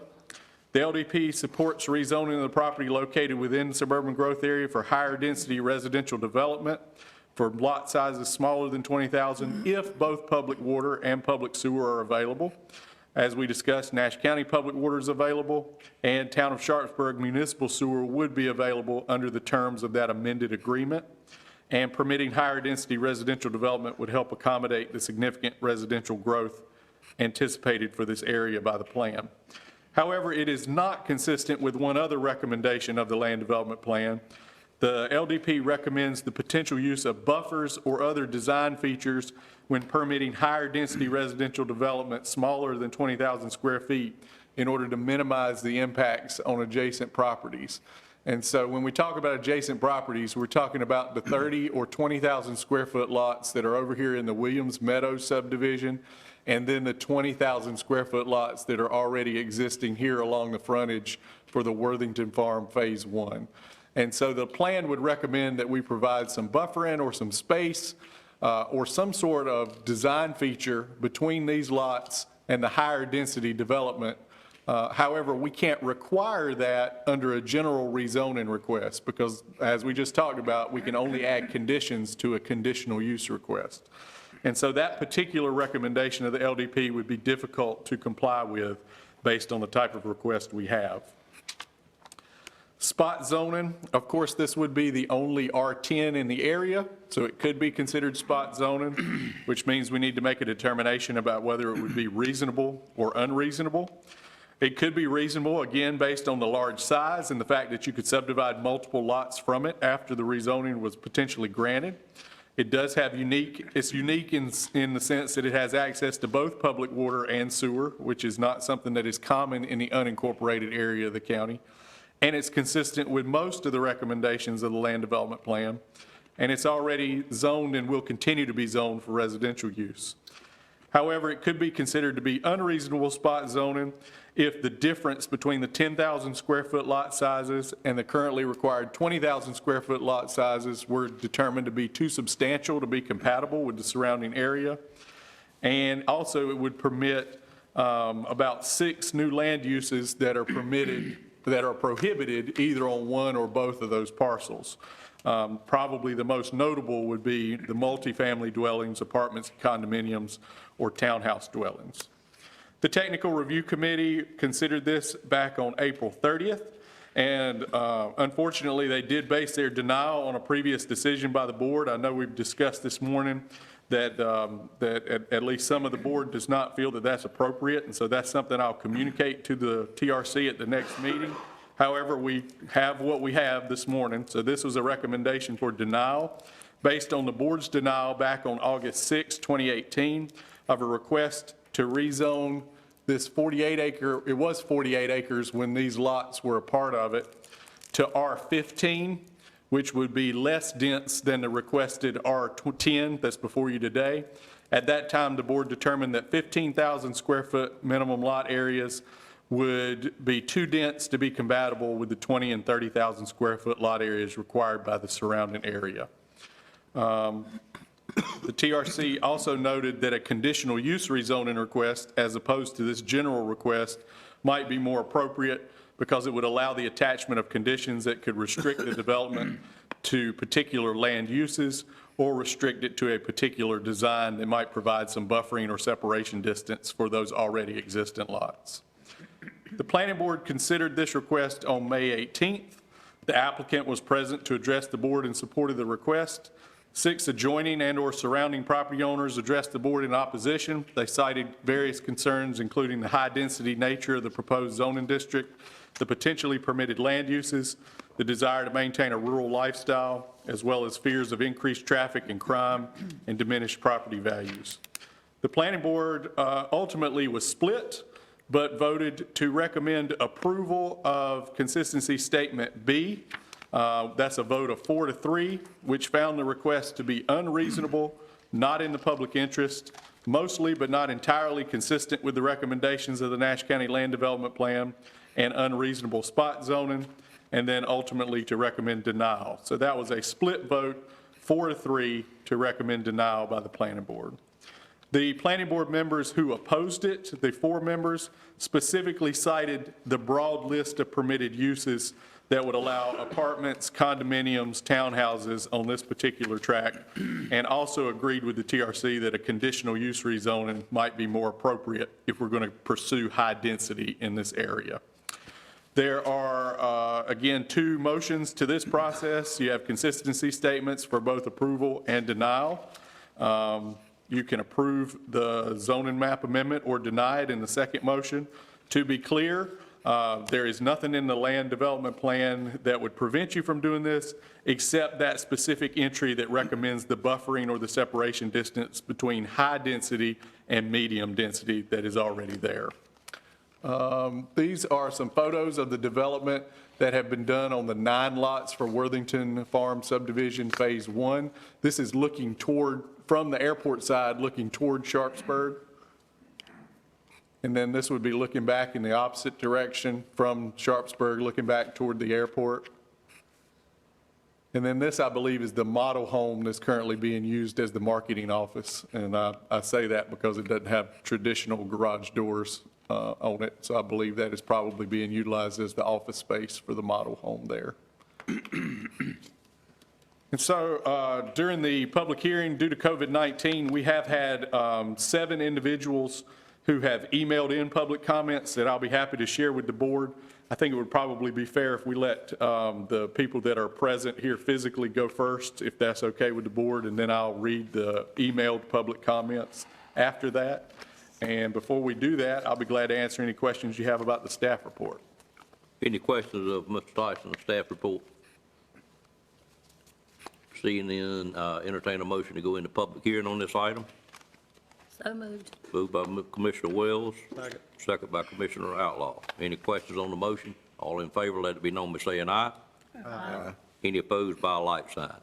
Ladies and gentlemen, we are in a regular public hearing at this time on this rezoning request, and if there's someone here inside or outside the commissioner room that wishes to speak on this item, either for or against, we'd be glad to hear from you at this time. You would come to the podium and state your name and your address. Anyone wish to speak for or against?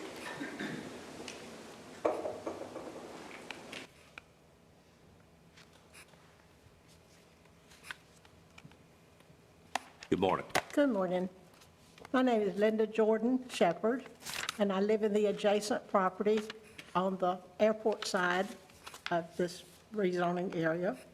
And the first thing I'd like to say is, at the planning board meeting, the wording regarding the utilities used from Sharpsburg was the potential. Now, just prior to the meeting, the planning board meeting, after we received the notification of this rezoning request, I can talk better with this down. That's fine. After we received the rezoning request notification, I contacted the utilities department in Sharpsburg, and the woman with whom I spoke said, I have no knowledge of anything planned. We have nothing that way. It would depend on how close it is to the town of Sharpsburg, but we don't have any plans for anything. So perhaps something has been developed since then, but at that time, the town of Sharpsburg Utilities Department didn't seem to know, or this particular person with whom I spoke didn't seem to know there were any recommendations.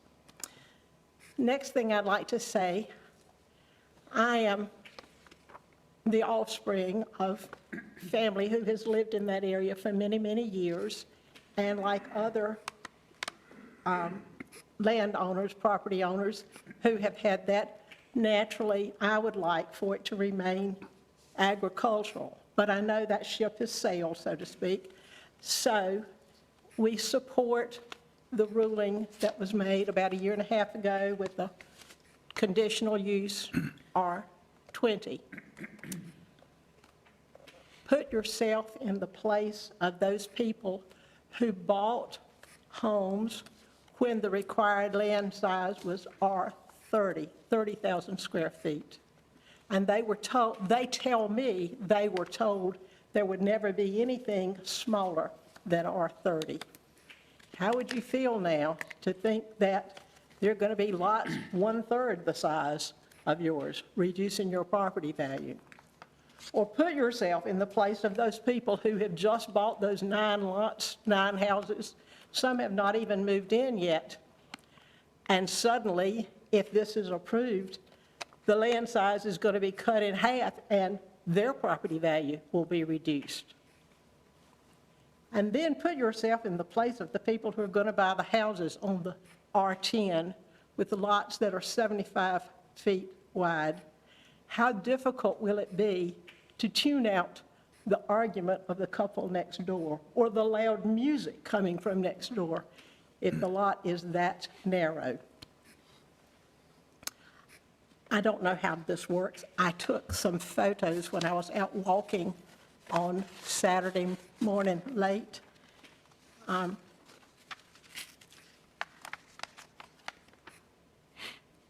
don't know if you can see, this was late Saturday morning, and though some trenches appear to have been dug to allow drainage, here was standing water.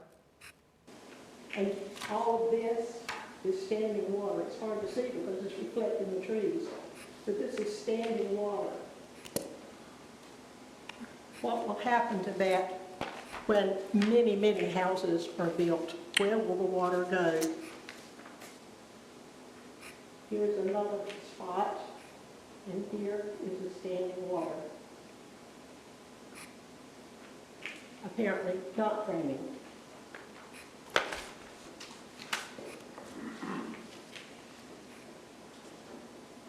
And this was prior to that second rain on Saturday afternoon and night. And finally, this picture is across the road.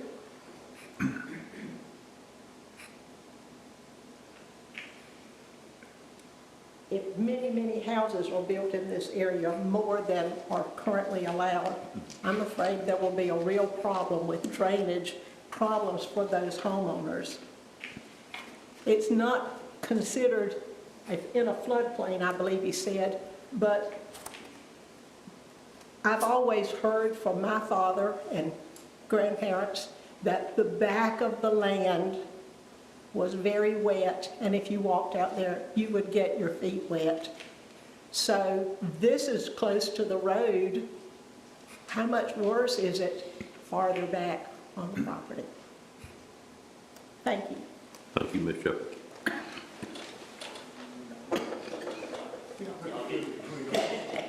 We shared yours. Let's see what I look. Well, how many years did you say, Ms. Shepherd? 47. 47 years, okay.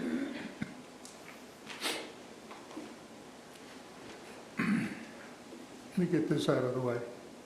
I see a pattern from R11 to R12 request today. Request to rezone, turned down. Request to rezone, made it different, a little bit smaller, but now it wants it smaller and smaller and smaller. I see this particular person coming back. If he doesn't get his way, he's going to come back again. That's just my opinion based on what I've seen. One of the lots that are the 9, if you look at your I don't have one of them here. If you look at it, it's only 75 feet wide. 75 feet wide and 200 feet deep is not R20. So one of the lots already sold. If assuming that that lot has been sold, I assume it's one of the 9 based on what I saw. It's already R15. When the original proposal, when her sister was trying to sell the property to Mr. Williams, it was originally requested R15. You folks turned it down flat. He came back with an R20 conditional use because you indicated that you might accept a conditional use because we didn't want, rooming houses and all that stuff on there. And you voted to keep it at a R20 conditional use. This request goes further back than anything you've ever approved or not approved. He wants R10, and it also takes the conditional use out of it. Now, I don't care what he has intended. He's going to sell it. He might have an intention that nobody's going to put any bad things up there. But if he sells it, if it's R10, that person can put anything they want to put on there. We don't want that. Nobody would want that. He wouldn't want it in his backyard. He lives on the street down at the other end, but he wouldn't want it in his backyard. So I don't know why he would want it in our backyard. Now, he talks about the tax base. I'm all for the tax base, but don't screw the people that are already there to assume that you're going to get more money out of this thing. Now that this pandemic's hit, if anything happens now, what had happened in 2008, he's sitting on it. But I think he's probably already got an agreement to sell the things, but he has to have the R10 to sell it. Now, that's just my opinion, I don't know. But if I don't like the R20 as it is, but R15 is just totally ridiculous, and I hope you would agree. Thank you. Mr. Shepherd, give us your name and address for the record, if you would. John Shepherd, 7290 Jordan Road, and we have that little, you can see that much of our property over on the other side. Thank you, sir. Thank you. Anyone else wish to speak for or against this? Please come forward, sir. Sir, Yes, I sir. would like to ask one question. Is my letter going to be read? Yes, it will be, sir. It's Henry Wayne Bridges. All the letters we have are going to be read at the end of the public, the people that speak that are here. Comment prior to that. You can. I just ask you to come to the podium and state your name and address for the record. My name's Henry Wayne Pridgeon. I live at 312 West Pippin Street in Whitakers, North Carolina. I bought my mother's property February of 2019. My daddy owned that property when I was a small kid. I grew up there. Rocky Mount Wilson Airport went out there. First thing they told my dad, the airport went and put a great big ditch across the middle of the airport out there to drain all the water from the wetlands out. Dad was going to drain off the edge of his field there, and they would not allow him to drain it because they said it's wetlands, so all you can do is cut the trees down and grow them back. Well, they've cut a whole forest down here, looks like, and grown them back. And my question is this: the lady, the picture Ms. Shepherd showed you a while ago, if you stand on Jordan Road and look to the back of that property is going downhill. Now, where is that 66 acres of water going? It's not going to go down in the ground with the trees like it used to. It's going to be a fast runoff water, and, you know, a high-density housing area. I stopped and talked with one of the gentlemen in the houses, in the house, the third house next to the model house. And he told me, he said, if I'd known they were going to build 130 houses behind me, he said, I'd have never bought this lot. And it had rained that day. And I was standing there in the yard talking with him. I said, look, between the houses come out like this and they go down. There was water standing between the houses. The water was not running to the ditch like it was supposed to. And my question is this: has the Corps of Engineers been in and checked the drainage to see which way the water's going to drain? And was the Forest Service, were they contacted to see about the wetlands? What are the laws governing the wetlands? Those two things bother me, because I've always been told the middle of the Imogene Everett farm out there, which Mr. Williams developed, is the beginning of Town Creek. You know where Town Creek is? Go back toward Pine Tops. That water slowly goes downhill and eventually ends up in Town Creek. Now, whether that's true or not, I don't have a map or topical survey to show you, but I do know this: I oppose that high-density development. It cannot be. Because if you stop and think about it, the crime rate is going to soar. And like the young man told me, he said, I've got sensors all around my house, you know, protect. And he said, if they put 130 houses behind me, he said, there ain't no way in the world I can protect my property. And who's going to be in control of it? Who's going to police it? Sheriff's Department in Nashville? Are they gonna keep someone stationed out there all the time? Folks, this is a critical thing here he's fixing to do. 130 houses out in the middle of the country in one area. That's probably not all I want to say, but I've said enough. Thank you, Mr. Bridges. Thank you for your attention. Thank you, sir.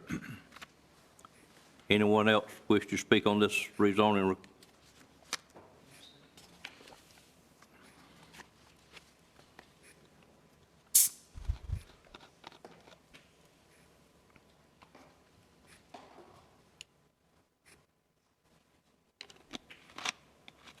Mr. Williams? Yes, sir. Again, thank you, Mr. Chairman, Commissioners. I guess to answer one of the questions here, we're going to rely on the licensed engineers to design our water drainage for the subdivision. That's number one. Number two is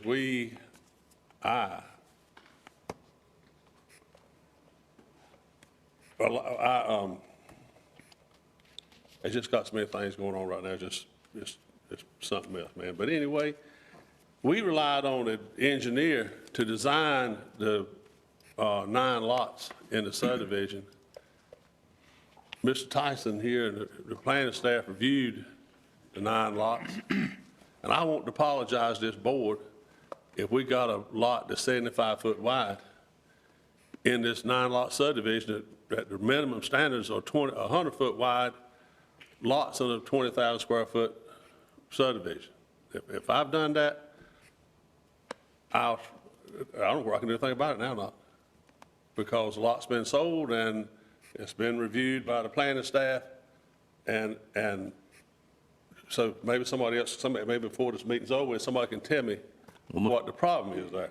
I would, yeah, I don't think we shouldn't have that, and I don't think we do, but Mr. Tyson addressed that when he comes back up. Yes, but it's not the first time I've heard this complaint. And anyway, second one is about the forest being removed. That issue was addressed by the Corps of Engineers, come and delineated, that's the word, delineated the wetlands to show if there was any wetlands, and mitigation is another word, if there was any wetlands, has all been done. There was no wetlands found on the property. It was all considered to be another word, upper pine flat, that allows for the timber to be harvested and residential development to take place on. I hired a engineer, licensed engineer to do all that kind of work for us. And so the nation's #1 builder, D.R. Horton, is who's out there building homes outside of Sharpsburg, North Carolina. And I thought that it would be a welcome deal to see nice homes built in this close proximity to Sharpsburg. And nice people are living there. That's going to be a positive influence on the community. And a problem with the houses that they're buying and the cars they're driving, they either got or going to have a good job somewhere or another. But anyway, this particular subdivision, I know a while ago I said $50 million, and that one with tax base that it failed. But this one will probably be somewhere closer to 24 million in tax base increase for Nash County. And these homes a little bit, they're not quite, they don't have the marble countertops, but they have, it's nice homes, but they're just a little step down, but you could buy early and request and try to get that. But anyway, we talked about nobody was aware of any sewer coming to Sharpsburg, or nobody's got any plans to do anything about sewer from Sharpsburg. This right here is the permit from DWQ, and that's the permit number, WD0032190. That's the permit number for the sewer. This is a contract agreement recorded between the town of Sharpsburg and Fairfield Realty Down East for provision of wastewater sanitary sewer service. So I think that answers all the questions, and anyway, now I can answer Would you y'all's mind laying that first document back down again, Mr. Williams, for just a second? Yes, sir. Look at the date. That's what I'm looking. I'm sorry. Okay. Is it, you need it? I was looking at the date, which I see is some time ago. It's 2007. Right. Have you re-verified with Sharpsburg that it still exists? It does exist, and those permits, as stated in the permit, does not go dead until it is rescinded by DWQ. Okay. Now, there are some other, we have, just 1 minute, and I'll show you. This is, this permit had for grinder pumps. This is another amendment to the contract, a provision of wastewater sanitary sewer for the step systems. It's going to be 25 step systems, and the balance shall be in with a lift station. I'll be tickled to death to provide a copy to the board. You, looks like you're still reading, Mr. Chairman. Yeah, I got it. So anyway. That covered 25 lots is what I was Sir, looking at, this right? covers 100 lots. Okay. What does it say about See about 25 my lots? finger? It says 75. And 25 at the top. I got you. I'm Yes, caught sir. it. Yep. You move it too quick. I'm so sorry. That's all right. I've taken up too much of y'all's time already. No, we're here to hear So- anything you got to say. I got one other question. Yes, I thought I heard Mr. Tyson say that the town of Sharpsburg was going to maintain every pump that's in a person's residence on that lot. Yes. Is that what I heard him say? That's right. The step system pump, they will maintain it. We will furnish the town of Sharpsburg, I think it's 5 pumps Extra pumps, okay. when we start. And then so many thereafter, and if they get more pumps and they got somewhere to put, then they're going to want some money to purchase parts as we go on down the line. Okay.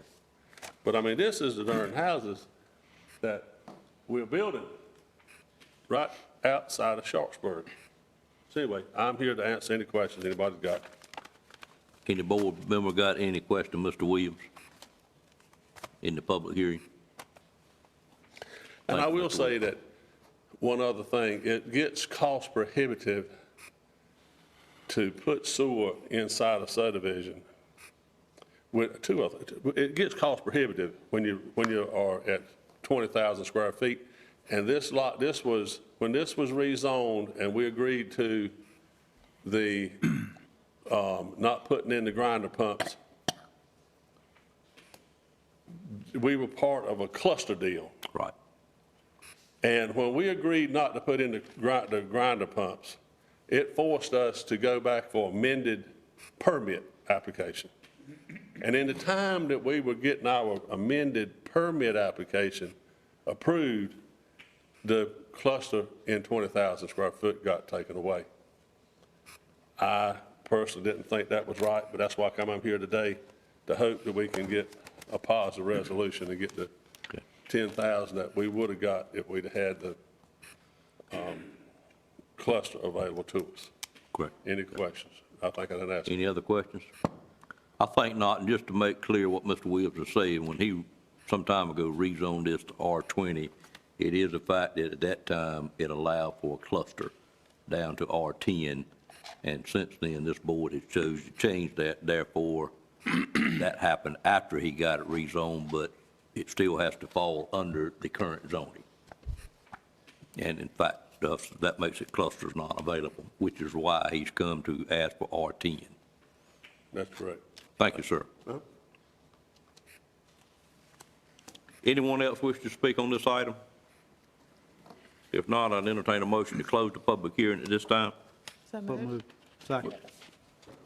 Moved by Commissioner Leggett, second by Commissioner Outlaw. Any questions on that motion? All in favor of the motion, let it be known by saying aye. Aye. Mr. Tyson, did you need to say something before I close the public hearing? Yeah, we need to read 7 email comments. You're very right. I'm very sorry. Thank you. I will hold those two motions and will not take the vote at this point in time. We do have some emails that were sent in, which is what we had stated when we advertised the public hearing, the procedure would be. And therefore, I think it certainly requires us, and we should hear these stated at this time. Are you prepared to read them? I am. Okay. And before we do that, I did want to clarify one thing. There was a comment about one of the lots that's been recorded being 75 feet wide. I think that comes to some confusion right here, where the measurement of this lot says it is 76 feet wide, but it's actually two segments added together. So when you add 76 and 23, you get in excess of 100. So all of those lots are compliant with the minimum width requirement of 100 feet. And those are the 9 that are already recorded. Well, you'd have one down there at 65 if you had one at 75, so. That's right. That's good. Okay. I'll also mention that all of the individuals who spoke today, other than Mr. Williams, also submitted an email, but in the interest of completeness, I'm going to read their comments as well. The first of the 7 comes from Betsy Schrum, S-C-H-R-U-M. And it says, "Dear Commissioners, I am enclosing a copy of my previous comment sent to Adam Culpepper concerning this rezoning request Z-200-502. I trust that this copy will be considered to represent my opposition to the proposed rezoning. I am a property owner on Farrell Road in Nash County, NC. Dear Mr. Culpepper, I own property on Farrell Road in Nash County, NC, and received notification of this rezoning request of land near my property. The planning department turned down this same request just a year and a half ago, or so I recall. What has changed to make the commission consider this request again so soon? While I do not live in Nash County community, I have great respect for those longtime neighbors in that area. Those citizens have enjoyed their rural surroundings for many years. I join them in wanting to preserve their way of life without the intrusion of higher density residential use. I join those who object to the rezoning of this acreage on Jordan Road." And she does not give a physical address, but she does identify herself as residing in Kingsport, Tennessee. The second comment is from Mr. and Ms. Shepherd, who addressed you just a moment ago, John Shepherd Jr., Linda Jordan Shepherd, at 7290 Jordan Road. "Dear members of the Nash County Board of Commissioners, we are writing to express our strong objection to general rezoning request Z-200-502. 2/3 of the land in question was just rezoned about a year and a half ago to R20 CU when the requested rezoning to R15 was denied. It is not logical nor respectful of the board's previous recommendation to think that a rezoning to R10 should even be considered. The remaining portion of the land in question was rezoned from R30 to R20 a few years ago, and no further rezoning should occur. Property owners in the Jordan Road area have previously expressed their desire to keep the area rural, maintaining the peace and tranquility of the agricultural life Nash County had designated for the area. Some residents purchased homes in the previously developed R30 neighborhood developed by the Williams Corporation and are now considering selling and moving away if the high-density rezoning is approved for nearby homes. An R10 designation would allow mobile homes and boarding houses. Even if that is not the plan of the Williams Corporation, a future owner could choose to allow such. An R10 designation would mean more people, more traffic on Jordan Road, more safety concerns, and a greater risk of crime in the area. As owners of the adjacent farm, we accept the decision made in 2018 to designate the land in question as R20 CU. However, we feel that any smaller rezoning would be detrimental to the area, diminish property values, and require much more time, money, and effort from Nash County government services. Furthermore, a high-density designation would be contrary to the Nash County Land Development Plan for this area of low-density rural growth and would be considered spot zoning since the lots would be 1/2 or even 1/3 the size of that required for existing lots of the neighboring residences. Thank you for hearing our thoughts. Please consider our sentiments and vote to deny the R10 request. Respectfully, John Shepherd Jr. and Linda Jordan Shepherd. The third comment comes from Henry W. Pridgeon and Yvonne N. Pridgeon. They are the property owners of 6777 and 6785 Vickers Road. Please be advised, As property owners in the immediate area, Henry W. Pridgeon and Yvonne N. Pridgeon oppose rezoning the 66 acres of land, parcel ID number 330935 and parcel number 108021 on Jordan Road to R10 high-density residential. The lot size is too small for each resident. This will devalue adjacent properties, including Phase 1, farms, and other dwellings in the immediate area. This will become a densely populated area with inadequate roads for the traffic generated from the high-density residential area rezoned. The 66 acres in question should remain zoned as present. Please note that high-density residential area rezoning would generate as follows: 130 plus or minus 3-bedroom dwellings at 2 occupants equals 260 people with a possible 1 to 2 car family, or 130 to 260 road traffic vehicles. 130 plus or minus 3-bedroom dwellings at 3 occupants each would generate 390 people with a possible 1 to 3 car family, or 130 to 390 road traffic vehicles. 130 plus or minus 3-bedroom dwellings at 4 plus occupants each would generate 520 plus or minus people with a possible 1 to 4 car family, or 130 to 520 plus or minus road traffic vehicles. This is going to be a small town created on farmland and wetlands in Nash County between Rocky Mount Wilson Airport, Elm City, and Sharpsburg. My father, Russell Pridgeon, wanted to clean or dig out a ditch so water would drain off his farmland quicker. County commissioners told him at the onset of building the airport that he could not dig the ditch because it was wetlands, and all he could do was cut timber off of it. He was also told that he could not uproot tree stumps or clear wetlands. The ditch was already there. Things have changed, or people simply don't care anymore, or it's just simply greed. There is no immediate law enforcement in the area. I assume it will be Nash County Sheriff's Department's jurisdiction. Security is going to be a problem because of the number of houses and people squeezed into this 66-acre parcel of land. Heavy traffic will also add to this problem. It really should be farmland and forest. I guess wetlands can be rezoned to any zoning code.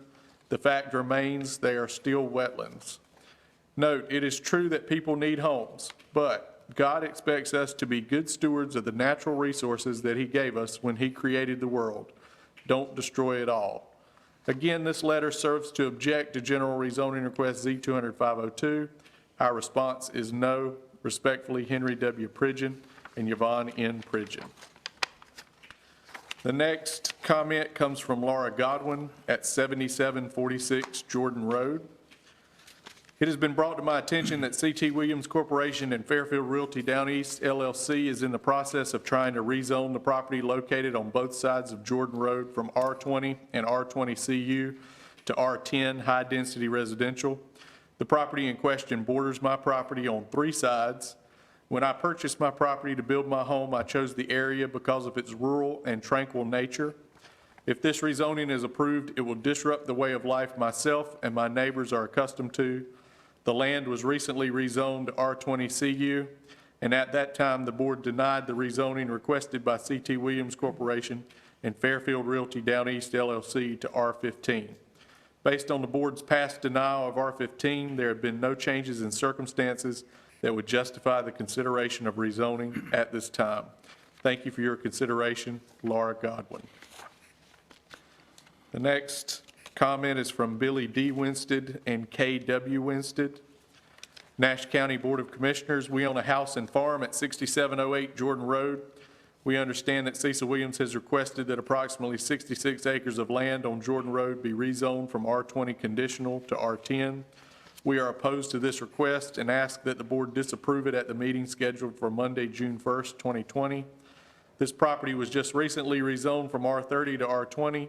We think the property is appropriately zoned for the surrounding neighborhood that is currently under development, and it should not be changed. Thank you for your consideration, Billy D. Winstead and K.W. Winstead. The next comment is from Linda Tant Rosenberger, Jewel Tant, and Joy Tant. On behalf of the following homeowners on Jordan Road, the Linda Tant Bunn Rosenberger, Jewel Tant, and Joy Tant, The 66 acres in question have already been decided against not to change the rezoning from R20 to R10 unrestricted by 2 previous board committees. We are all in agreement with this decision due to the impact it would have to changing the nature of the existing neighborhood located on Jordan Road. We all disapproved when the zoning board decided against our wishes to change the zoning from R30 to R20. Since the last rezoning decision, a row of 10 homes on very small lots have been constructed. It is too early to determine what impacts these homes will have on the current neighborhood, and time should be given to see what additional construction may be forthcoming. As you would ascertain, Cecil Williams' interest is strictly financial and without regard to the impact to the existing residences living on Jordan Road. The proximity to the airport, as well as the quite peaceful nature of the current neighborhood, should be the highest priority for this Board of Commissioners' decision-making. We all appreciate your continued concern for the livelihood of our quite peaceful neighborhood. Many thanks for your consideration of our petition not to change the zoning from R20 to R10 unrestricted. Linda Tant Rosenberger, Jewel Tant, Joy Tant. And then the final comment is from Alyssa Miller and Brian Mitchell, the homeowners of 7094 Jordan Road. Dear Nash County Board of Commissioners, we hope that you are doing well. It has been brought to our attention that a request has been submitted to rezone parcel IDs 330935 and 108021 on Jordan Road from R20 to R10. As the homeowners of 7094 Jordan Road, our property is very close to the tracts of land that are requesting to be rezoned to half the size they currently are. Brian and I feel as though this will greatly affect our place of residence, intended lifestyle, and our very purpose for moving to this particular location in a negative manner. There will be a significant increase in traffic in front of our home that we share with our 3 children, an increase in population in general, which will change the privacy that we currently experience, which is of great importance to our family. In addition, we feel that this rezoning to a smaller lot size will affect our land and home value. We truly hope that you will consider our perspective and concerns regarding this rezoning request. Thank you for your time and consideration. Alyssa Miller and Brian Mitchell of 7094 Jordan Road. And that concludes the emailed public comments. Any questions for commissioners on those? Seeing none, I have a motion on the floor and a second. Any questions on that motion? What is the motion? The motion was to close the public Oh, hearing. okay, I'm sorry. So moved. Well, I have a motion and a Okay. second, then Madam Clerk reminded me that I hadn't had the emails read. All in favor of that motion, let it be known by saying aye. Aye. Any opposed by a like sign. Public hearing is now closed. Is any other questions from Mr. Tyson at this time?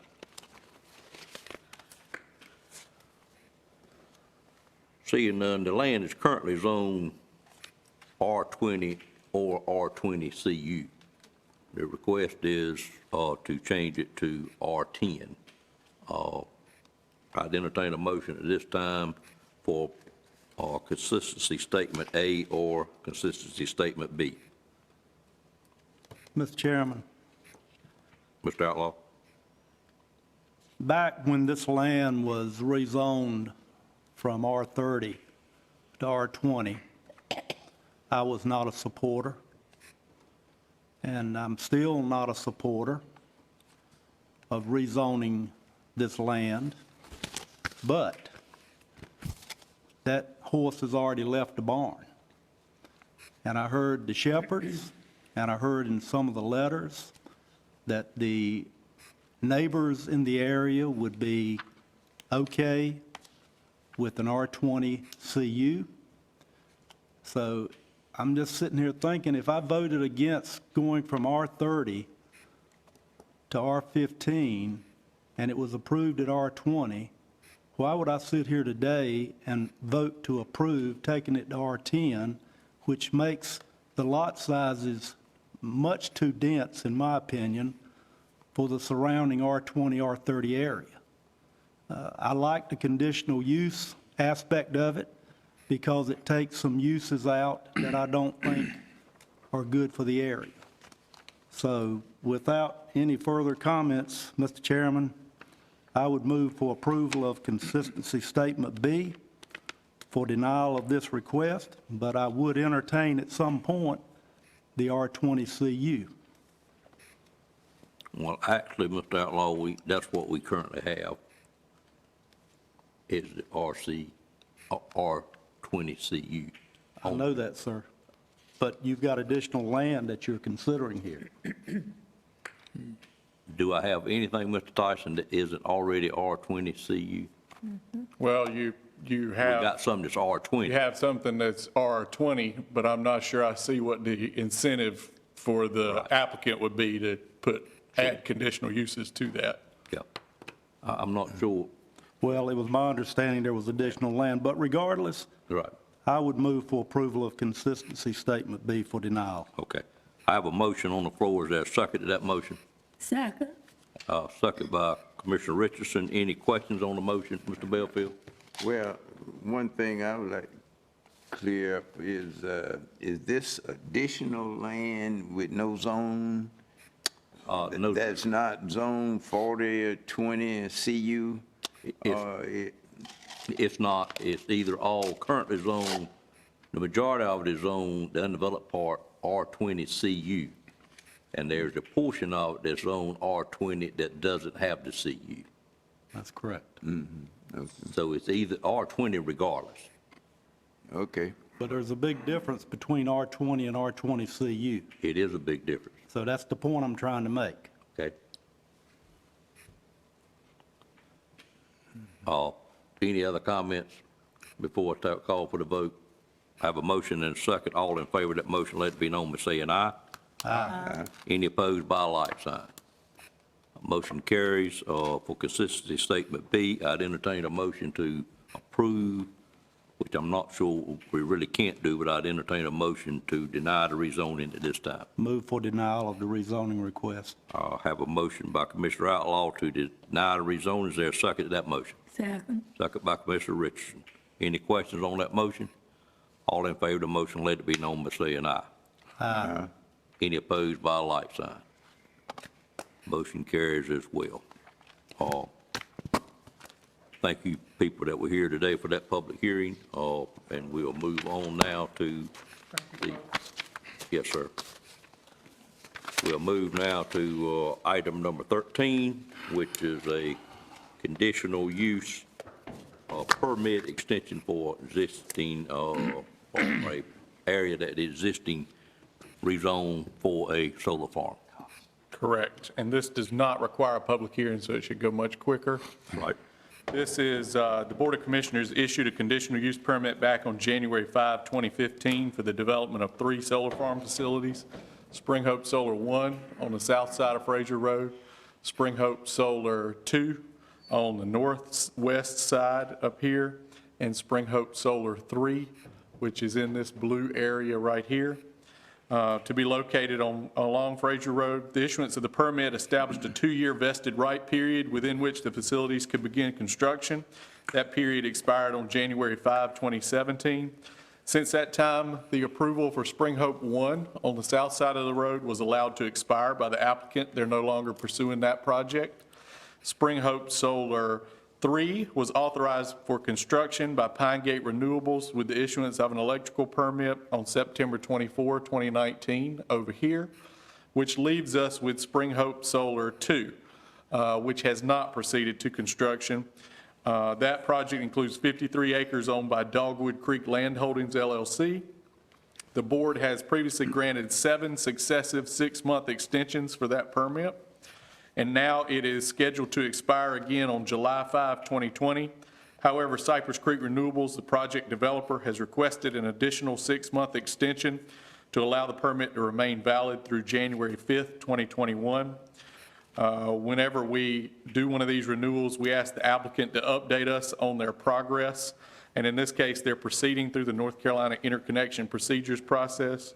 On April 3, 2020, just about 2 months ago, they signed an interconnection agreement with the utility provider, Duke Energy Progress, which allows them to pay the necessary costs to upgrade the surrounding utility infrastructure that will be needed to allow them to interconnect the solar farm to the existing power grid. And then the actual payment was scheduled to be made on May 19th, 2020. And the developer's next step will be to enter into a power purchase agreement. The construction of the project is anticipated to begin around the fourth quarter of 2020. However, the developer has asked me to note to you that the timeframe is largely controlled by and dependent upon the utility provider, and in this case, the utility provider completing those infrastructure upgrades that the applicant has paid for. The ordinance allows the board to continue extending this permit in periods up to 6 months if the permit has not yet expired, which it has not, if the permit recipient has proceeded with due diligence and in good faith, and conditions have not changed so substantially as to warrant a new application. We don't need the submittal of any new applications or fees, no further public hearings, and there is no set limit on the number of the permit extensions that may be granted for a particular project. Also, it should be noted that the permit extension does not alter any of the conditions, which shall remain in effect just as they were originally adopted. So we just need one motion here to approve or deny the request to extend the expiration date. The applicant is not present today due to COVID-19. However, they asked me to express that in lieu of denial, if you're inclined that way, they would prefer that you table this to your second meeting of the month where they would like to provide a representative. However, if you are in favor of approval, that would not be necessary. And so there is no public hearing, so I'll take any questions you have. Questions of Mr. Tyson on this particular extension? Just a comment, I think probably they are moving closer because they're running new lines up Fraser Road. They are. Yep, so evidently they're getting ready. So if there's no more questions, I'd make the motion we approve the extension. Let me see if I got any other All right. first, but I'll hold your motion. Any other questions? Yeah. Isn't this the third time we've had to deal with this? Thank This would be the eighth time. I think he said it would be the 8th time. But significant progress has taken place, Mr. Right. Belfield, and you know that they made the May 19th payment. I have no reason to believe they haven't, but I don't have Well, you know that it if you see them running lines, I guess. They're running lines. Okay. And evidently, this one in the blue right here is already permitted for construction. permitted for construction, so. I think what it boils down to, Mr. Belfield, these people are very dependent upon the utility supplier to move their progress forward. And when they will take the power and do their necessary infrastructure to accept the power. Yeah, So a lot of times it's out of their hands. Yeah, I just had in the back of my mind is there something there between the utility company and the group solar farm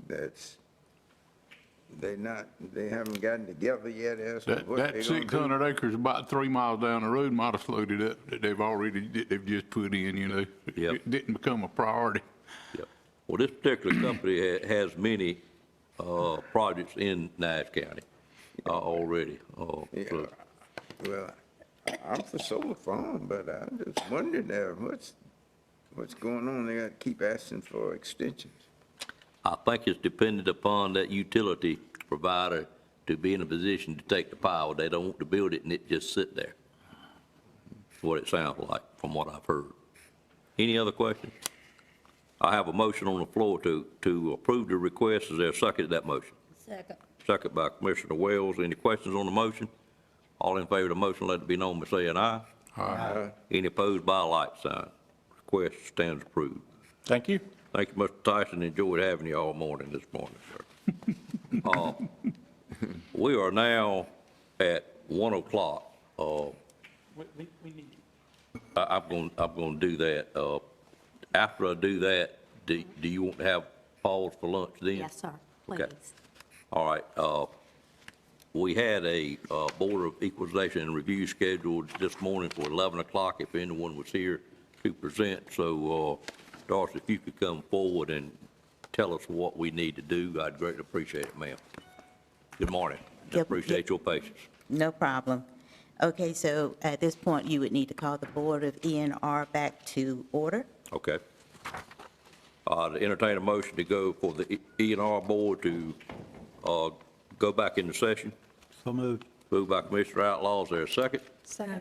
Second by Commissioner Leggett. Any questions on the motion? All in favor of that motion, let it be known by saying aye. Aye. Any opposed by a like sign. Ladies and gentlemen, we are in a public hearing, we are in the Board of Equalization and Review. At this time, if there's anyone inside the chambers, or maybe outside the chambers, that has a request or a review that they'd like to bring for the board? We did not have any notifiers that they were coming, but do we have any to show up today?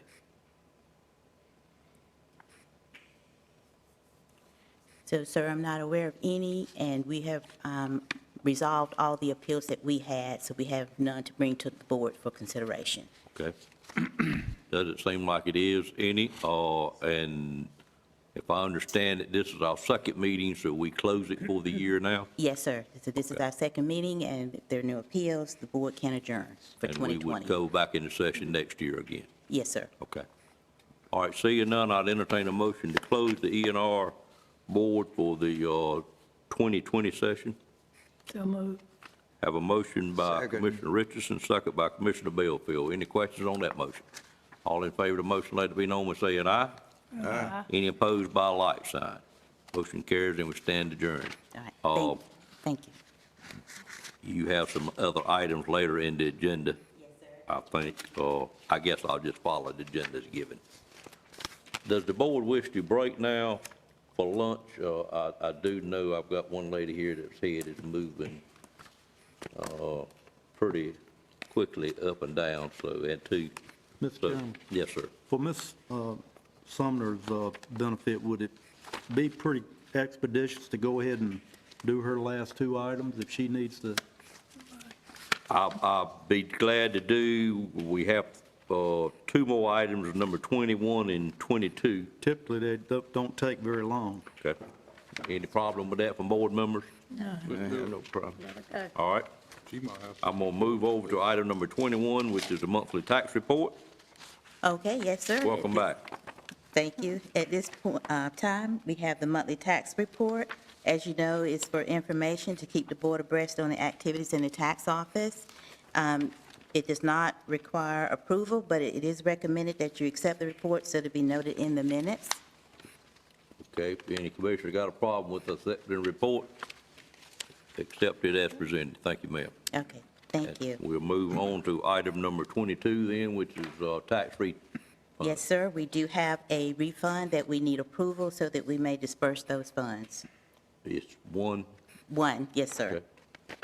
Any questions on that one? Entertain a motion for approval. Move for approval. Moved by Commissioner Outlaw, second by Commissioner Bellfield. Any questions on that motion? All in favor of the motion, let it be known by saying aye. Aye. Any opposed by a like sign. Motion stands approved. Okay, thank you. Thank you, ma'am. Thank you, Mr. Outlaw. Sir. This time, I'm going to call for about a 20-minute recess, and we would come back in session, and we would be on item 14, which is the budget presentation for 2020-21 by our manager, Mr. Z. Lamb. Thank y'all. I'll call our meeting back to order at this time. When we went on our lunch recess, we had completed item 13, and item 14 is a presentation of our budget for new fiscal year 2021. And at this time, I'd call on our manager, Mr. Z. Lamb, to make that presentation. Good afternoon, sir. Good afternoon, Mr. Chairman, members of the board. Thank you for this opportunity to present our upcoming year's Nash County government budget. First of all, I want to thank the commissioners for your help and cooperation in crafting this budget for the people of Nash County. I also want to thank all our department heads and our staff, particularly the finance staff and department head director for their hard work preparing this for presentation. It's been an unusual year, definitely an unusual budget period over the last few months with COVID-19 and the economic uncertainty that COVID-19 has presented to our county and our state and our nation.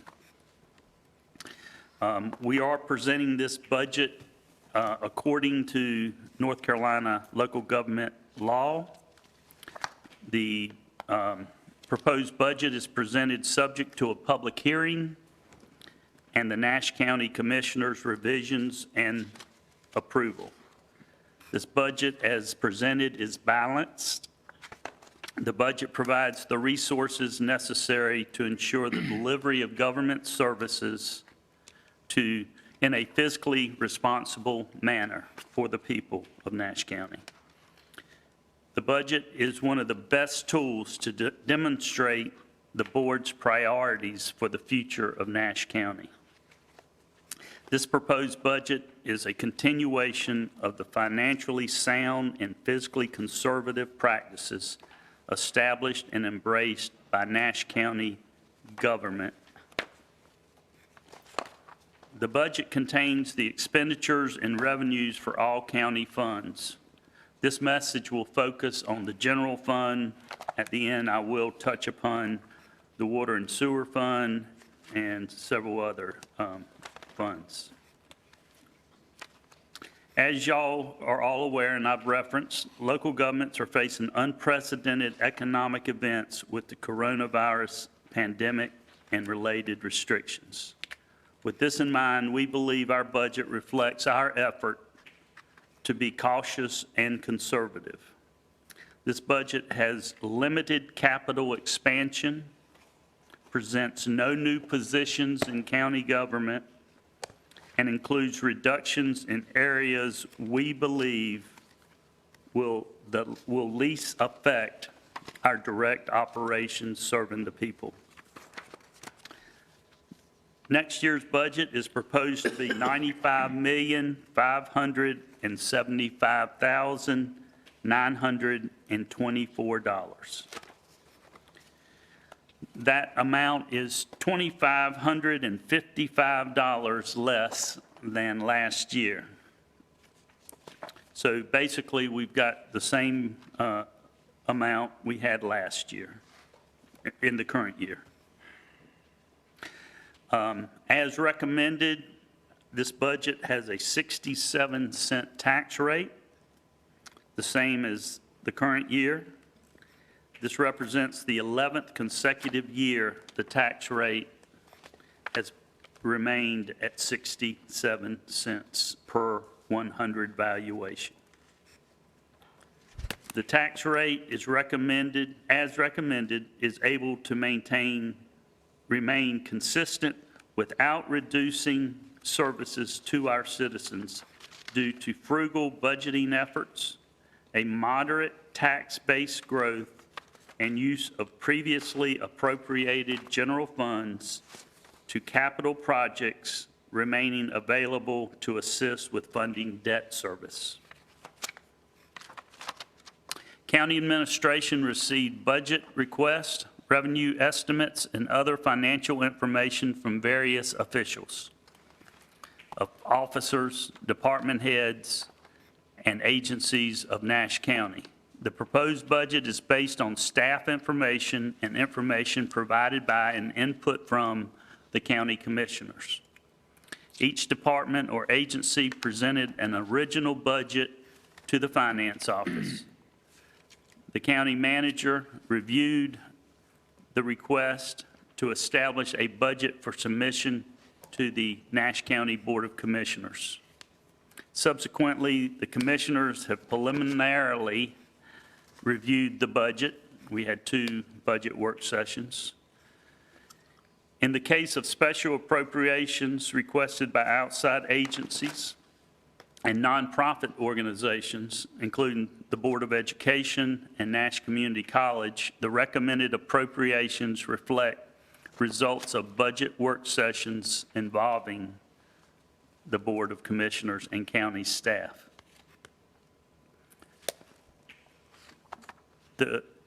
First of all, I will talk briefly about our property tax collections.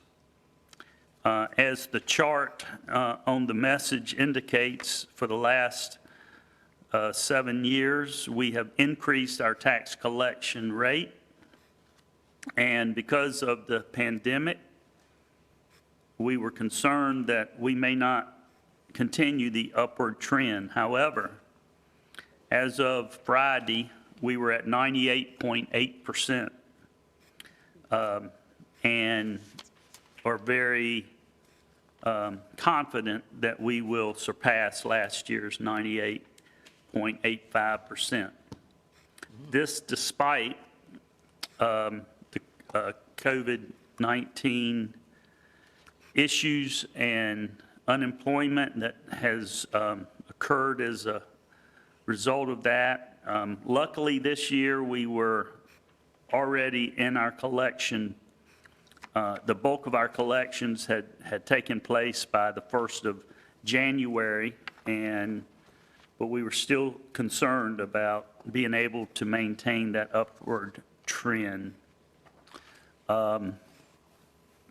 However, our biggest concern going into next year is that if we have a reoccurrence of high COVID-19 cases and any kind of lockdown, if unemployment doesn't improve, we are concerned about those people that pay their taxes in November, December, and 1st of January.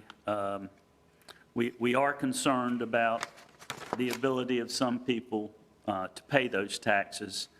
We can only hope that the economy will improve to its pre-COVID levels, and we will continue to enjoy high tax collections. As I mentioned, our tax collection rate last year was 98.85. For purposes of this budget, we are estimating conservatively a collection rate of 97.5. That leaves about 600,000 or 700,000 underestimated for our revenue purposes. That's the same rate we've used in recent years to estimate our collections.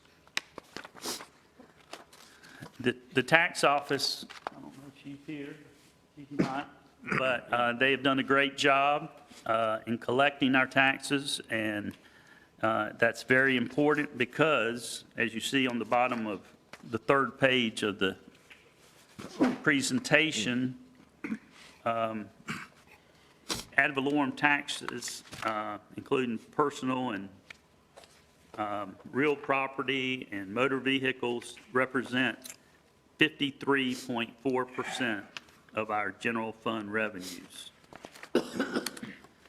For the coming year, we are estimating a valuation of all county property at $7,733 million.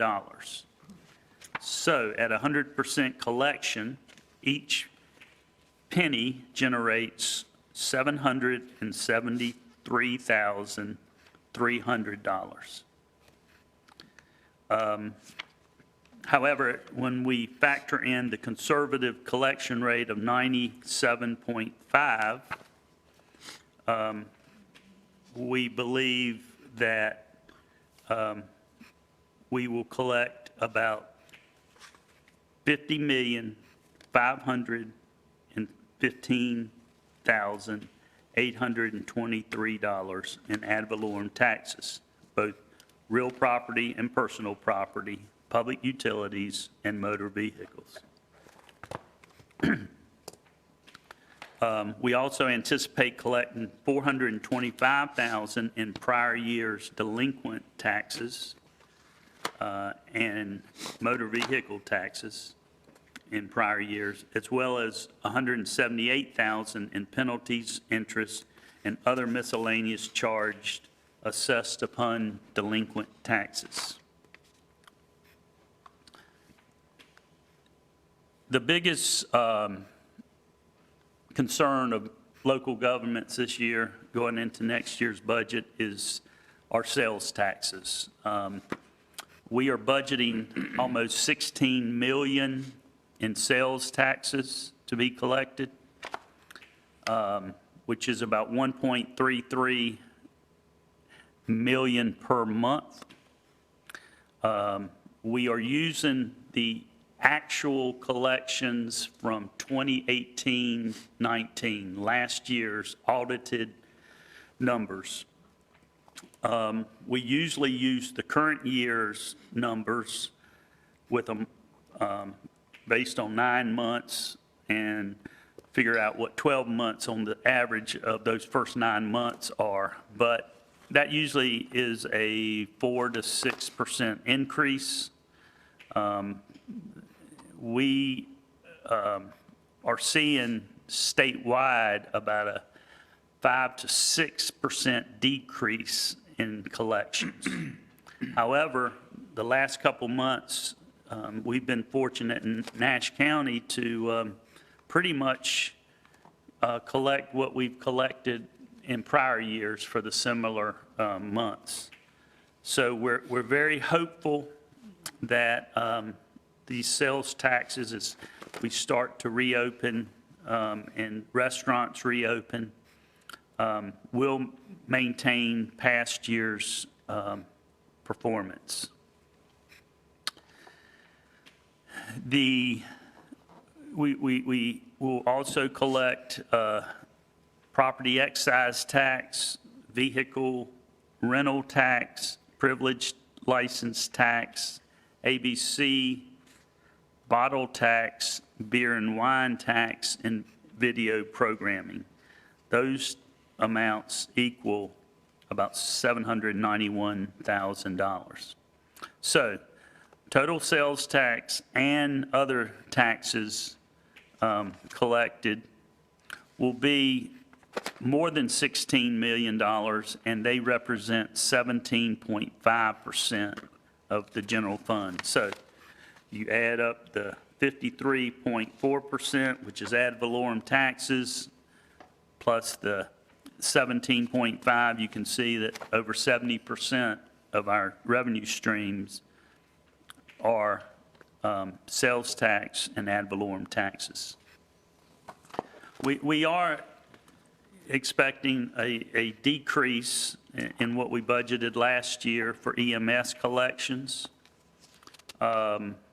They have been going down the last year or so. Part of that is reimbursements, but we are still anticipating about 3.5 million in EMS collections for a department that I believe the information will show costs about $7 million a year. So we're getting back about 50 cents on the dollar.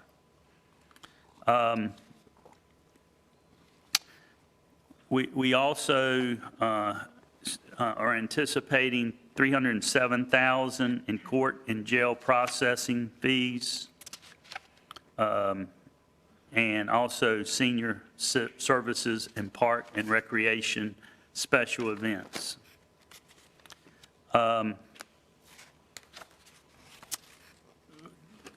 Permits and fees, including building permits, register of deeds fees, and sheriff office concealed weapon fingerprinting and fees for serving papers, and parks and recreation athletic participation fees, we anticipate is about $1.1 million.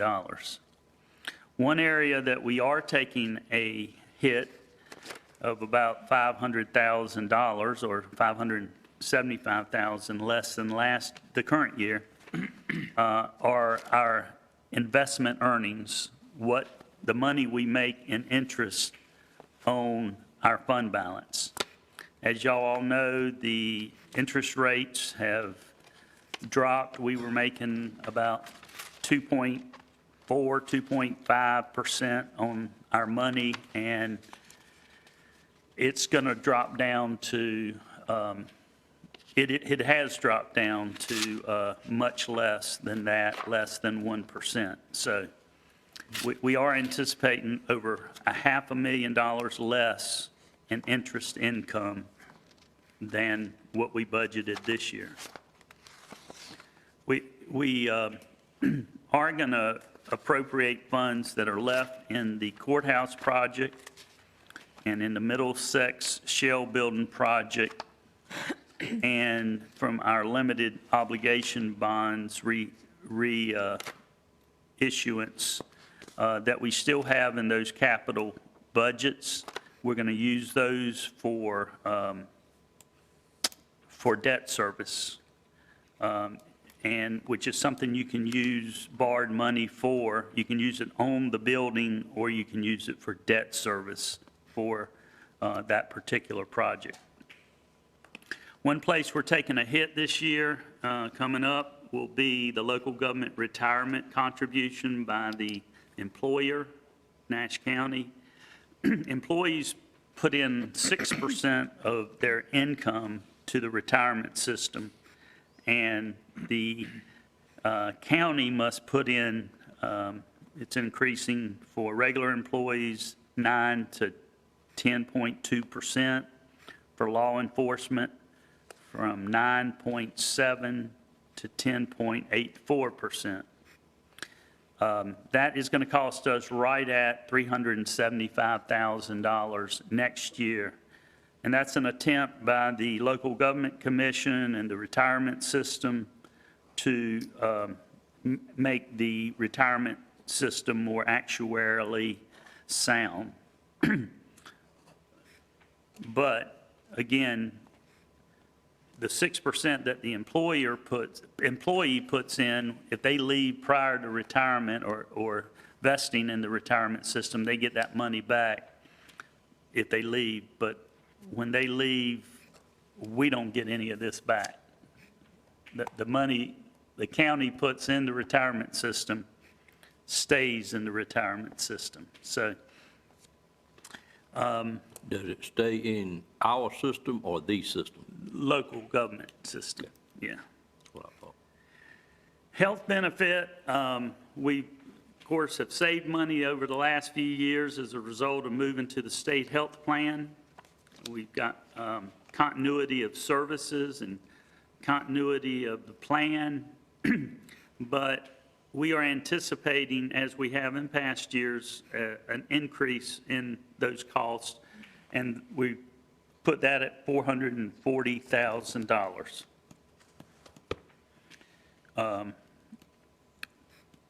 General government, if you look at our general government budget, which includes the governing board, administration, grants, human resources, finance, legal services, information technology, tax, facility maintenance, register of deeds, and the Board of Elections. Our budget for the coming year is $9.5 million for all those general government functions. Our budget for public safety is $24,081,000. That includes $13,285,000 for the sheriff's office operations, $1.8 million for 911 central communications, emergency services, including fire and rescue, $907,000, EMS operations, about $7.5 million, and medical examiner costs $70,000. Forestry service, $113,000, and animal control, $383,000. So altogether, those public safety items come to $24 million. Economic and fiscal development, that category, these categories are state categories that all counties and all audits follow. We're budgeting $3.3 million That includes $793,000 for planning and inspections, $356,000 for cooperative extension, $346,000 for soil and water, rural transportation planning, $125,000. Some of that we get back from other counties. The Rocky Mount Wilson Airport, $47,000, and economic development, $1.97 million. That figure includes moving our in-house operations, as we have done for economic development, the cost of the director, the business development recruiter, and an administrative assistant. In addition, it includes inducements that the commissioners have given to private industries for expansion and location of their businesses here in the county. You can see that figure of the 1.9, I'm sorry, of the 3.3 million, 1.5 is for those inducements for the most part. Health Department, the budget is $8.2 million, and we've seen in the last few months that public health has come to the forefront of county government. And luckily, we do have some reserves we can use to offset that. But public health is right at $8.2 million. Social services, $14,140,000. The county share of that total spending is $5.4 million, a slight increase of $37,000 over last year, and that's attributable again to the employer match for the retirement system and anticipated increases in health insurance. The other human services is $2.2 million. That includes $296,000 for mental health, $1.2 million for the Office of Juvenile Justice and the Home Care Community Block Grant, $435,000 for the senior services, including the senior centers, $115,000 for veteran services, and $165,000 for other local human services appropriations for nonprofit outside agencies. This is actually a reduction from last year. In order to pay for the increase in health insurance and retirement system and decrease in investment earnings, we have really had to cut back or maintain the current spending levels for just about every single department in county government. Cultural and recreation, we are anticipating $1.063 million for the Braswell Library, about $850 of that is Braswell, and then also Parks and Recreation funding at $680,000. And, I'm sorry, Cultural and Recreation Services is $2,080,000, including $1 million for the Braswell Library, $680,000 for Parks and Recreation, and also the municipal libraries that have been integrated under Braswell during the last few years. Education is anticipated in expenditures to be $24 million $707,000, excluding debt service.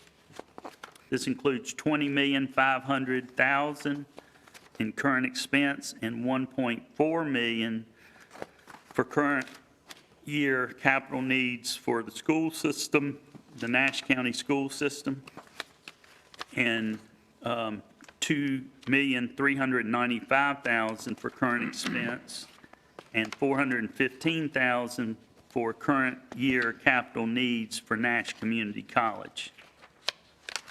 These funding totals stay the same from the current year. We pay the school system 1/12 of their budget each month. We pay the community college quarterly. All capital requirements, outlay requirements are itemized and presented to the finance office. Debt service for the coming year is slightly decreased because of the preference of the local government commission to do financing on a fixed principal plus interest, which means a basis, which means the interest amount reduces every payment as you pay off principal. So in the coming year, we're anticipating Nash County Schools, $2.845 million in debt service. Nash Community College, $682,000 in debt service. And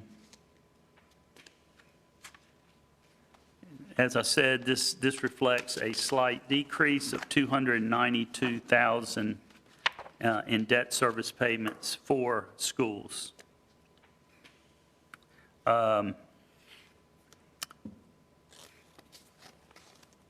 Capital spending. We are actually reducing our capital outlay for general county needs by $630,000.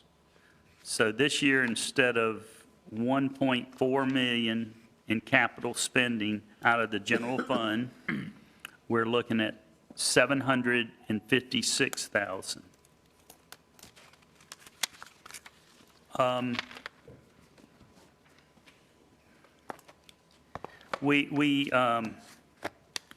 The finance office has, instead of putting capital spending items in each department's budget, in the beginning, she has set up a separate budget for capital funding, and as those funds are required, they will be moved into the respective budgets.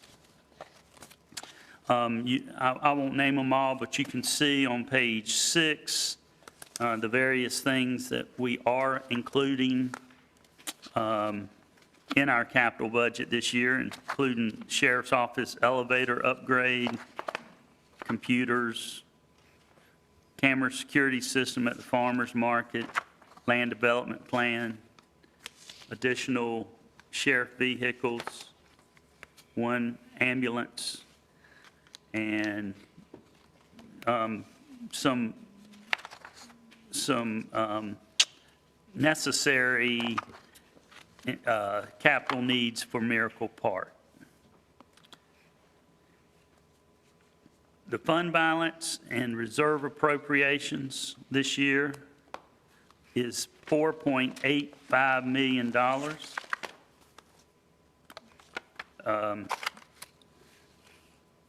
This includes $3.9 million, which includes $726 for capital expenditures that I noted above, and $3.18 million as the balancing factor for our budget.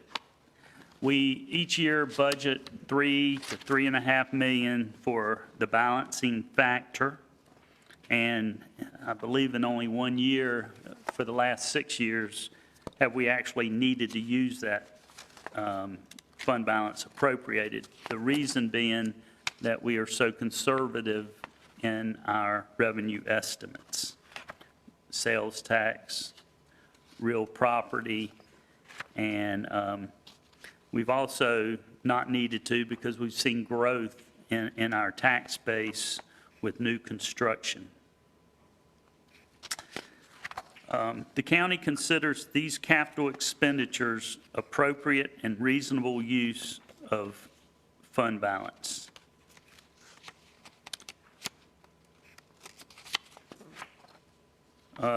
Again, we tried to make reasonable estimates for each revenue line item based on historical trends and local government information and analysis. We're careful not to be too optimistic in our revenue projections, believing that our projections should be conservative. While we do not know the exact revenue line items that will exceed their budgeted amounts or the exact expenditures that will be less than budgeted, we do know a reasonable amount of fund balance we can include as revenue, confident that at the end of the year, the use of those funds will be minimal, if at all. Briefly, our other funds that I wanted to touch on is the county utility fund. We have the Central Nash Water District, and of course, we are starting a second water district.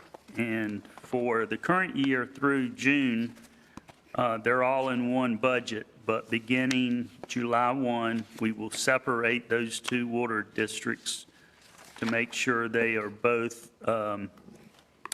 self-supporting as required by law for enterprise funds.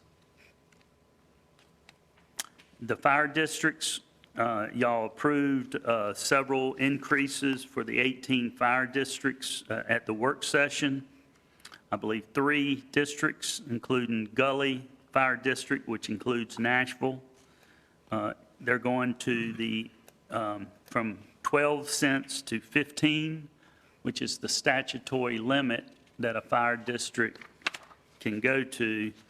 Castelia is going from 11 to 11 and a half cents, and Salem is requesting a 2% increase from 12 cents to 14 cents.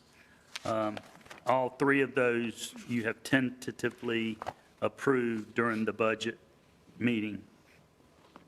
A copy of the budget has been filed with the clerk to the board and is available for public inspection in the manager's office as well as on the county website.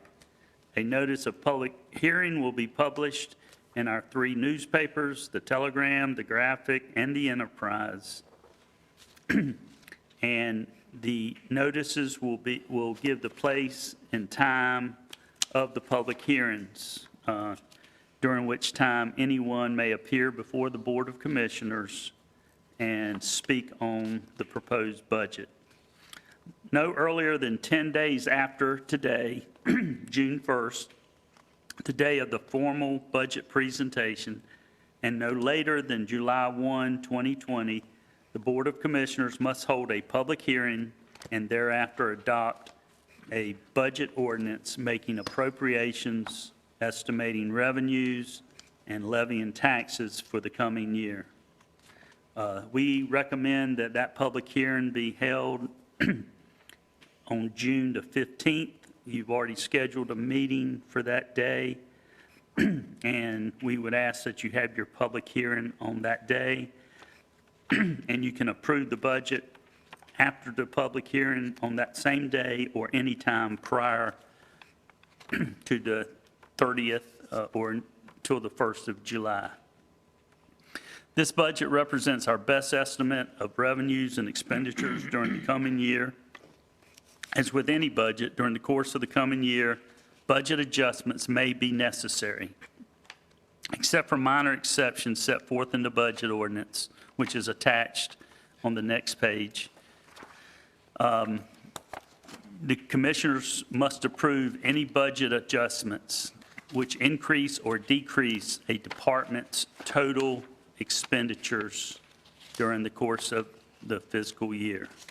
I urge the commissioners and the public to carefully consider and study this proposed budget. If there are any questions or concerns, please do not hesitate to contact me.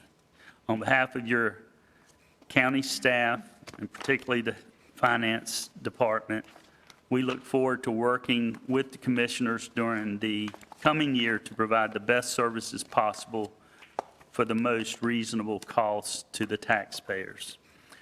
I would like to say that there are counties in North Carolina that are planning to do an interim budget because of COVID-19. We don't feel the need to do that at this point, but there are things in this budget that I know the commissioners are disappointed are not included. And we do plan to come back to you in October, November, December, when we have a better handle on the effect of COVID-19 on our sales tax revenues and on our potential collections during the end of the year in ad valorem taxes. I know the county employees very much appreciate the effort that the commissioners have made over the last couple years, 5% increase 2 years ago and 5% increase last year for all our employees, and I know y'all intend to do more, but we all just feel like with 20% unemployment throughout the country, saw 18 in North Carolina, we need to get a handle on what is coming down over the next few months. But it is our hope that perhaps January 1, that we will be able to recommend to the commissioners an increase in salaries for our employees. If you look at your booklet, you will see the next thing there is the proposed budget ordinance, and also a summary for each function and individual budgets. Got some pie charts there of our revenue stream. Again, you see that property tax is 53.5%, sales tax is 16.7%, and the rest account for the other 30%. Let me say one thing that I said at the last budget meeting.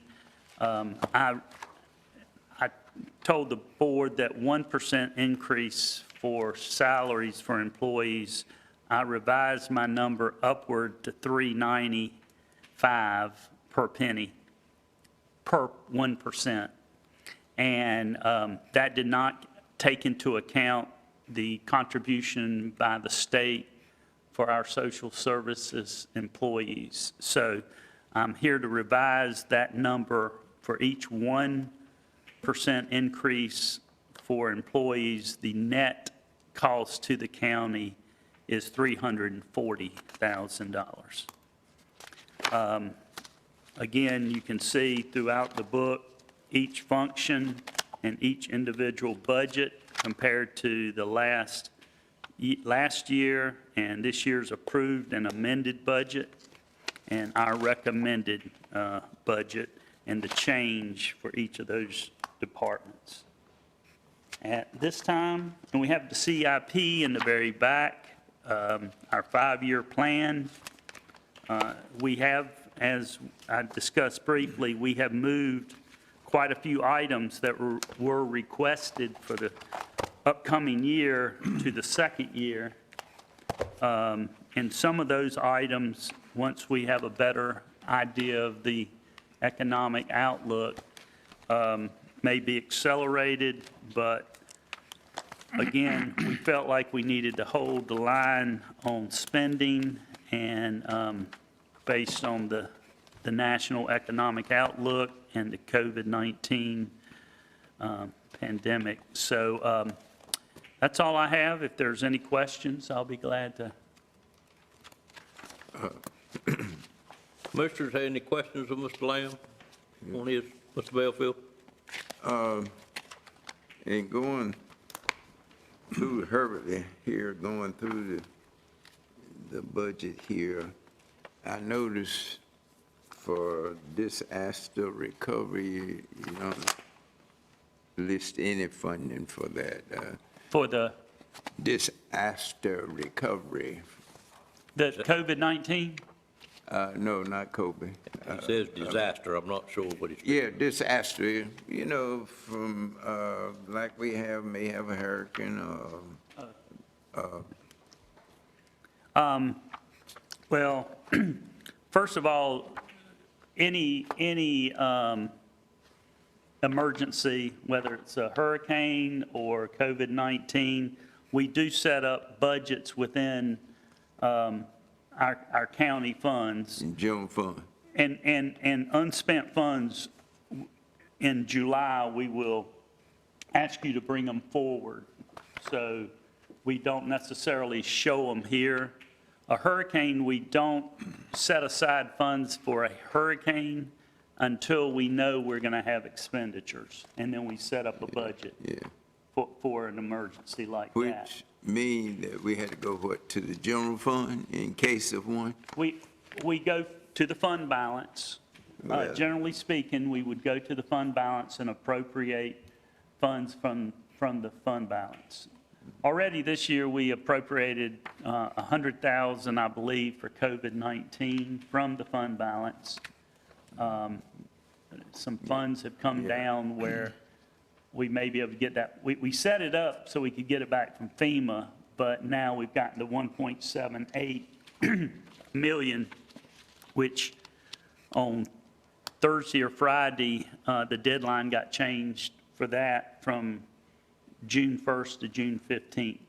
So we're going to postpone having you adopt that ordinance until the 15th so we can continue to massage those numbers. And but they did give, since they changed what we could use the money for and what we couldn't use the money for last week, Treasury and the feds and the state's interpretation of those regulations, they've given us until June 15th to submit our plan, which we can then change at any time.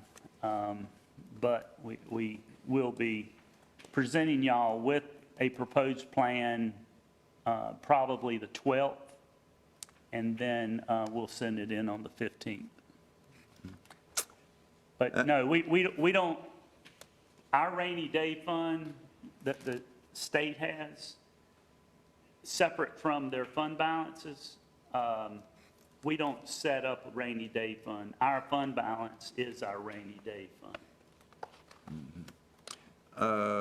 I also noticed down here,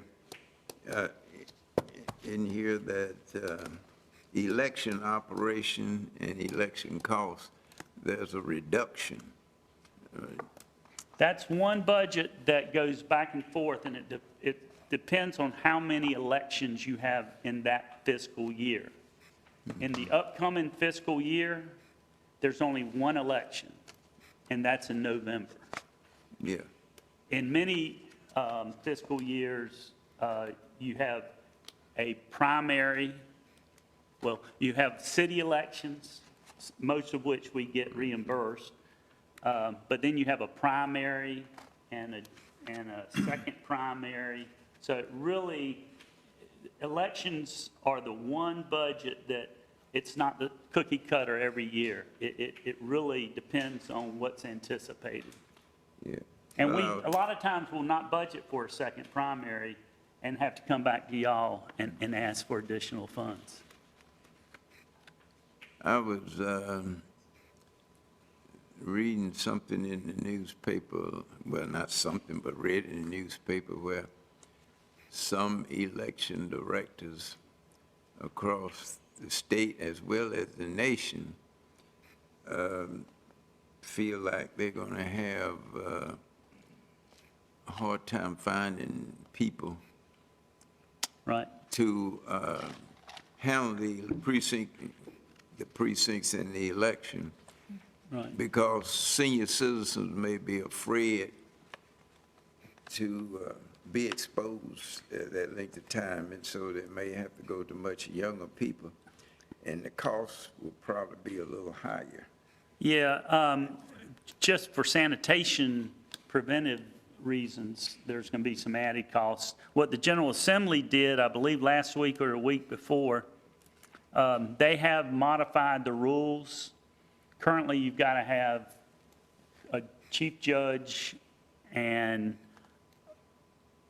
two people, at least two people, one from each party at every precinct, and they must live in that precinct. One thing they've done is they've eliminated the residency requirement for living in a precinct. So if you can't find three people to work a certain precinct, you can take somebody from another precinct and let them work that precinct. But absolutely. Haven't they already been doing that? Well. Yeah, we've been doing that already. Yeah. Had to do it sometime. Yeah, we've been doing that. But generally, they tried to keep it in the precincts. Absolutely. But they could get permission from the state to do it. Yeah, but. Now it's codified. Sometimes they can't find them. Yeah, now it's codified. You don't have to ask the state board to use out-of-precinct poll workers anymore. It's codified in the law. Other question, Mr. Belfield? Yes. Economic development, I noticed the budget. Is that because of the pullout from Gateway that our budget is less now? Yes, partly. If you just look at those three positions. A minute part of that, but it's really affected a lot by incentives moving forward and what we've already paid. He's talking about the reduction in the operation. Oh, in the operations, right. Yeah, that might be slightly down. It's slightly. But, and that's because instead of paying $325,000 to Gateway, we're paying it in salaries, benefits, and other needs for that department, including the plan that Ted Abernathy is he's working on right now. But yeah, you're right. It is slightly down over last year. Yeah. Emergency service, I think that's down too. I mean, from what I'm looking at, emergency service. Emergency services, not EMS, but emergency services is down slightly. Not sure exactly why that is, but when you deal with emergency services, you're dealing with emergency services, EMS, 911, fire marshal's office. Yeah, I saw that, but overall, there's a reduction. There is a 2.1% reduction, and it looks like that may be a result of, let's see. Yeah, it's $3,000 less in supplies and operations than last year, but basically it's level.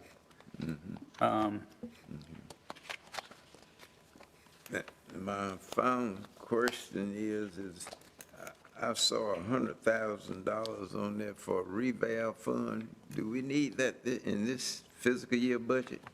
The state requires us to maintain and contribute to the revaluation fund yearly. Last time we did a revow, it was $800,000.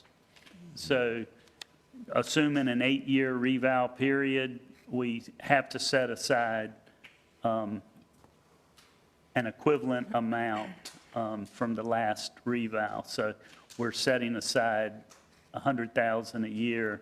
It's building up, and then we'll have the $800,000 to hopefully be able to do the revow in '25. I said that was my final question, but I was looking at the agencies that we've been funding, and I only saw one in here, and that was the Wright Center.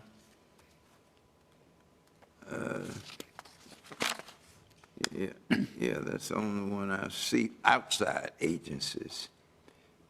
They may be located Home and in community different care. places. And they're all the same agencies that we've funded in the past. There's one that we didn't fund and two that we cut back on. One was to repay a grant that we provided in fiscal year 18. And the other one was a reduction based on some new requirements for funding that we were looking at. But it's actually on page,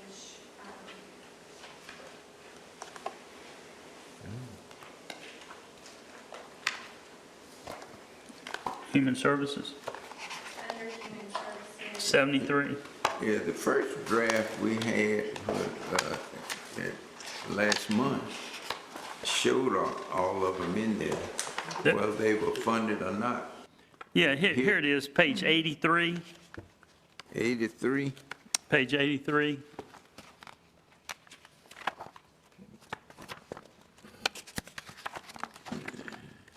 That list, last year's actual, this year's approved, and Okay, yeah, that must have been stuck on my sheet, in my book here, I didn't see it. I kept looking, I went through it twice, I see it now. Okay, Anything else, Mr. Bellfield? that's it. Other commissioners have a question? I got two questions, and you probably can't answer one of them, but I just want to make mention of it. Under the budget ordinance, could you explain why the school system gets their money in 12ths and the community college gets it quarterly? What's the difference? Is that at their request, or? when I got here, I think they were both quarterly, and I offered both of them. And that's the way they took it? And the school system said they'd rather have, for cash flow purposes, theirs monthly. Okay. And Nash Community College would be glad to give it to them Okay. monthly. I didn't know what some logic behind that. Yeah. The second thing I wanted to ask you, again, under the budget ordinance, and I don't expect an answer. You may have an answer. If you do, that's fine. But what do the fire departments do when they have maxed out their fire tax and they need additional money? We've got about 6 of our departments that are over 2/3 of the way home, and one is home. They have to live within their means, get donations, Do they have go fish to the- fries. Do they come to us and ask us to go to the state and request an increase? How does that work? Do you know, Mr. Chairman? I've never had one to get to that point before this time. Okay. I've never had one to max out, so It it would just have to be seems- done by the state. What the procedure is, I do not know. It just seems like as they continue, and I don't have a problem with, but Yep. as they continue to ramp up and the spending becomes more, then they're going to have additional cost in coming years. Right. And they've got to, I hope they're thinking about that. Somebody's thinking about that. Some of the departments are justifying it for capital needs, like I know Gully is getting a new bucket truck, I believe. And other fire departments are paying for the radios and needed an increase for that purpose. But when they reach 15, unless something has changed in the law that I'm not aware of, they are limited to that It's amount. nothing changed in some other counties that we do work in. I've seen them get to that point, and I've seen them ask for the state to Through the look at it. state. They did, but what I see them most often, I hadn't seen it, there's been no relief on that. And what generally happens is you see them start combining. In other words, you'll see two fire departments combined. That's happened several times in places. So we you work. mean a scenario similar to EMS years back when it Yes. came under the county? Well, let's just say if two departments got to that point, regardless of who they were, they would have to, at that point, probably look at two of them becoming one, which would always reduce cost. And that, I don't recall that ever happening in Nash, but it happened in Halifax, Northampton several times. And if you look on page 15 of the ordinance, you'll see that all fire districts are not created equal, because you've got some that, Red Oak's got $602 million Valuation in their district. tax base. It's all driven by total assessed value. Right, right. And what you would see, for instance, in a case like that, what I saw most recently, which was about 3 years ago in Halifax, we saw a similar department like Red Oak encompass maybe a department or include, say, Salem, for instance. They would become one, and then they would share resources. That's most often what happens in a case like I that. just hate to see us, and again, I'll be gone, Yeah, I understand. but reach a point to where these departments are faced with those tough decisions, Yep. when it seems to me they probably know it's coming. So why isn't somebody initiating some discussion to start talking about it? Because it's coming. Is it that Nashville's planning to build another fire station and they're trying to generate Is it more a fire revenue? station? Was that a reason? It is a fire station. Okay, They- fire They've station. already, Yeah. you were speaking of a ladder truck, which they've already obtained. Okay. They did that in their budget last year. Yeah, Whatever it's They'll for, build when the another money's fire- gone, the money, they've got their max, they've got their max. Yeah. We are, in North Carolina, in Nash County, we're very fortunate to have these independent, nonprofit fire stations. But as they have a hard time getting their membership, as I think you discussed at the last meeting, it's getting harder and harder to keep members because they're working during the day, can't go out for calls. I think inevitably you're going to see some consolidation of our 18, because if you fall under that threshold for number of volunteers, you've got to do That's the something. other thing that gets you. Is that number like 15 or? I think it's 20. I thought 12, so somewhere between 12 and 20. Yeah, Yeah. I know they keep lowering it Yeah, Yeah. yeah, for that very reason. yeah. I know it used to be like 25, and it's Well, I come mean, I down. don't want to overstep our authority, but would it be due diligence on our part to, ask their Fire Chiefs Association maybe to, that's something they might want to start considering? I mean, Well, you got 18 I chiefs, understand that. and they like being chief, I'm sure, but, Well, they're all adults too, and they've all can see what's coming. yeah.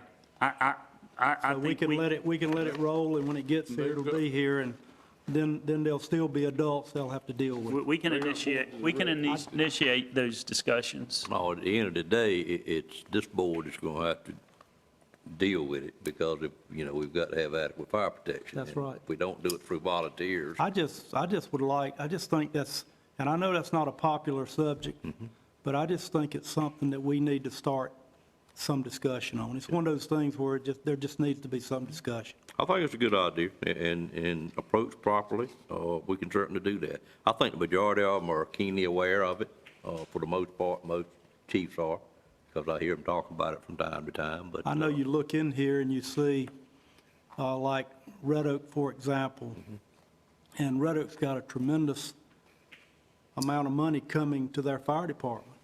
So I think they're probably the top fire department as far as what they receive. They are. And Westmount is in the top 3. Yep. But the difference between Westmount and Red Oak is Westmount's at 13 of 15, and Red Oak's at 7 of 15. All right. It makes a big difference. So just something I'd recommend we encourage some discussion on. Okay. Well, the thing that it is a potential possibility, and it does happen from time to time in North Carolina. I've seen it happen, but it's not popular, is sometimes there is sharing of resources based on a Red Oak, for instance, having pretty flush in funds coming in. Yeah. So that's another approach to it, but it's never popular with the chiefs, but certainly that is another potential item you could get into to prolong the inedible. Just a comment, sir. Good comment. Other comment? Well, that's something that we need to keep in our minds and be ready for whatever comes. We do. Ms. Leggett? I wanted to clarify on, in your message number 19 about the capital spending, one additional ambulance, that is a replacement, not an additional, is that correct? That's a new, brand new, not a remount, but a brand new ambulance. We had 2 in there, and they chose to shore up some other line items. But that's your question, it is a replacement. It's a replacement, but I don't think we've got one that we're going to discard. I think we're just going to have an extra one. Spare. Hmm? A spare. A spare. We're Yeah. still waiting on you, Mr. Manager, for that answer, whether we're going to discard one. You mean give it to some? Yes, sir. Yeah. We're still waiting on that resolve. Yeah, I need to find out a little bit more about that. Gotcha. Anything else, Ms. Leggett? No, thank you. Ms. Richardson, comments? Me neither. Me neither. Not this time. The only thing I would ask, Mr. Lamb, I think you explained very well that the commissioners do indeed want to look in the upcoming quarters to see if we could do more, whatever the board chose to do there. Just what do we do when we look in December and the revenues aren't where we have projected it going to be? What is the other side of the plan as far as making up revenue? I've heard some counties have a plan. Where do we go if, for instance, we got $600,000 shortfall come December on projected sales tax, for instance? Where do we go to? 600 less on sales tax compounded with lower collections That's just a number I pulled out there. would concern me. Okay. If we just, if we're looking at 15.4 versus 16 million, I don't think that's by itself puts us in a crisis situation. But if we have a combination of revenue shortfalls, we've looked at any unspent capital that we budgeted for. I know it's limited, but we would freeze that. Some counties are furloughing employees or have a plan to furlough employees.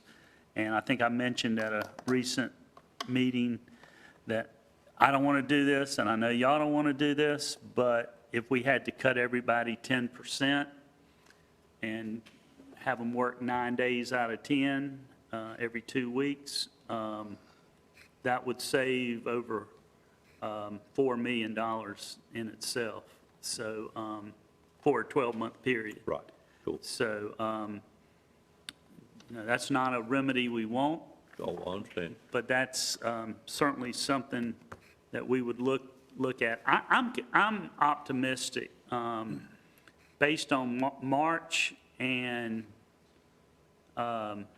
April sales tax, what apparently we're getting is, we don't have a Crabtree Valley that's been shut down, or North Hills. We've had restaurants that have been shut down, but it seems like a lot of people are buying stuff on Amazon, making up for it. So we're not such a commercial center that we're having, or that I foresee more than maybe 10% reduction, which would be $1.5 million. But I know statewide, they're talking 6% reduction. And I don't see us there. I think we're doing better than that. And I think as we reopen and restaurants are opening, barbers and beauticians are opening, believe it or not, even though I haven't gone yet, they are reopening. And so I'm pretty confident. And the fact that we're going to collect this year more than we collected as a percentage of our ad valorem taxes, I did not expect that a month ago. But through the end of May, we're at 98.8 compared to 98.69 last year. And so even the hardest to collect, which is what that last 2 or 3 or 4% is that we work on in March, April, May, and June to get in by June 30th, it's coming in. And the tax office is doing a great job sending out the letters, getting that money back. We did get a dump of $45,000 that were gap bills from when we switched the motor vehicle system. Right. That came down this year, that are hard to collect because people don't own that car anymore. Right. People might have moved away. So without that 45,000 in our collectibles, we'd be 98.9% right now. So now, one thing I think I might have mentioned is that the delay in renewing motor vehicle registration, which includes paying your tax in advance, those March, April, May, and June bills, and then you can do it in July, you can delay it in July. But those bills, when they actually have to pay it in July, August, September, those people are going to have to pay it again in March, April, May. It's not a permanent delay. Sure. Therefore, we are going to realize a slight windfall for those people that do delay. But I don't know what that number's going to be. It's like our utility bills. We've seen a slight increase in people not paying their water bills because they know there's a moratorium on cutoffs. But the people of this county continue to pay, for the most part, their water bills and other bills. So I'm not expecting too much of a motor vehicle delay, but it could affect our collections in this year, but it will double up in next year's budget. So we might see a little windfall. Can I just make a comment on that? Sure. I don't want to leave here today with our people thinking that if times get tough, that looks like our top options are to furlough or cut their pay. I think we got other options, and I think that's where we should be looking if we need it. And I think as a very last resort, this may be, but I don't want our people to be thinking about that from now till the end of the year. And I don't think we're going to as I was saying, I think our budget outlook is pretty good. I don't see that. Well, you hire people, maybe if you see something bad coming down, then you put a freeze on hiring, and maybe you have to Sure. go into fund balance or something. But it's not going to always be like this. Right. And I agree. I don't see a furlough or as a likely remedy. But I was just saying, other counties are looking at that. And in fact, I believe a couple counties have actually done it. I know Wake County has frozen and eliminated 100 positions. Well, Wake County does a lot of things that I wouldn't do. Yeah. But no, that would be a last resort. We would first try to freeze positions. We would then try to cut spending. Well, I actually think you listed capital first, which certainly should be the first thing on the list. We Yeah. look at what capital we hadn't done that we could lay. We got a lot of things that we could go to before we had to go there. Absolutely. So Absolutely. that would give our people some peace of mind that their jobs are secure. Yeah. And their salaries are secure. Yeah, I don't foresee any forced layoffs. I really believe our county government, under y'all's leadership, is strong and well-financed, and through years of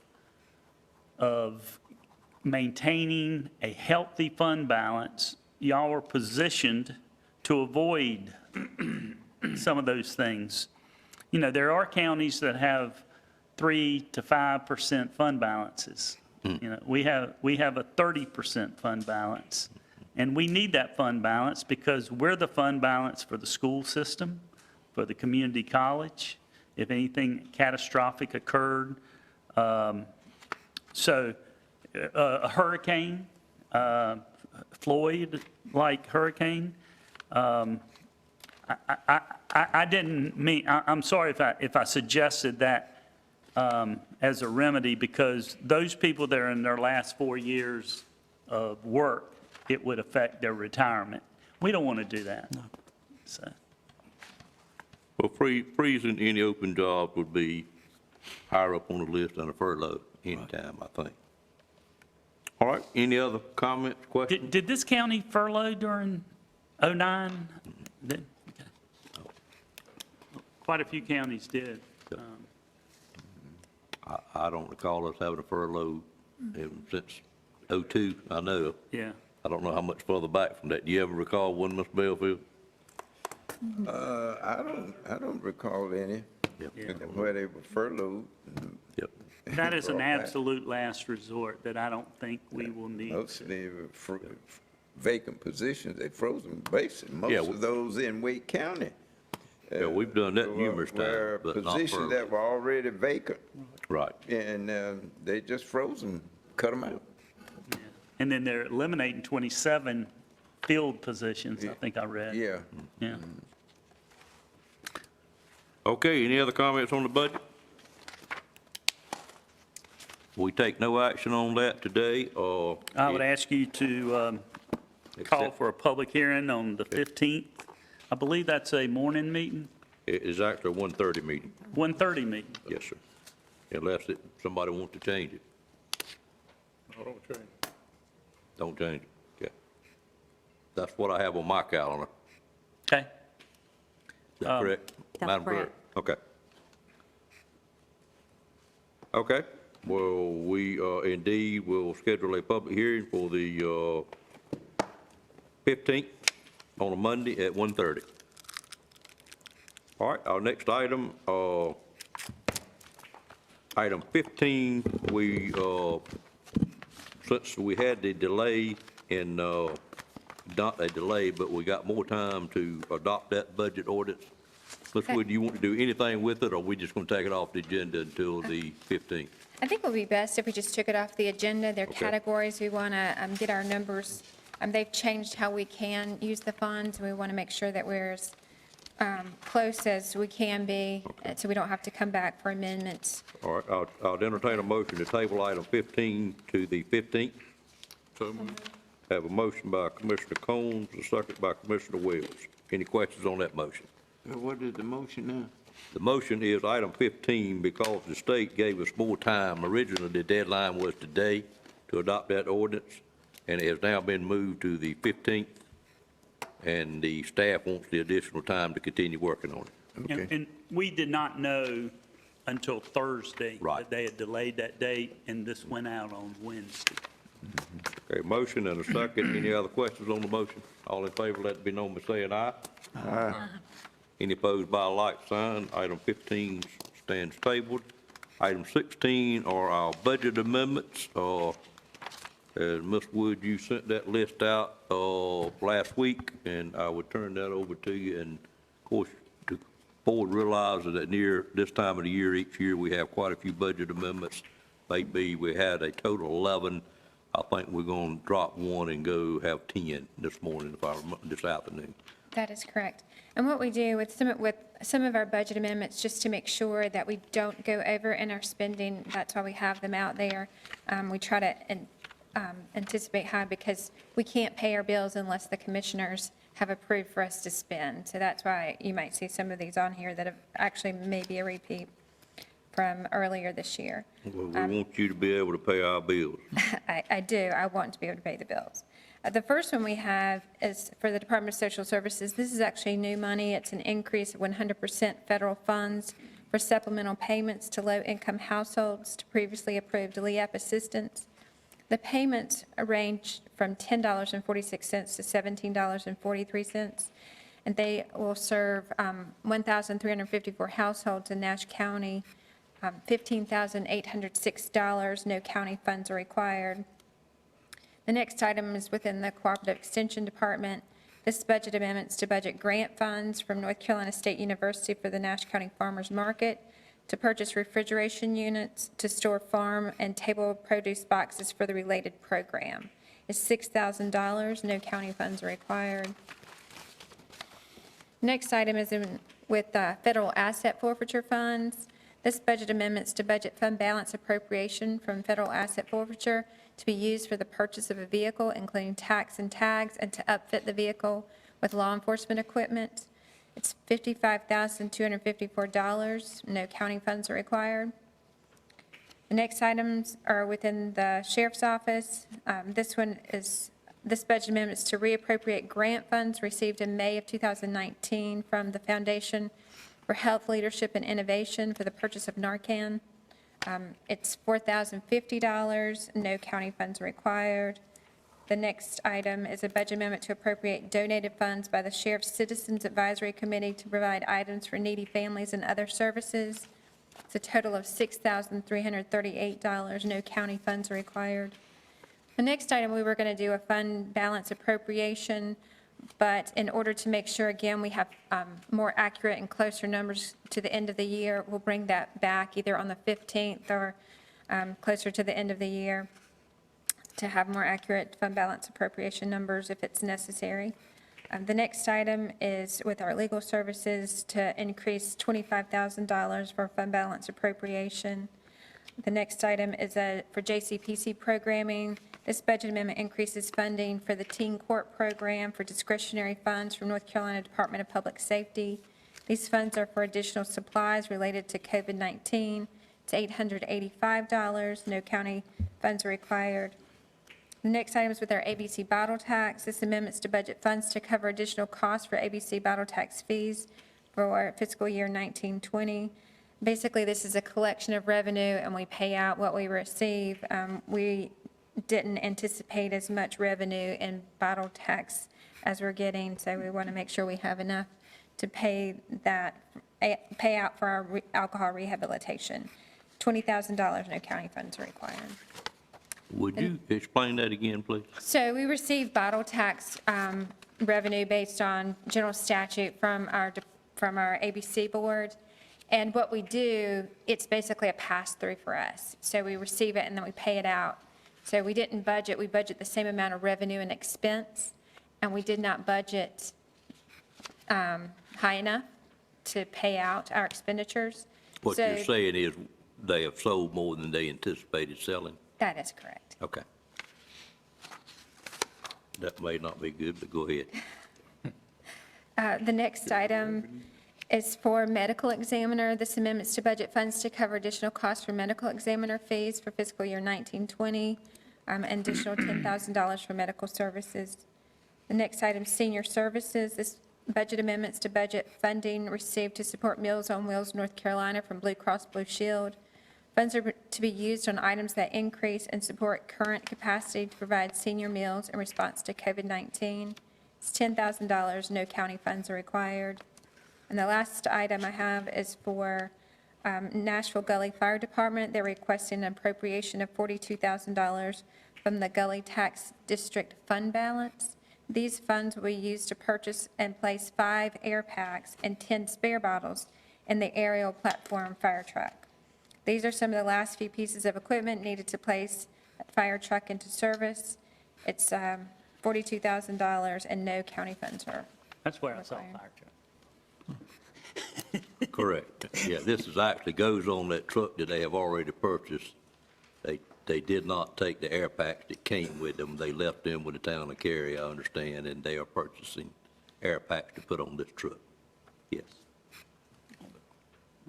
Question after them. Sure.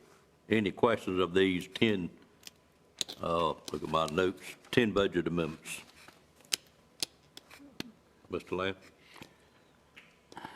The purchase of a $55,000 vehicle, what kind of vehicle is that? I believe it's a truck. A truck Yes.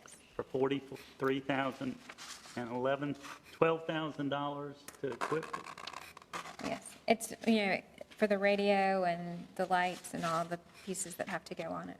That question was asked by a commissioner of me prior to today. I did look into it. It is a pickup truck, and it is all the equipment that goes on the truck. Because it's in Fund 29, I quite frankly didn't ask a tremendous amount of questions, which Ms. Wood and I have kind of taken that approach, maybe not the correct approach, but it is money that the sheriff department has taken in through forfeitures, and I kind of got the feeling in North Carolina they are allowed to spend that money as they see fit within reason. The question is, I guess, if this is really within reason, but It requires the commissioner's approval. it does. Yeah. And if the board has a problem with it, I'll go back and work on it some more. It just made me think about a phone call I have on my answering machine about someone complaining about all the vehicles being purchased. And instead of buying cruisers. Yeah, our fleet has changed in its appearance quite a bit over the last few years. I think there is a test period to see if pickup trucks provide longer service than what the cruisers do. That is in a test period and is still in testing, so we don't know the answer to that yet. The question was, should we keep buying them till we know the answer? But again, it comes out of account number 29, and there has been, Ms. Wood would agree, many opportunities for us to discuss expenditures with the sheriff's department, and we kind of choose to limit your those battles. I understand. outside of 29. I understand. Ms. Wood, would you like to add to that comment? I agree with your comment. Okay. Any other questions on it? And I would invite the commissioners, when you run into the sheriff, each one of you, question him on the vehicles that we're using, if you got a question. I think it's a very fair question to ask, and I think he would be glad to answer you. I'm not sure what the answer would be, but that's the way to find out. Might not be the answer we want, but we'll get an answer. Could be, and if you any direction from the board, they want me to go back and ask him, I'll be glad to, but each one of us could ask. Move forward. Anything else, Mr. Lamb? No, sir. Okay. Any other questions on budget amendments? As Ms. Wood said, the large one on there about the jail, we are going to have one before the month's out that's going to be fairly large. Ms. Wood and I had met with the sheriff's office one day last week, or maybe the week before last, and gone through the rest of their budget and determined that's in the vicinity of what it will be. It is in 3 line items. One, medical expenses are always more, for the most part, than what we anticipate, and we always have to provide some there. Adult detention, quite frankly, as we all know, is considerably higher than it has ever been, but I'm pleased, quite frankly, that we may be able to hold it down to the 275,000 out of fund balance. And then juvenile detention, we are going to be a little bit short on that as well. Mr. Lamb asked, and I think it was a very appropriate ask, if we could look at it through near the end of the month and see what else funds may be available that we could transfer to cover these expenses out of the existing budget. And so that's what the approach that we are doing, particularly as it relates to lap salaries, because it hasn't been a full staff there for the entire year. And each month we've been moving lap salaries. We hadn't done it in a couple of months, but there'll be one more opportunity to do that. And we could well decrease this, because I think we were pretty generous in our projections of what the cost would be. I think this would cover it, but we hope this number may be a little bit smaller when we come back, either the 15th or another item that we're going to discuss under commissioner comments. Anything else? I'd entertain a motion to approve the 10 remaining budget amendments. So moved. Moved by Commissioner Combs. Is there a second to that motion? Second by Commissioner Wells. Any questions? All in favor, let it be known by saying aye. Aye. Any opposed by a like sign? Those stand approved. Ms. Wood, thank you, and thank you for all your hard work. And I think the board greatly appreciates, as Mr. Lamb said, all that your staff has done in putting the budget together. Item 17 is board appointments. Have we ever had a meeting? We were still out here at 3 o'clock? I don't think so. Board appointments, good afternoon, ma'am. Good afternoon. Yes, we have quite a number of these that I sent out to you all via email ahead of time. You did? You've had the TDA appointments in front of you since April. I have not received any word that we have any members for those positions. Has anything changed on that? No, if you recall, I had stated that I was going to leave that board as it was to get through our meeting tomorrow, which is our budget meeting. I have a lot of experience that I'm losing on that board tomorrow, and the board members serve until they are replaced, as I understand the statute. Yes. So I do have some names I'll be bringing forward in July. Okay. So the next one is for the ABC Board, and due to COVID-19, Michael Murray has requested that the board appointments for the ABC Board be delayed a year. The board member, Ernestine Neal's term ends June 30th, but she is no longer eligible for an additional term, and the board chair position is an annual appointment. Member Julia Coggindale Bryant, Mr. Murray is requesting that these appointments be delayed for 1 year. Did he elaborate on what COVID-19 might have to do with those board appointments? I just think all the disruption and just to try to keep things as is for right now. Any other commissioner have a comment on that request? I was reading something. What was the request? We have two things. One, we have a board member that is not eligible for reappointment, which I believe may be in your district. I'm not sure, Ms. Neal. And they requested that appointment replacement be delayed a year because of COVID-19. And then the chairman, we re-elect each year. I think rather than set a precedent, if they want the same chairman, this board could honor the request of re-electing the same chairman, which accomplishes the same thing and don't change what we normally do. We generally give them the chairman they want anyway, and I take that to mean they want to keep the chairman the same. Yes, sir. So we'll deal with it independently. Ms. Neal, the request is to delay replacing her for 12 months. What's the wishes of the board? Well, we haven't been doing that. Sir? We haven't been doing that. I think if he requested it, he had a pretty good reason for doing it, and I'd suggest we go along with it. Well, we haven't been doing it, Mr. Belfield, but the request was because of COVID-19. We've had some talk before about to keeping people on after. Well, we have, eligibility in their or- case, a lot of times they ask to keep a member for another term. Most recent one, when they started the building over on, by the movie theater, Mr. Hill, they asked for it to be delayed a year so he could finish up as Ben chair and get that building built, which he did. And then they asked for another year at that time, and I think we did not honor that request. But it's up to the board. Do you have any real problem with it, Mr. Belfield? I don't think we ought to do it. Okay. She's in District 7. Is she in my district? Okay. I really, well, you know what she is in my district. I do know that. I just looked it up. Yep. I need a motion to delay or I have either a not to question. delay. All right, you got a question? Last year, I believe it was that Julia Bryant, governor, we went in there and let her stay on a year, although her terms were all over. She had, Well, are you saying her term is expiring, Ms. Bryant, also? No, just the annual chair position. The election as being the chair on I that thought board. last year we went in and let her stay on because they wanted her to stay on another term. And I was just, not that I don't know. No, I don't she's remember. eligible. about She's her. eligible. may remember, She's, I don't her actual term is not up for That's another what year or I- two. Excuse me. What you say?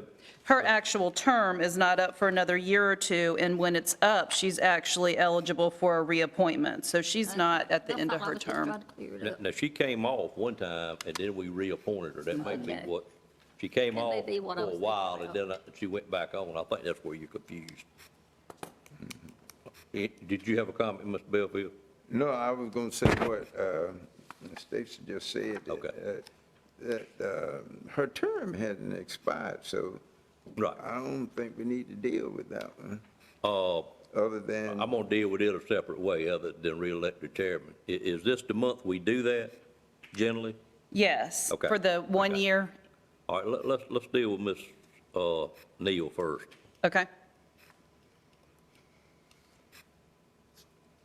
I'm looking a motion Mr. about, Chairman, I've moved that Ms. Neal be allowed to remain on that board for one additional year at Mr. Murray's request. I have a motion, is there a second to that motion? Second. Is that a second? Second by Commissioner Combs. Any questions on the motion? All in favor, let it be known by saying aye. Aye. Any opposed by a like sign? No. No. That motion carries. Now, the request was that they want to keep, Ms. Julia Coggindale Bryant as the chair for another year. that was the direct request. Correct. Okay. Because of COVID-19, I'm gonna skip the COVID-19. Okay. We have to elect the chair for the ABC board for the upcoming year. Is there a motion to honor their request and keep? Per Mr. Murray's request, I'll make a motion, we reappoint Julia Coggins Bryant. Okay, I have a Chairman. motion. Is there a second? Second. I have a second by Commissioner Outlaw. Any questions on the motion? All in favor, let it be known by saying aye. Aye. Any opposed by a like sign? Motion carries unanimously. Okay, thank you. All right, next. The next one is for the Nash County Planning Board. The Planning Board has terms for members Sandra Edwards, Kevin Smith, and Barbara Pulley expiring on June 30th. Members Kevin Smith and Barbara Pulley are eligible, recommended, and willing for reappointment. Sandra Edwards does not wish to be reappointed, and Mrs. Edwards is in District 1. You have a list of those members on the Planning Board and the districts that they belong to. With Mrs. Edwards not serving, we'll have a vacancy in District 1 and District 2. So need to know if you are interested in reappointing Kevin Smith and Barbara Pulley.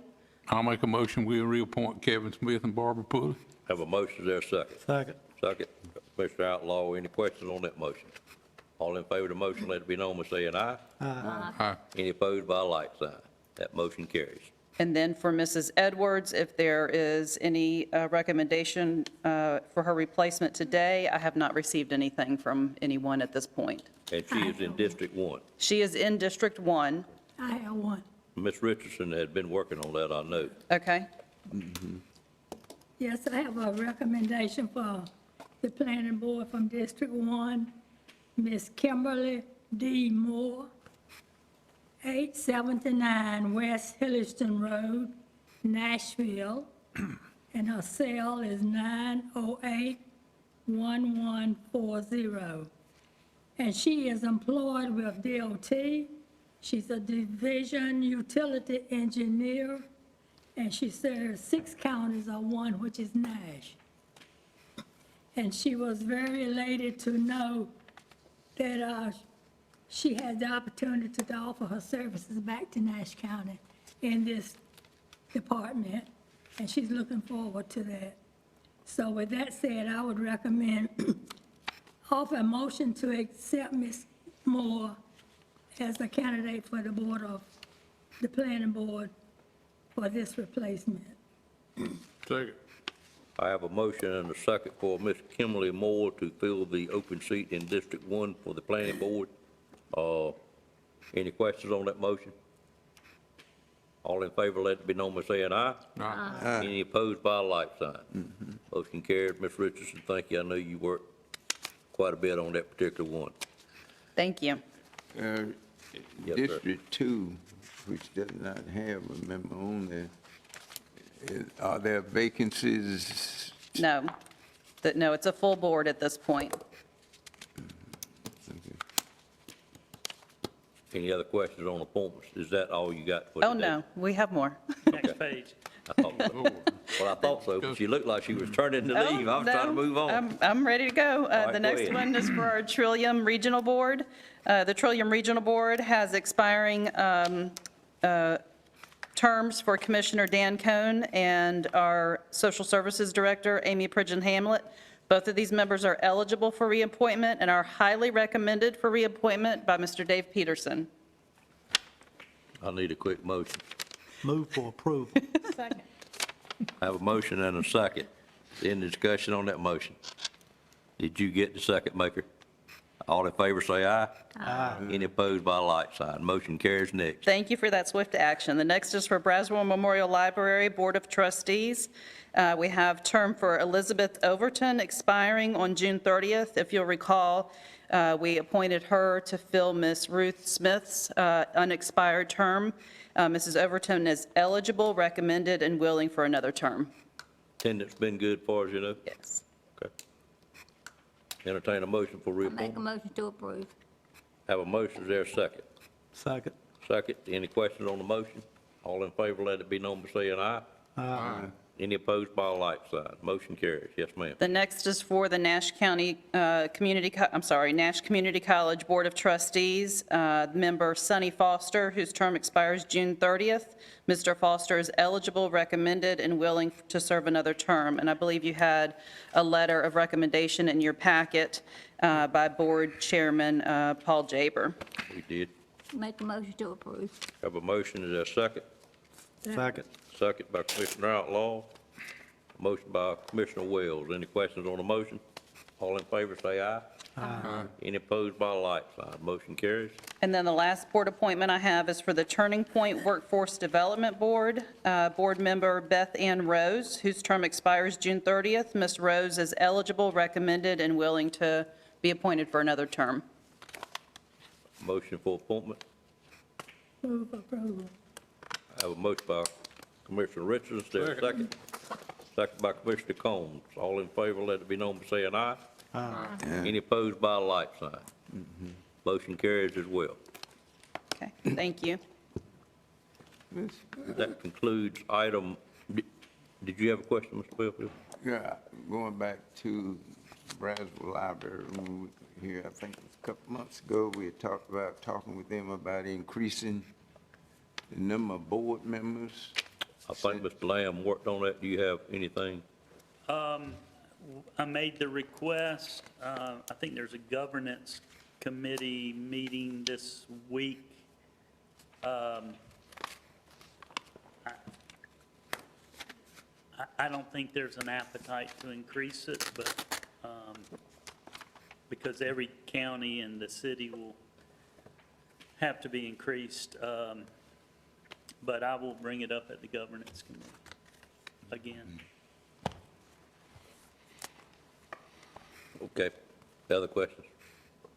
No, just a comment. I was just thinking that District 2 is shut out on board appointments to the library, shut out on board appointments to the planning board. And it's time that we get a chance in District 2 to appoint some people to some of those boards. Thank you.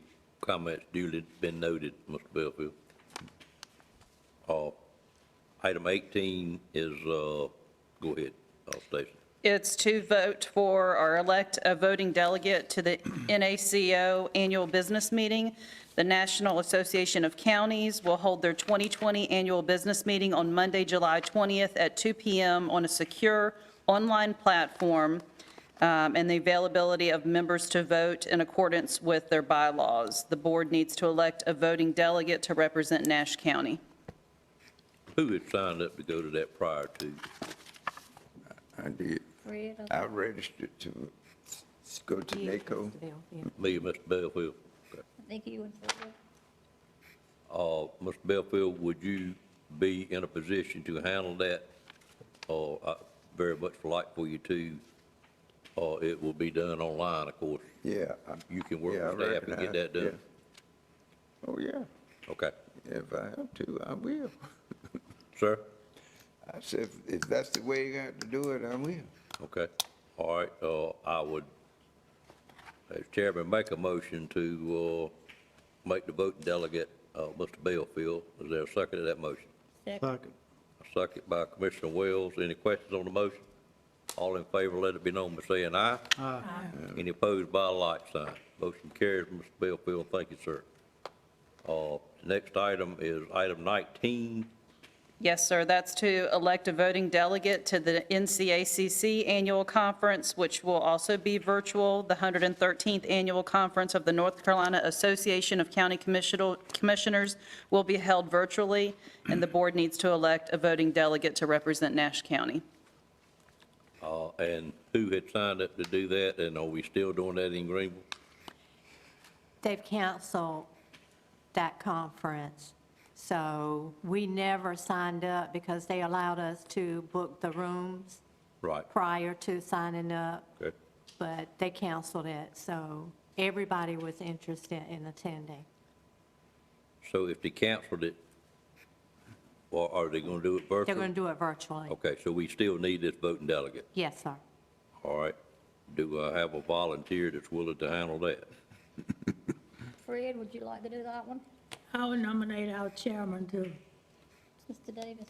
select that one, You nominate your chairman to do what? to be our Be voting that delegate. person? I'm willing to do that, All right. if the board so chooses. There's a nomination on the floor.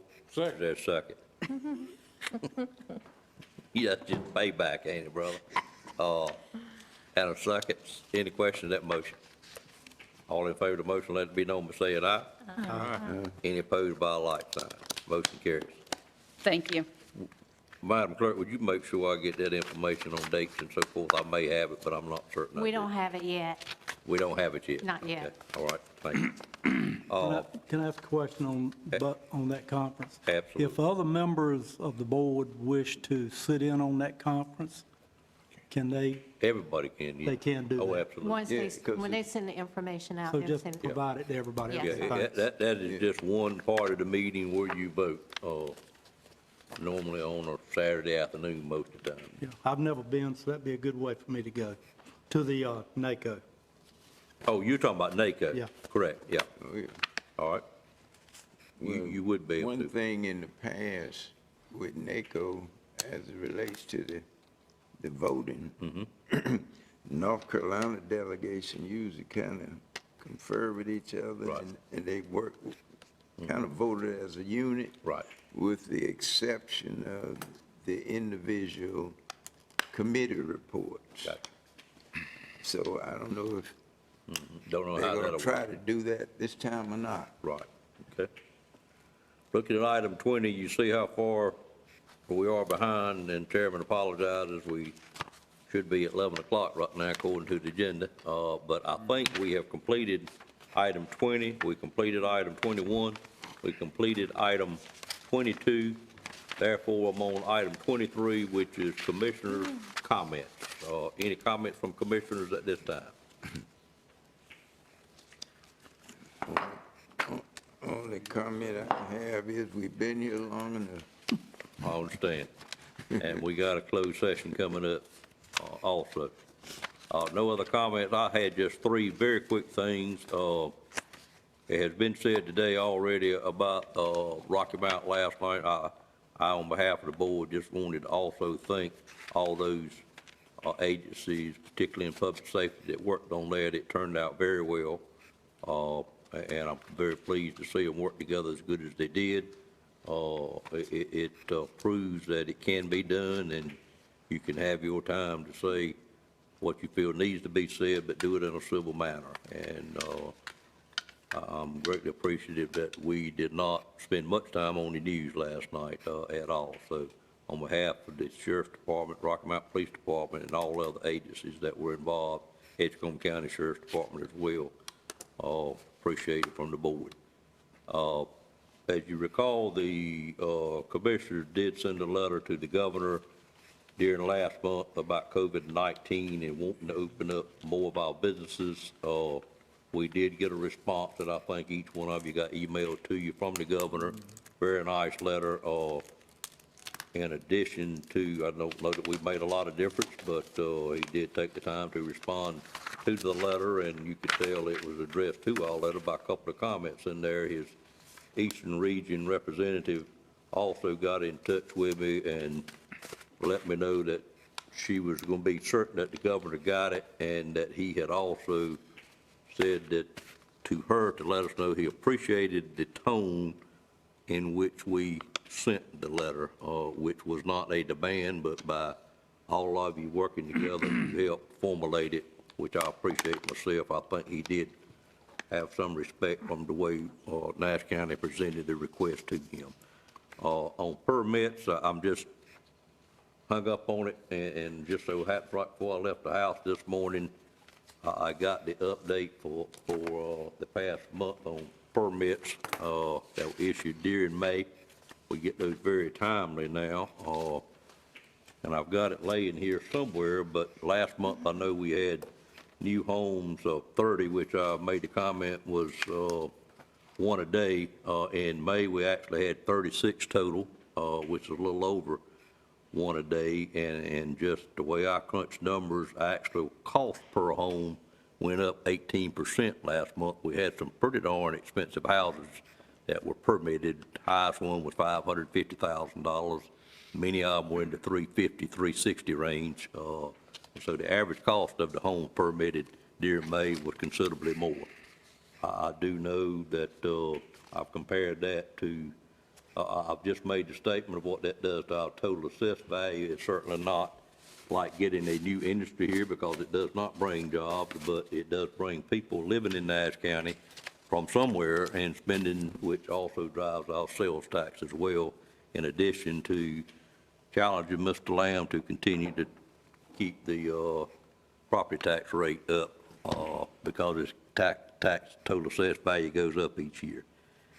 And with that said, there's no other commissioner comments. I'll turn it over to 24, which is our manager's report. I'll just cut it short by reminding everyone of the meeting June the 15th to have the public hearing, and again, you can adopt it on that day, or I'm proposing that we also meet for a short meeting on June the 29th to do year-end budget amendments. You want us to discuss that right quick now? What Mr. Lamb's proposing is we normally have just one more meeting, which is a public hearing on the budget, but normally we're about a month behind where we normally are because of not having our budget retreat this year. What Mr. Lamb is saying is we would have the public hearing on the 15th at our meeting, and then he is wanting us to consider having one more meeting on the 29th and to do all the last budget amendments. If we're going to do that, I would prefer as I think he is suggesting, I'm not sure that we actually adopt the budget on that day rather than the same day we have the public hearing. Now, many times in the past, we have done them the same day. You can have the public hearing, you just can't adopt it until after the public hearing.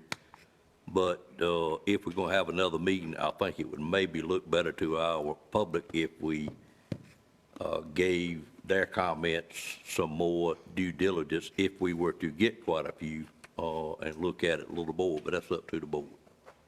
So I that will means not be here on that day, but y'all don't need me. you will not be on the I will not 29th. be here that The Okay. 29th? Okay. That I mean, But it's all right. it doesn't have to be the 29th, but it's got to be before the end of the Well, month. just do it. I mean. Just do it, okay. Other conflicts with the 29th, it could be morning or afternoon. Is that a Monday? That is a Monday. All right, with that question, what's your preference, morning or afternoon, 9 o'clock or 1:30?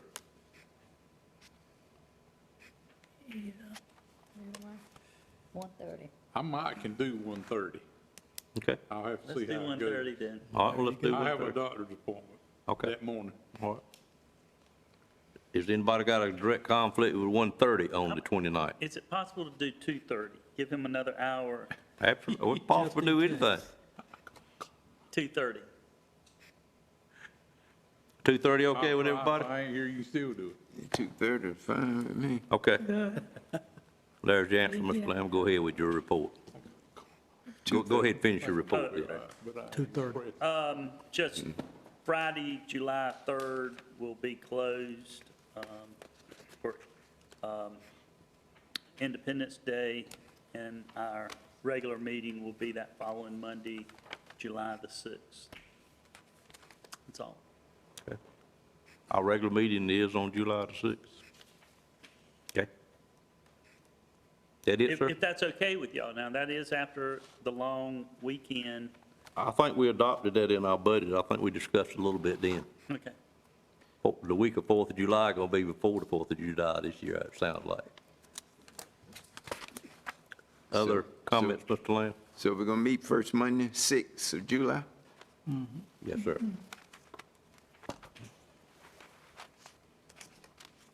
If not, I would entertain a motion to go into closed session to discuss economic development, matter of attorney-client privileges, and a personnel matter as well.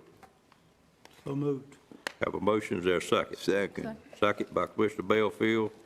Any questions on the motion? Do we expect to have any action taken during the closed session, Mr. Lamb or Mr. Durham? Do not, okay. All right, all in favor of the motion, let it be known by saying aye. Aye. Any opposed by a like sign.